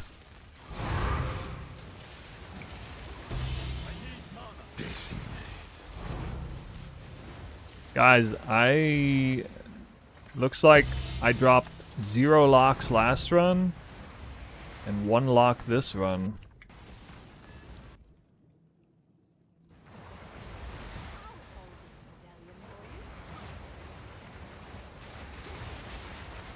And I think I only dropped 1 lock the run before, so I think I'm on 2 locks in 3 runs right now.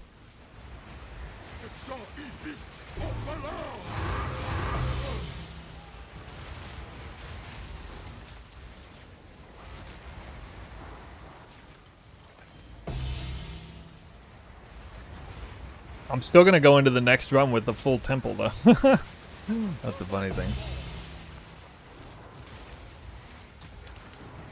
The Smithy clutch lock did not come through.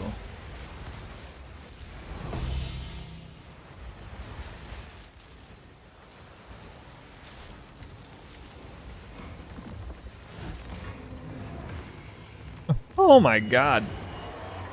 Can't be stopped. Another one. Oh!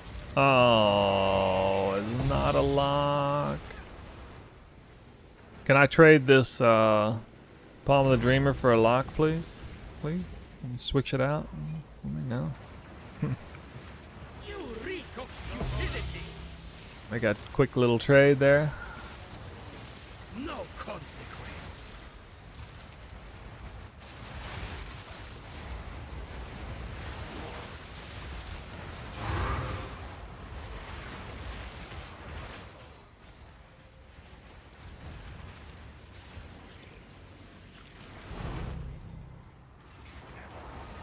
You have made a Protects orb.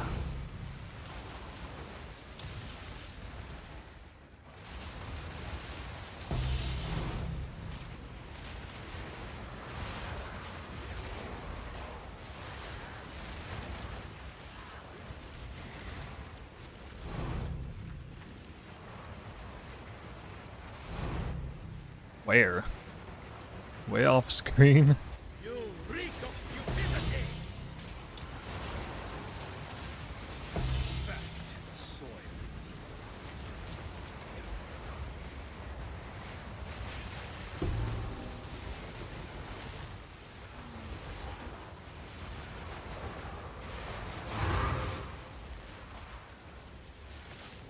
Then the Arch Nemesis saga. You're forgetting one big one in between there was the streamer privilege, ultimatum, league start, and then expedition gem nerfs in particular. Expedition was a league where there was a lot of nerfs to player power.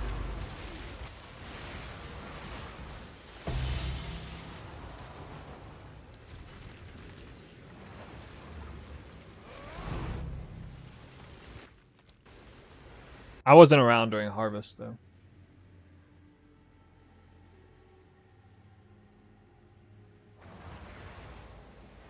Yes. How can I help? Fire. Like a lot of divines. 1, 2, 3, 4, 5, 6, 7, 8, 81.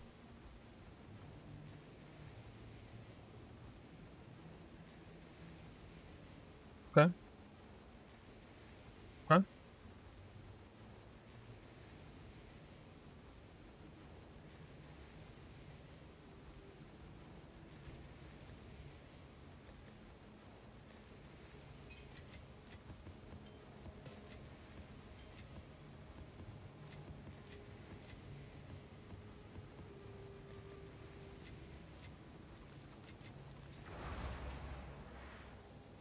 All right. We close this temple. That gets yeeted. Go this here. We go into this next one with no pre-locks. With all the rooms, though.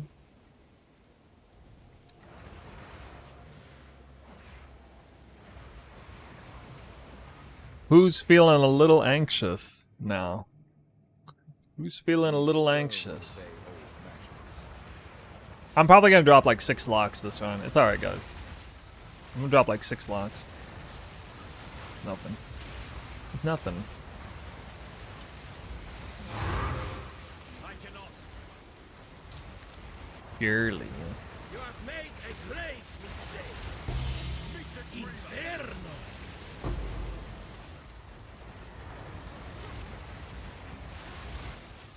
Misguided fool. Hey, yo.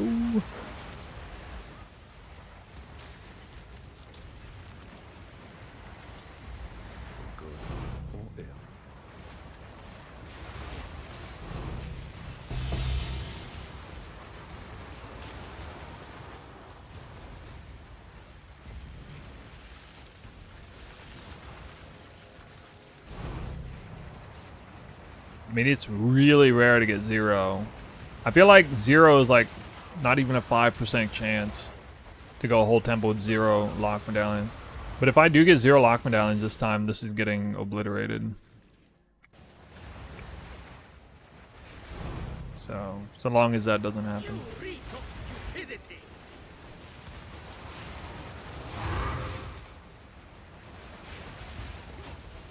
No lucky lock from the sacrificial chamber, though.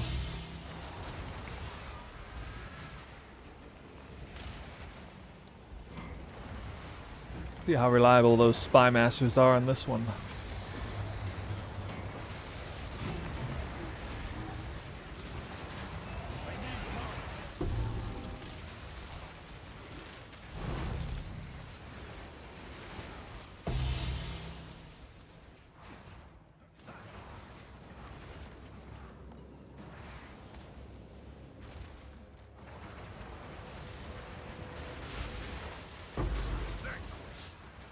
How much quality do you...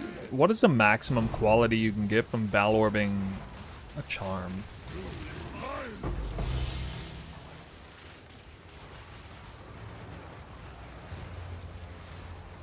%65% rarity. The vow. No mana.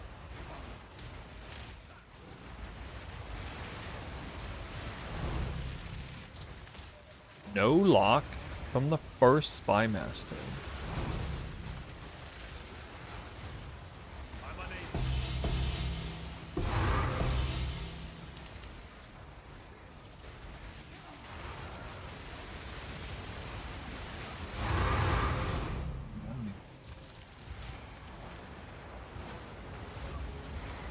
The vow. Yeah, assuming you start at 0. What if I drop a Mirror of Calandra but no lock medallions?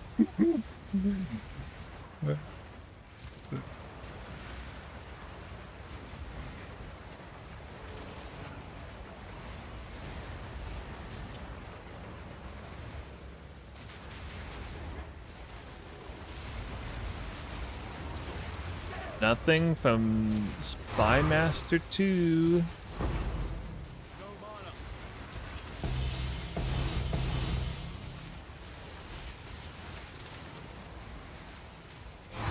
Mighty fall. Oh, I should double check this on the side here. Nope.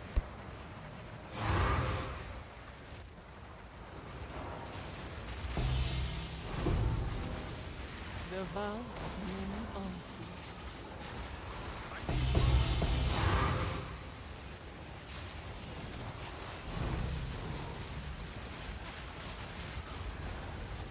Oh, no. The Spy Master dropped a medallion, but it was the wrong one. Not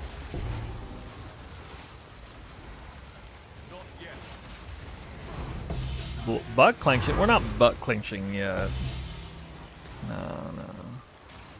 I think it like the last 3 Spy Masters I will be. Maybe.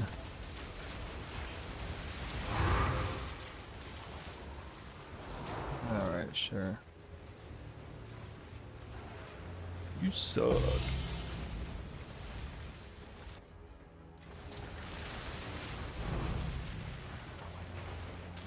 you really like the active side. Legion Barracks dropped the wrong medallion. Although that would just be luck if it dropped the right one. Third Spy Master. Oh! Lock medallion. Let's go. Let's go. Oh wait, that was the 4th one. Is my temple bricked? Not like forever bricked, but it would be really bad, yeah. Because I would lose some of this, and to get this back, I would have to like let all of this die all the way down to here, and then do the like the unconventional thing to get these back. That would be like let's say I lost these two, because that would probably be what I'd lose. Alchemy Lab, Armory, Alchemy Lab, Thaumaturge, to get those back in. It'd be even worse from here.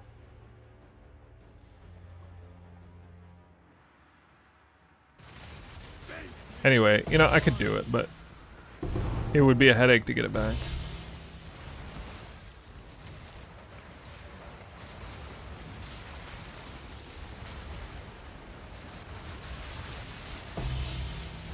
The mighty fall. Foolish fall. Perhaps you will be like the active side.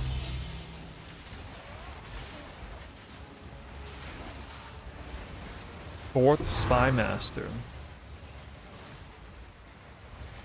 Negative.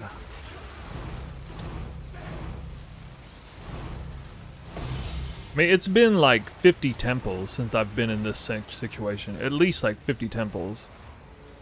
I've had no problems at all. I mean, you bring it upon yourself a little bit if you Like, if you're insistent on locking this one, then you put these other two in more jeopardy. But I've just gotten, like, more and more comfortable with it because I've seen Many unseen. the RNG swings a lot, and I used to be more careful.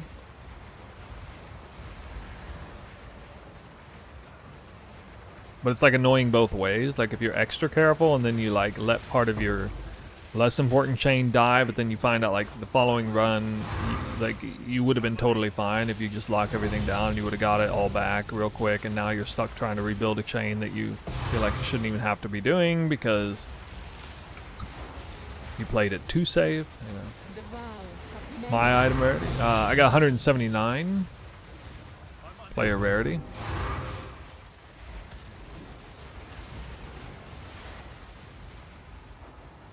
Locked here either.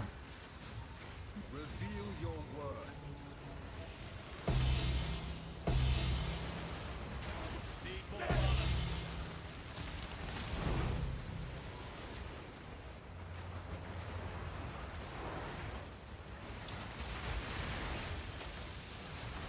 Meet the tree. No mana. Made a new build, only have 110. I mean, it's fine if you get 110. challenge. I would try to get at least 150 generally, but I wouldn't feel terrible about 110. I was running around with like 120 for a long time. Hit me! Where's the last guy at? Over here?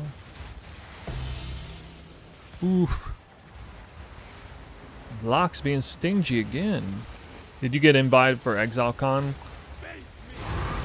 No. I don't actually know where the invite would come from, but I mean, there's nothing on my emails.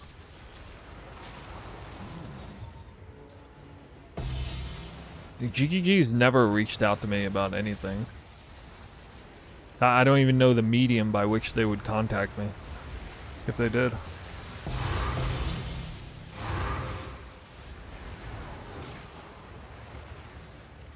Devour.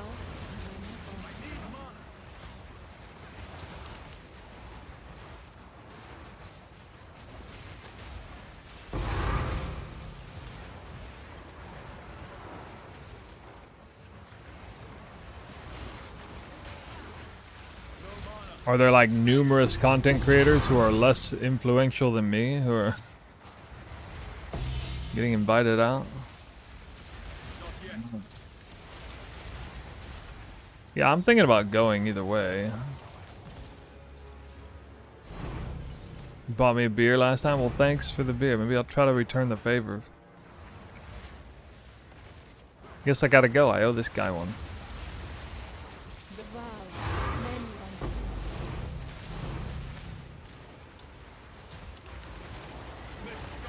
Japanese only stream. It wouldn't be a very conversational stream, dude. Alright, well, I hope I get at least one more lock. That's gonna be rough. Only get the one.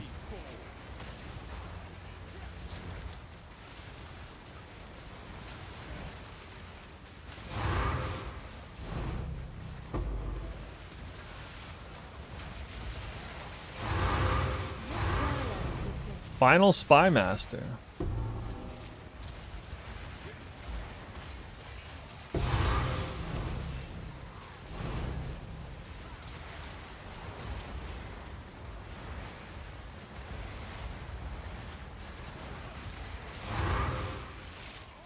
No lock.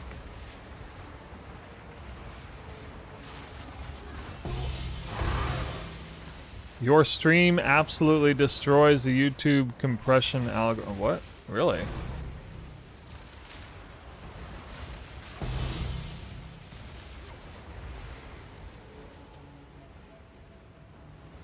How many of you on there?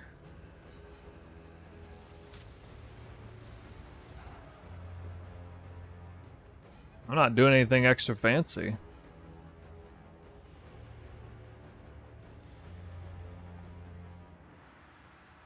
Oh, the bit rate. Oh, I thought you were talking about like user count.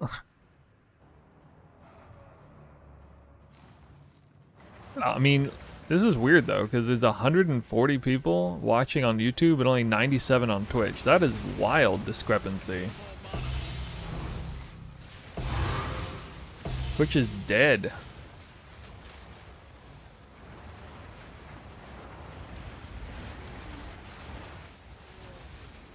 I mean, for virtually every streamer, it's like, yeah, it's like way more Twitch than YouTube viewers. All right, we could get a lock medallion here, guys. You have made a grave mistake. Tier 3. Tier 3 Alclab. Wait, what? Oh, well, yeah, obviously this was not going to be on the tier 2 room. Oof. The wrong room dropped a medallion.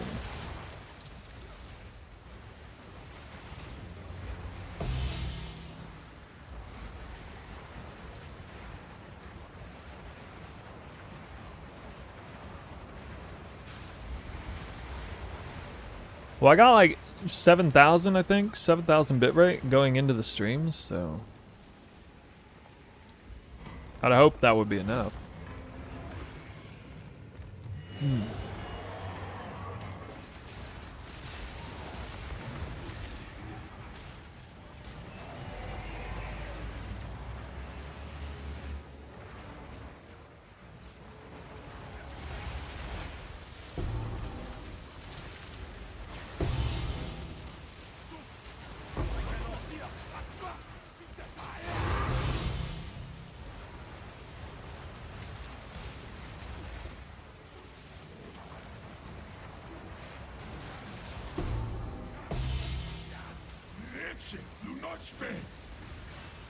I'm stuck on the corner Russian for the past 3 days. That's why I'm just gonna save the right room medallions and wait for a sack chamber to appear. That is a surefire strat if you go through it that way. Current league still up to April? I think so. There's something I think has to shift though.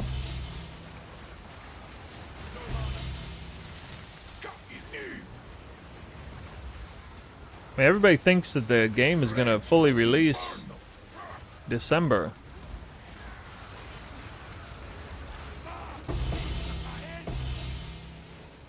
Right? We all in agreement? December 1.0 release. The mighty fall.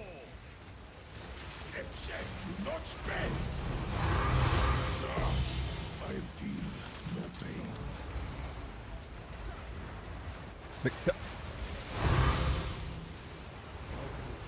You have Yet.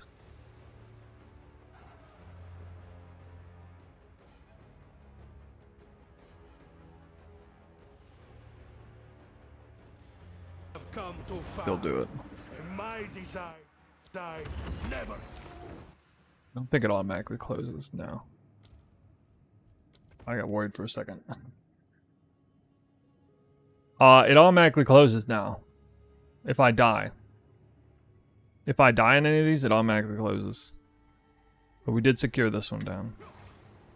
Since I aggroed the architect.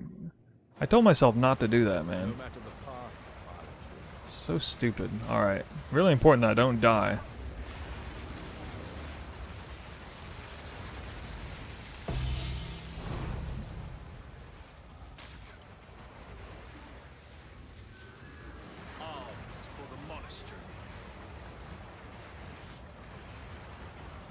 I would try and rely on the smithies.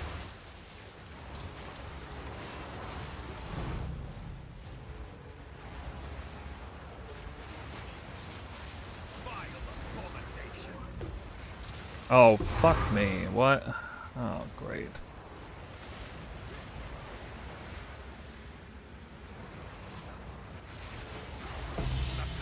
Wait, it's fine.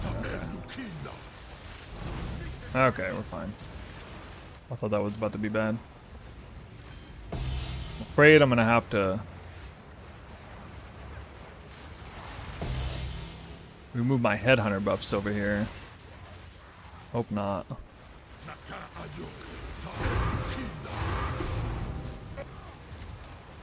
Ooh. Oh my god!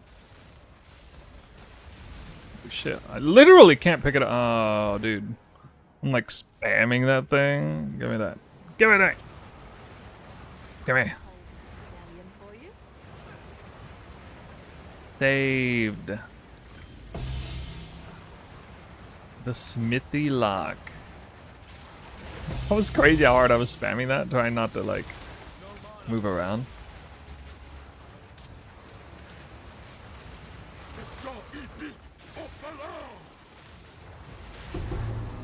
I don't want to like lose my headhunter buffs by stepping out. Damn, hit another medallion, but not a lock.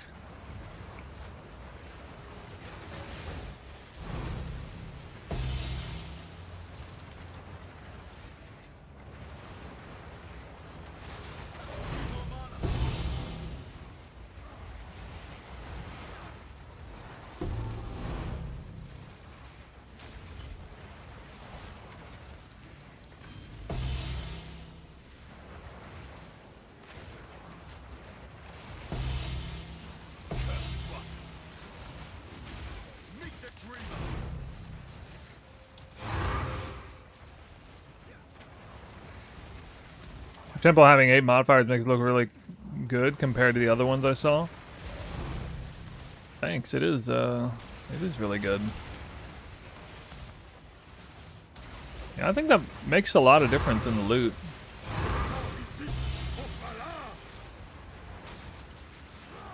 There's some people suggesting they're getting like more divines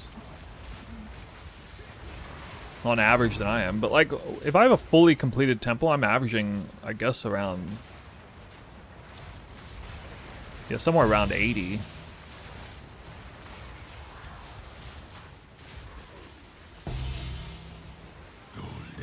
But some people have suggested that they average like 90 to 100 too. I don't know what they. I don't know how true that is, or exactly what they might be doing differently.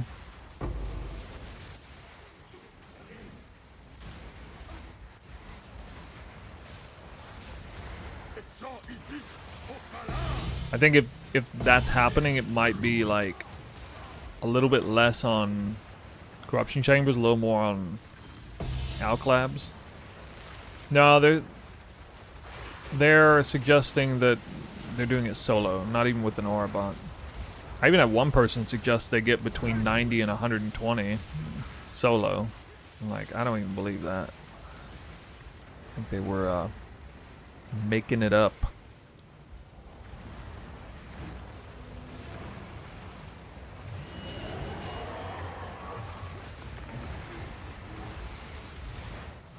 You have made a grave mistake. The average guy, yeah.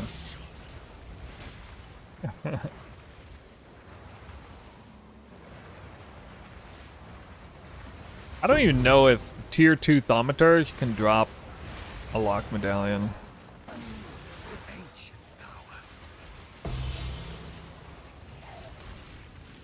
Thinking maybe it can't. You reek of stupidity. It's my microtransaction. It's just called the, well, it's the only Twister whirling slash microtransaction in the game right now. I don't remember what it's called. I think it's called like Druid something. It's Druid themed Twister.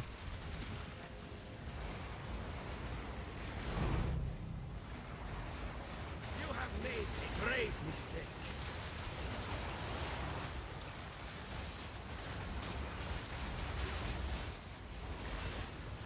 You hear tinks in your sleep?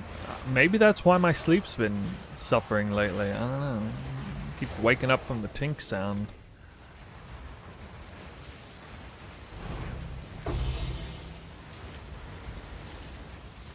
You reek of stupidity. There's no locks there, or what? You trying to get me to press Alt? I'm not pressing Alt. Can't make me press Alt. Nuh-uh.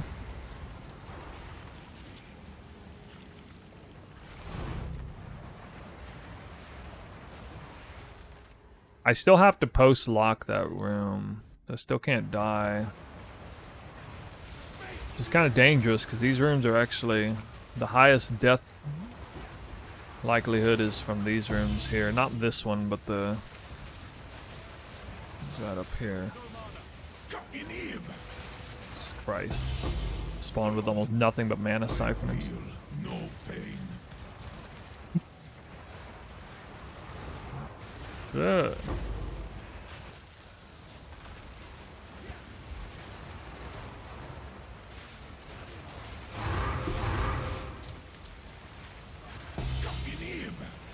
Wait, it tells you all the types of rooms it can drop?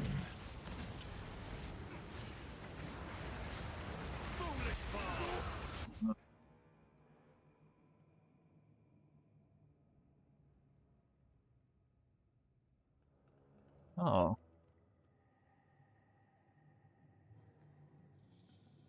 I didn't know that.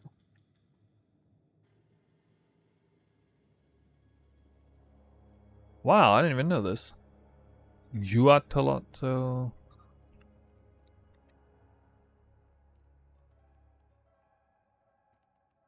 Yeah, so commanders can't drop it either.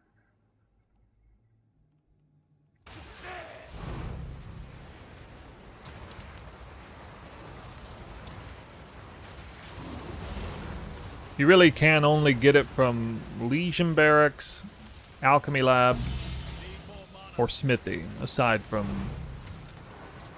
obviously Spy Master.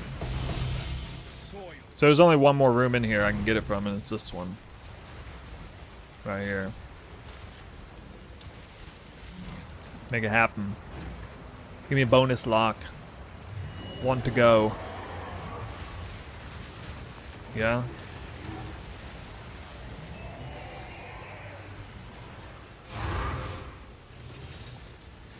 Or not. You have made a grave mistake.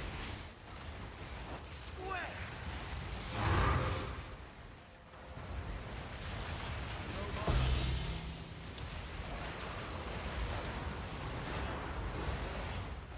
Thaumaturge 3. Yeah, I don't have one of those. Dude, I wish you could level them up.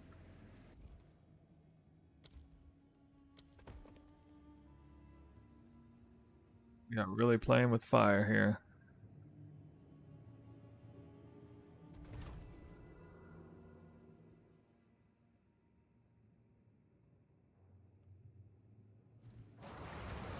Huh, I gotta do one more map.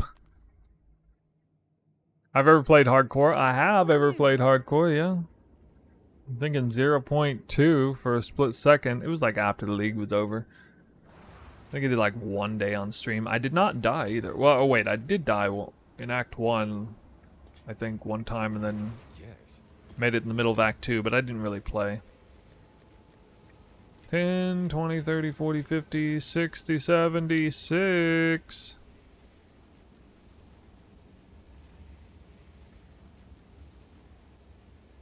Not bad. Right now, averaging 76.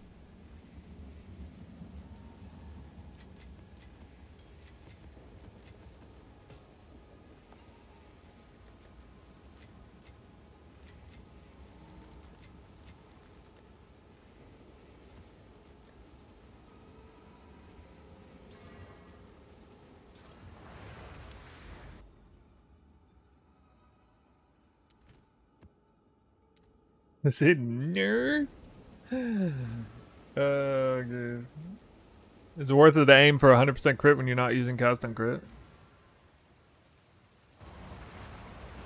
Well, if you're not scaling the build in a certain way, probably not. But like if you're scaling crit multi in any decent amount, like if you got at least like 300% crit multi, then yeah, sure.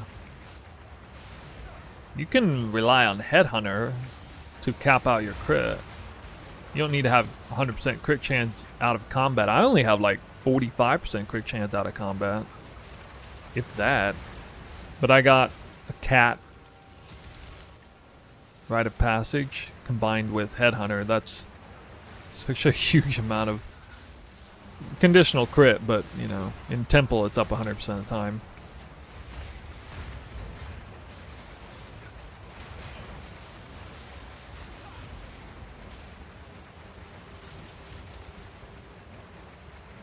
Look, Mom, no light radius. Woo.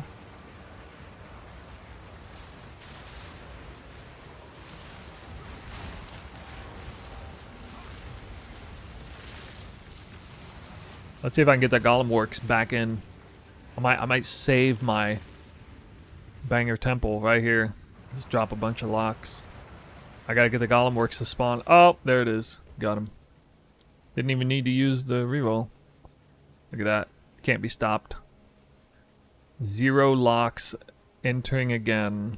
Holy. He's out of his mind. Damn, what am I doing? I'm gonna get burned for this eventually.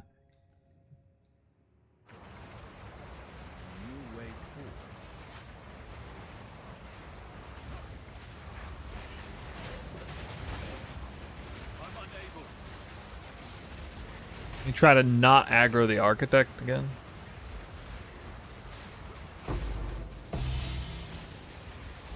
Back to the soil.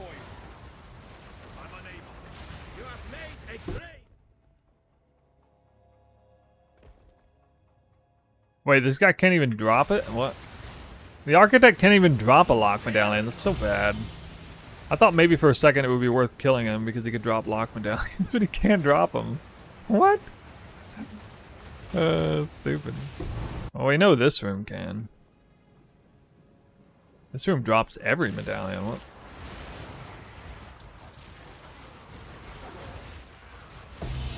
$46 rarity area. Streamer client, let's go. Yeah, I know you guys are excited. Well, I mean, hell, it makes it more entertaining for you guys to see the GG Temple on the brink. It's on the brink.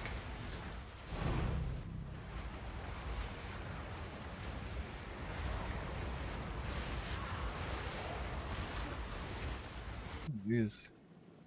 That's a lot of medallions. You're on the edge of your seat? Really? You reek of stupidity. Vile abomination. Not yet.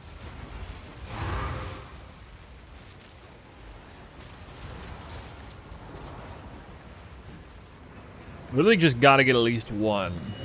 Gotta get at least one. I'd like 2, but I'd really like 3 or 4 because that way I can actually start progressing. I'm only kind of holding with... If I get 3, I'm not re-upping this.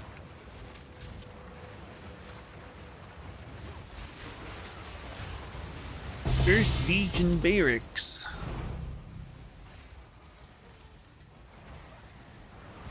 I have a funny feeling though, the first mirror I drop is also going to be like the same temple that bricks it. That bricks my temple. I just have a funny feeling. I feel like that's the reason why I haven't dropped a mirror yet, is because I haven't let my temple get bricked. I have to brick my temple in order to drop a mirror. Some kind of weird thing. Alright, Spy Master number 1. Survey says no lock.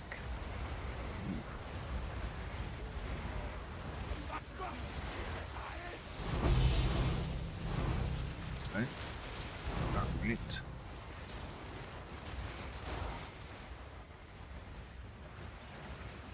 That's okay. Cursed one.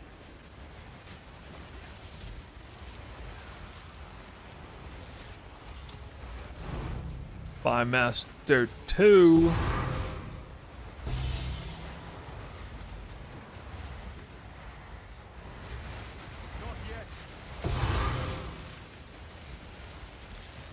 What's with the frame drops? What?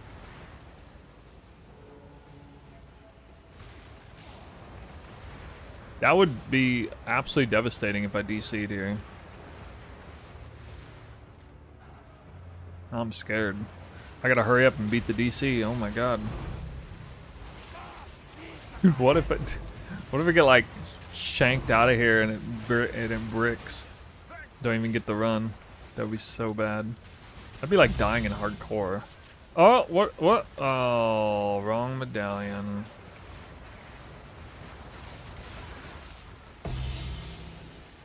Perhaps you did. Third Spy Master.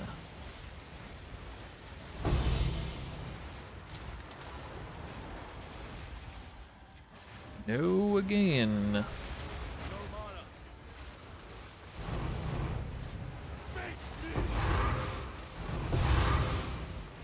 Oh my god, the Legion Barracks is keep dropping medallions, but not the Spy Master. Might as well take that, probably gonna need it after this run.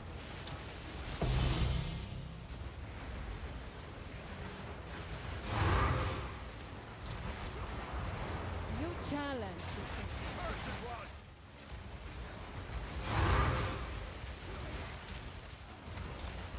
Fourth Spy Master. Oh.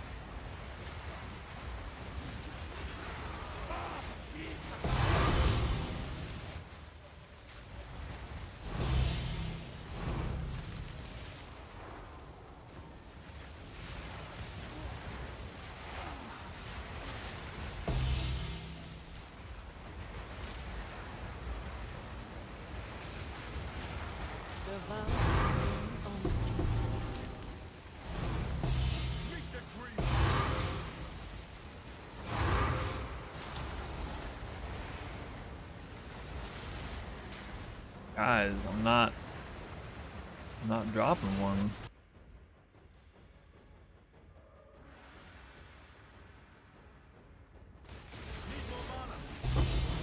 That was the fifth one.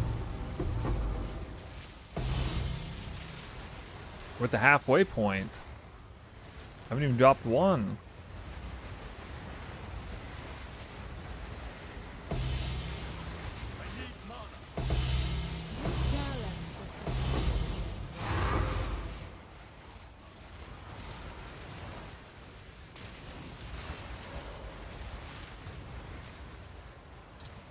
Oh, what? What? Legion Barracks dropped. Or no, wait, that is a Spy Master. Sorry, I didn't even realize on the next one.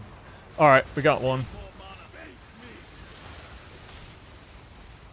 Got one off the 6th Spy Master.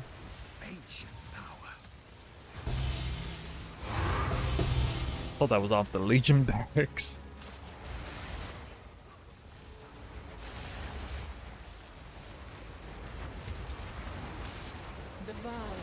Alright, come on, load me up.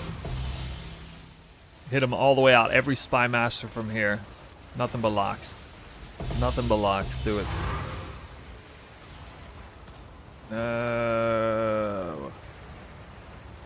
Where is it?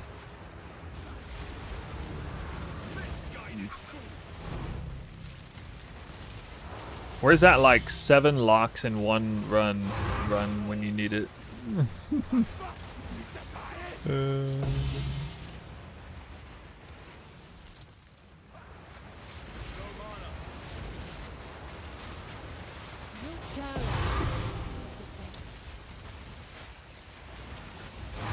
Seventh Spy Master out of 11. Off the corner. Nope.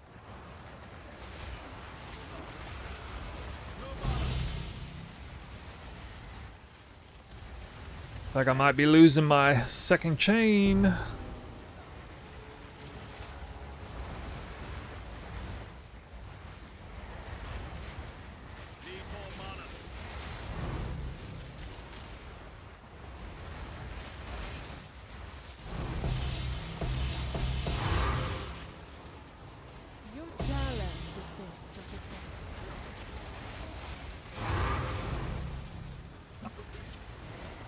Is this 8 or 9? This is 9. Number 9. Nope. Woo. Only 2 more. Damn, I'm gonna be in the same spot I was last round. Odd. Ancient power.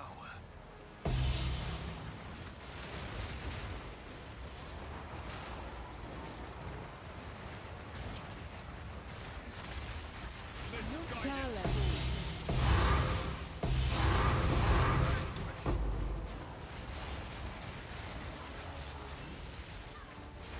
Second to last one here.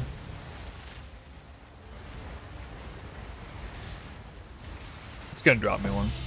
It's gonna drop me one. What? No! Oh, jeez.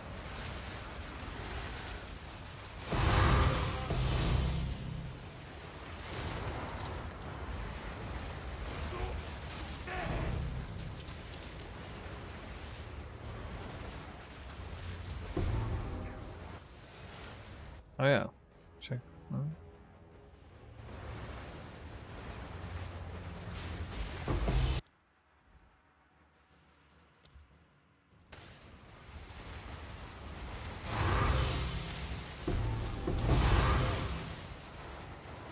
You challenge the gift of the best. Final Spy Master. It's gotta drop one. It has to.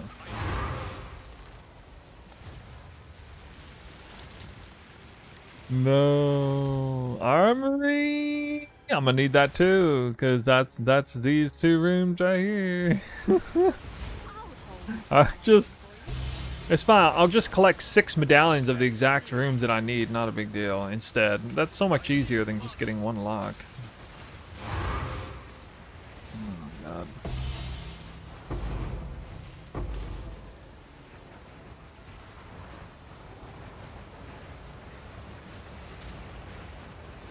Xantippe medallion sure is dropping a lot.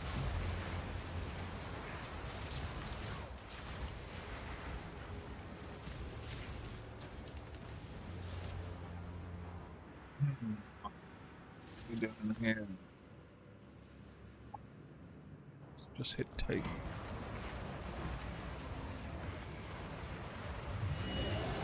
Drop a mirror yet? Nope.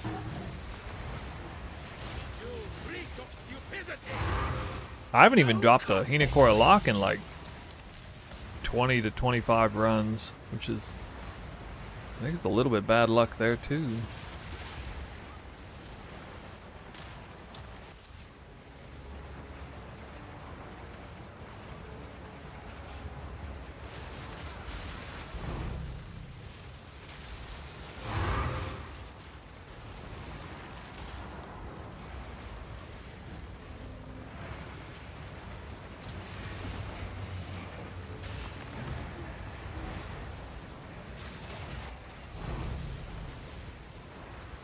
When are they gonna make tier 3 galleries? Armories drop medallions. Oh, another Xantippe medallion. Oof. Ooh, hey, that's the best, most valuable soul core though. Consolation prize.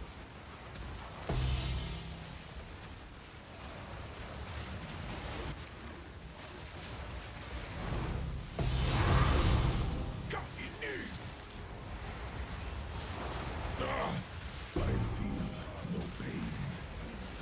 100,000 div. Maybe they're playing with like in a group, and they're responsible for picking up the div, and somebody else picks up the mirrors. I don't know, dude. Like, you'd have to be playing in a group to even probably pick up 100k in a league. That's a stupid amount up to this point.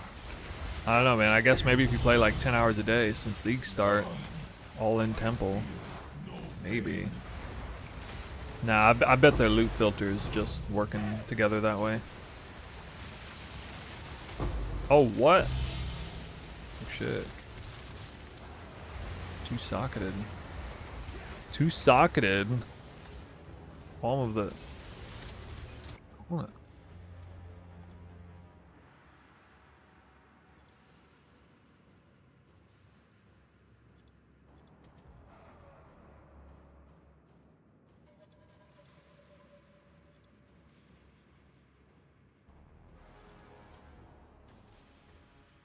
Damn.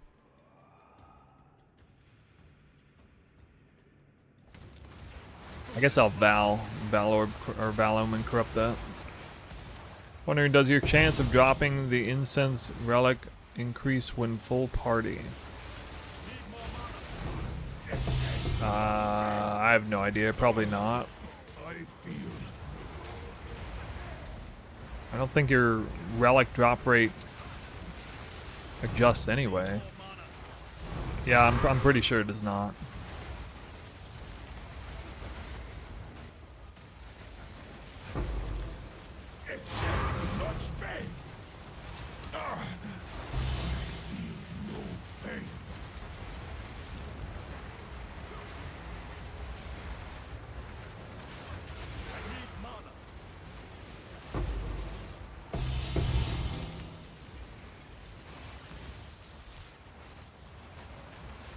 No free shot? Yeah, I'm not planning to play it. I'm gonna keep doing some PoE 2.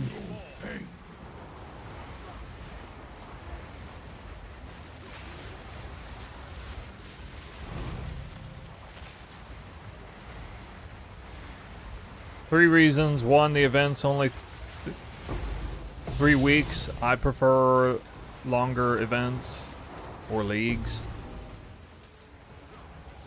It's too close to the, like, it ends right before the official PoE 1 league. I really don't want to do PoE 1 double back-to-back like that. And also, current state of PoE 2 is pretty rad right now with the temple. It's fun. And we'll probably not see loot like this in a long time, so taking advantage of it.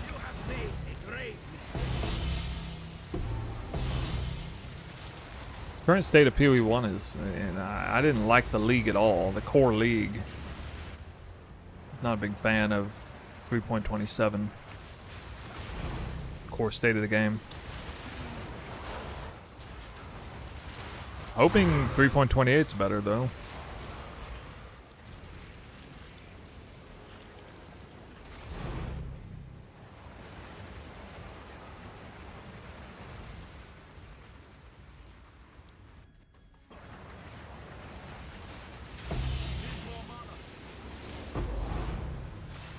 Any plans on adding a seer to my runs?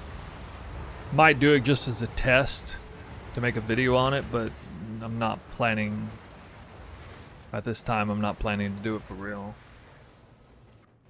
I guess it would be entertaining for people to watch if I did. Hey.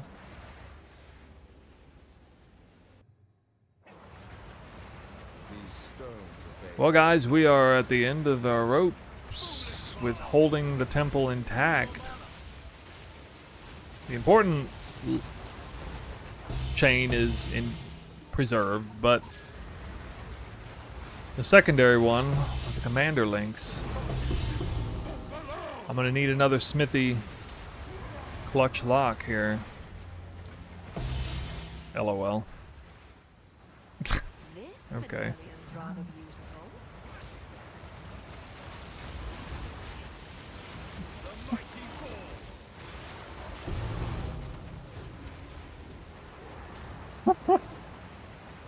He does it just like that. Just like that. Ole. Snap your fingers. It happens. I don't know, man. I might let it decay anyway, honestly. Just so I can... no, I'm not gonna do that. Should be able to...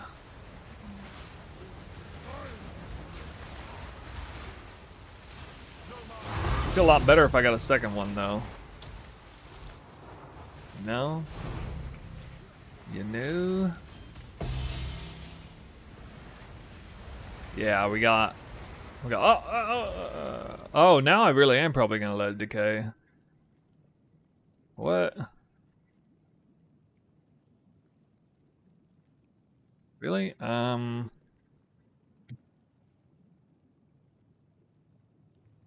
So goofy, dude. Yeah, I think I will let it decay. I'm getting such good cards, especially with Corruption Chamber, because that one's annoying to get. He's got a corruption chamber medallion.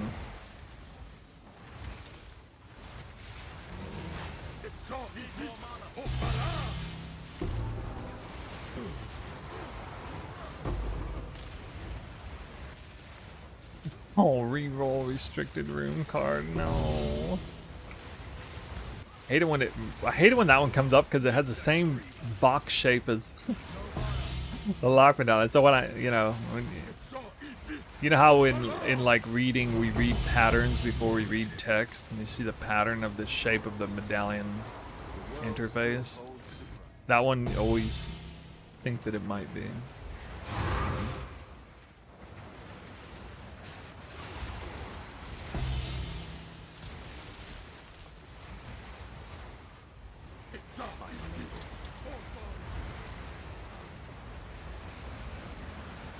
Eh.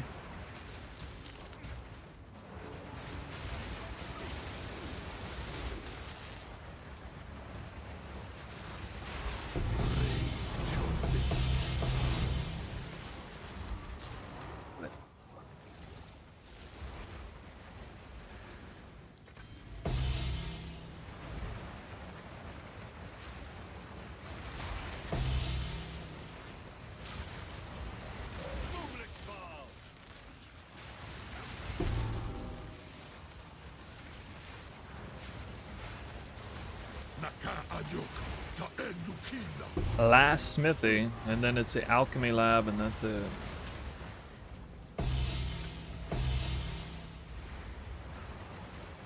Hey, how am I doing? I'm doing all right. We still don't have a mirror though.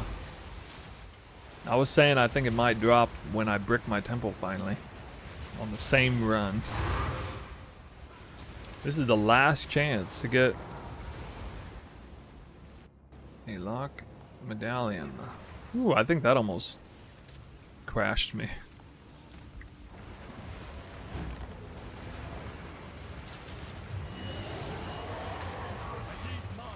Watch the medallion interface spawn off screen because I pressed alt earlier. That is so crazy.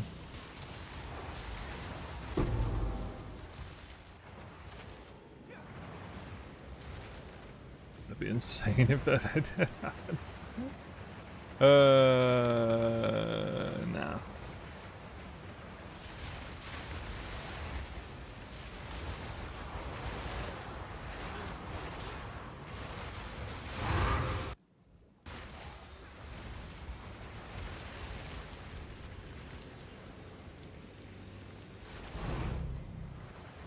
You have made a great mistake.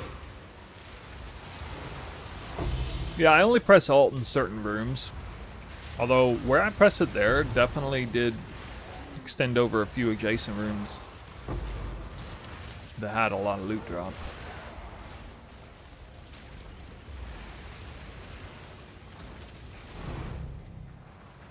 You reek of stupidity.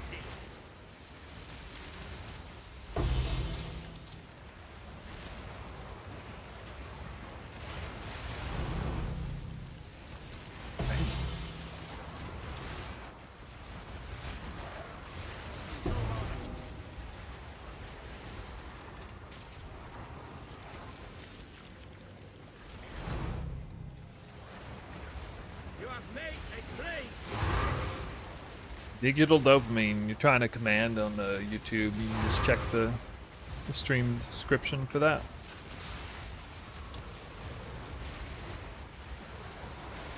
Jinx it.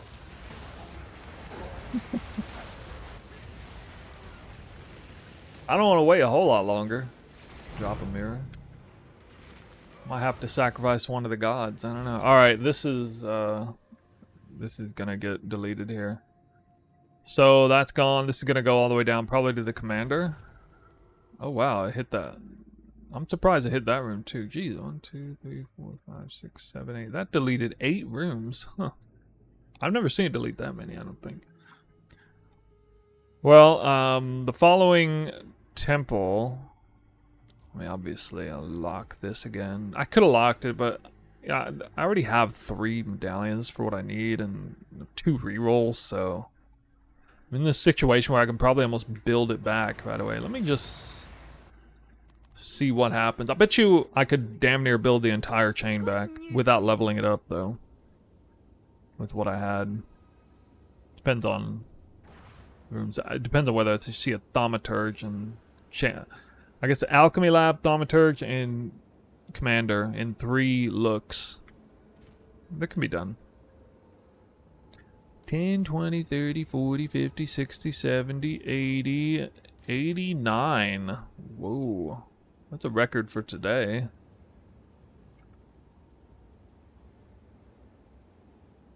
Nice.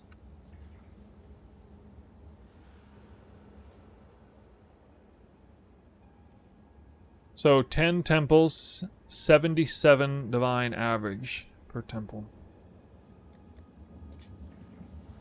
Yes.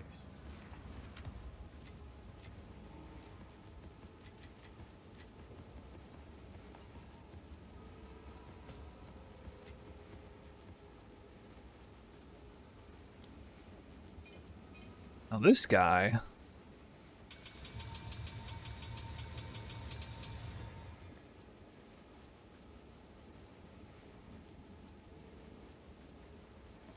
If this goes Palm of the Dreamer, it's worth thousands of divines.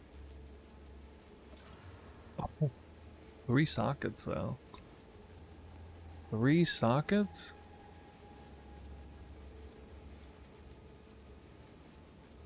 Oh, it's not even...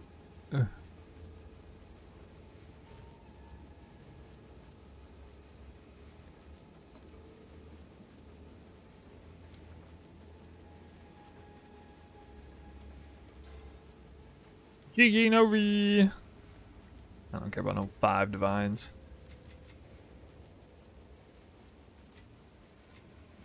Yeah.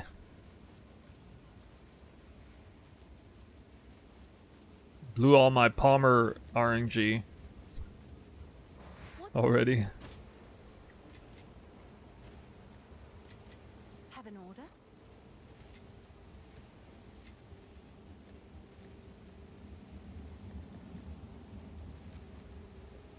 And now for everybody's favorite content, we have crystal farming. Woo! Don't everybody leave all at once. Now I just real quick want to see what cards I get. I can see how much I can repair that temple. ASAP.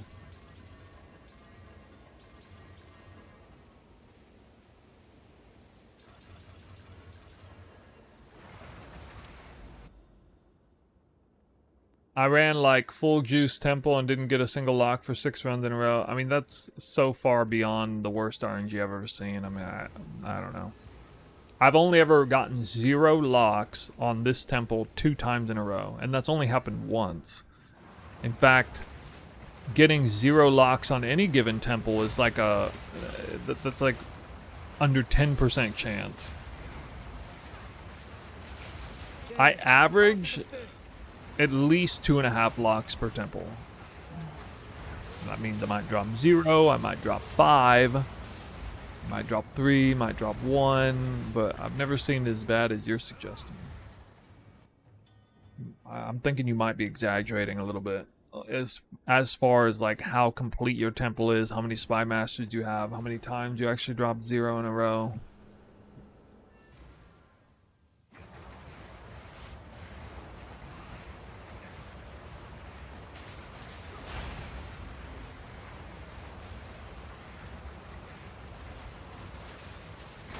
I think they stealth patched it. You mean like stealth buffed it? I think they stealth buffed it. Stealth buff? I'm unable. 16? Yeah, you don't need those 16 spy masses. What the fuck?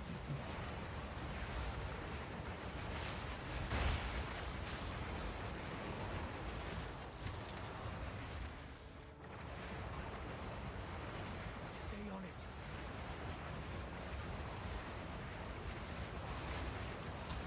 Oh yeah.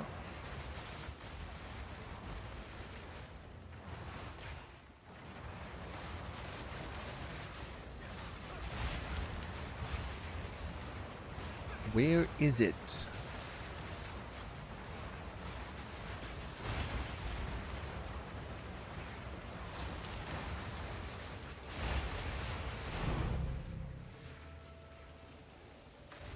Ah, it's just unnecessary.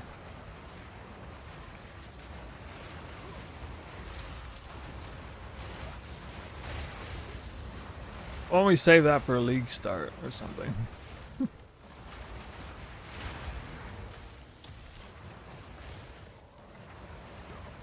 Did I open a map where I already did it? Like a dum-dum?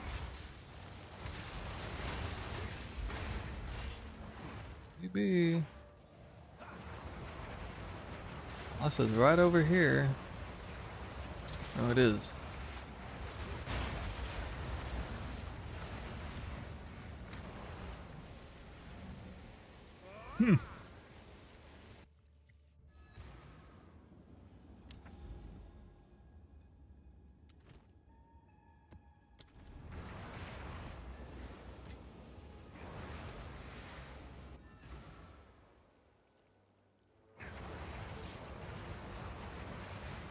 You should add crystal as a reward for defeating map bosses.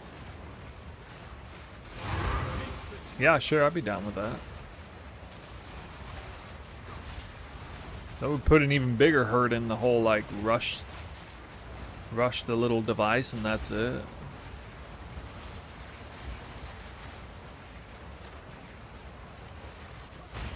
Oh my god, a breach. Guys, it's a breach. I haven't done one of these in forever. I just want to remember. Just want to remember what it's like.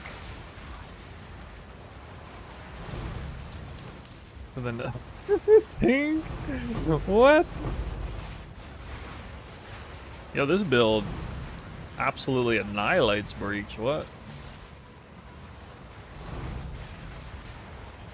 My god.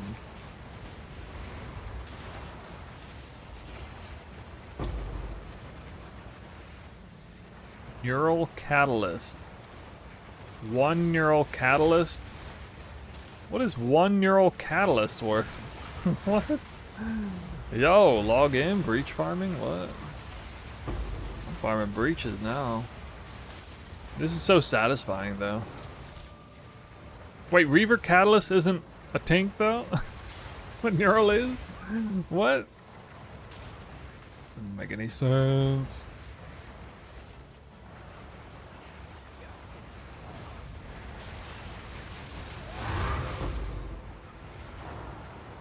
Yo, I bet you breach splinters are actually worth something now.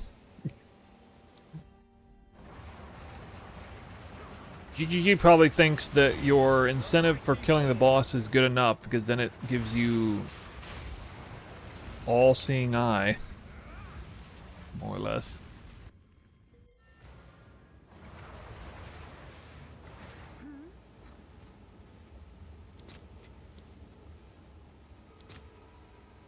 Wow. 23, huh? All right, your order is registered. Yo, that's crazy. God. They are almost 1 div apiece. Jeez.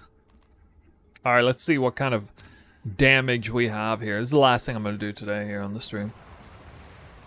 Check it. Oh, we got commander and that, which I don't actually need beyond that. So, ironically, I'm not going to use that. So, I have more reroll cards. Wait, no. What am I thinking? Yeah, I still do this.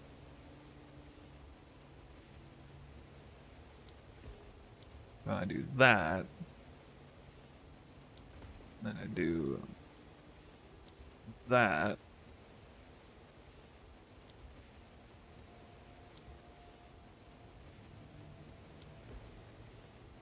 Reroll. With that. Give me the thaumaturge. Oh! We almost made it all the way with 1 round. That would have been crazy. Oh well. If I had gotten a thaumaturge at the end. Okay. Oh boy. Actually, unique effectiveness. Joy. Actually, should probably do that. No. Yeah, that'll be the next temple. They just need, yeah, it's not that hard to repair. It's nothing like having to repair that. That was a real good round. The instant. I was afraid maybe I wouldn't get a commander in 3 tries, and then it would kind of suck. But, it's all right. All right.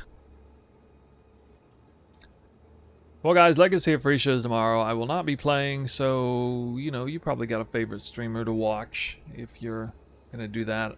What build's everybody going to play? Give me a shout out. What build are you going to play in Legacy of Frisia if you're planning to play it? Damage on my slot 1 spear doesn't matter much now. It would be nice to have fire, actually, for the sake of Trinity activation, but overall not that bad. Thinking Mana Forge arrows. PoE 2. Surfcaster. I heard a lot of things were buffed. I'm curious what the viewership looks like next time I stream, because I don't know if I'm gonna be on tomorrow. I got a weird day of, I have to like wake up early and go to work early, but in the evening I might be doing other things in the evening. Probably not gonna log on tomorrow, but for sure I'm gonna log in at least once.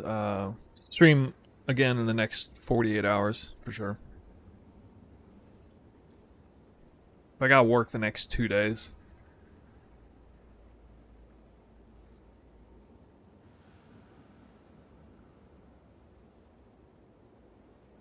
We got a couple raids earlier from Amy something?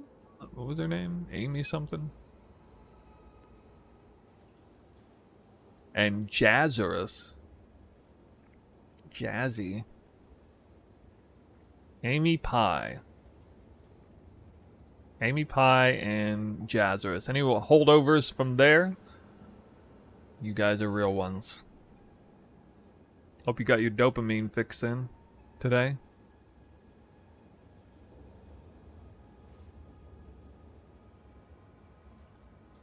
I'm gonna raid pro plays.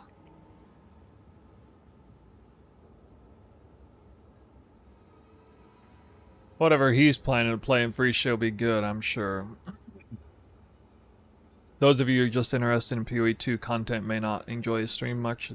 Although he plays PoE 2, but he's looking at PoE 1 free show. I should probably raid somebody prepping for free show right now, considering the timing. Yeah. So anyway, you guys have a good event start if you're playing. Enjoy the Abyssal Frost Blades. Blind Prophet. You can ask questions in Discord if you have any on there, since it's a bit of a bare bones starter guide. It went pretty well last time. It's not going to be like the strongest build or anything like that, but definitely a really fun one. So, see you guys next time.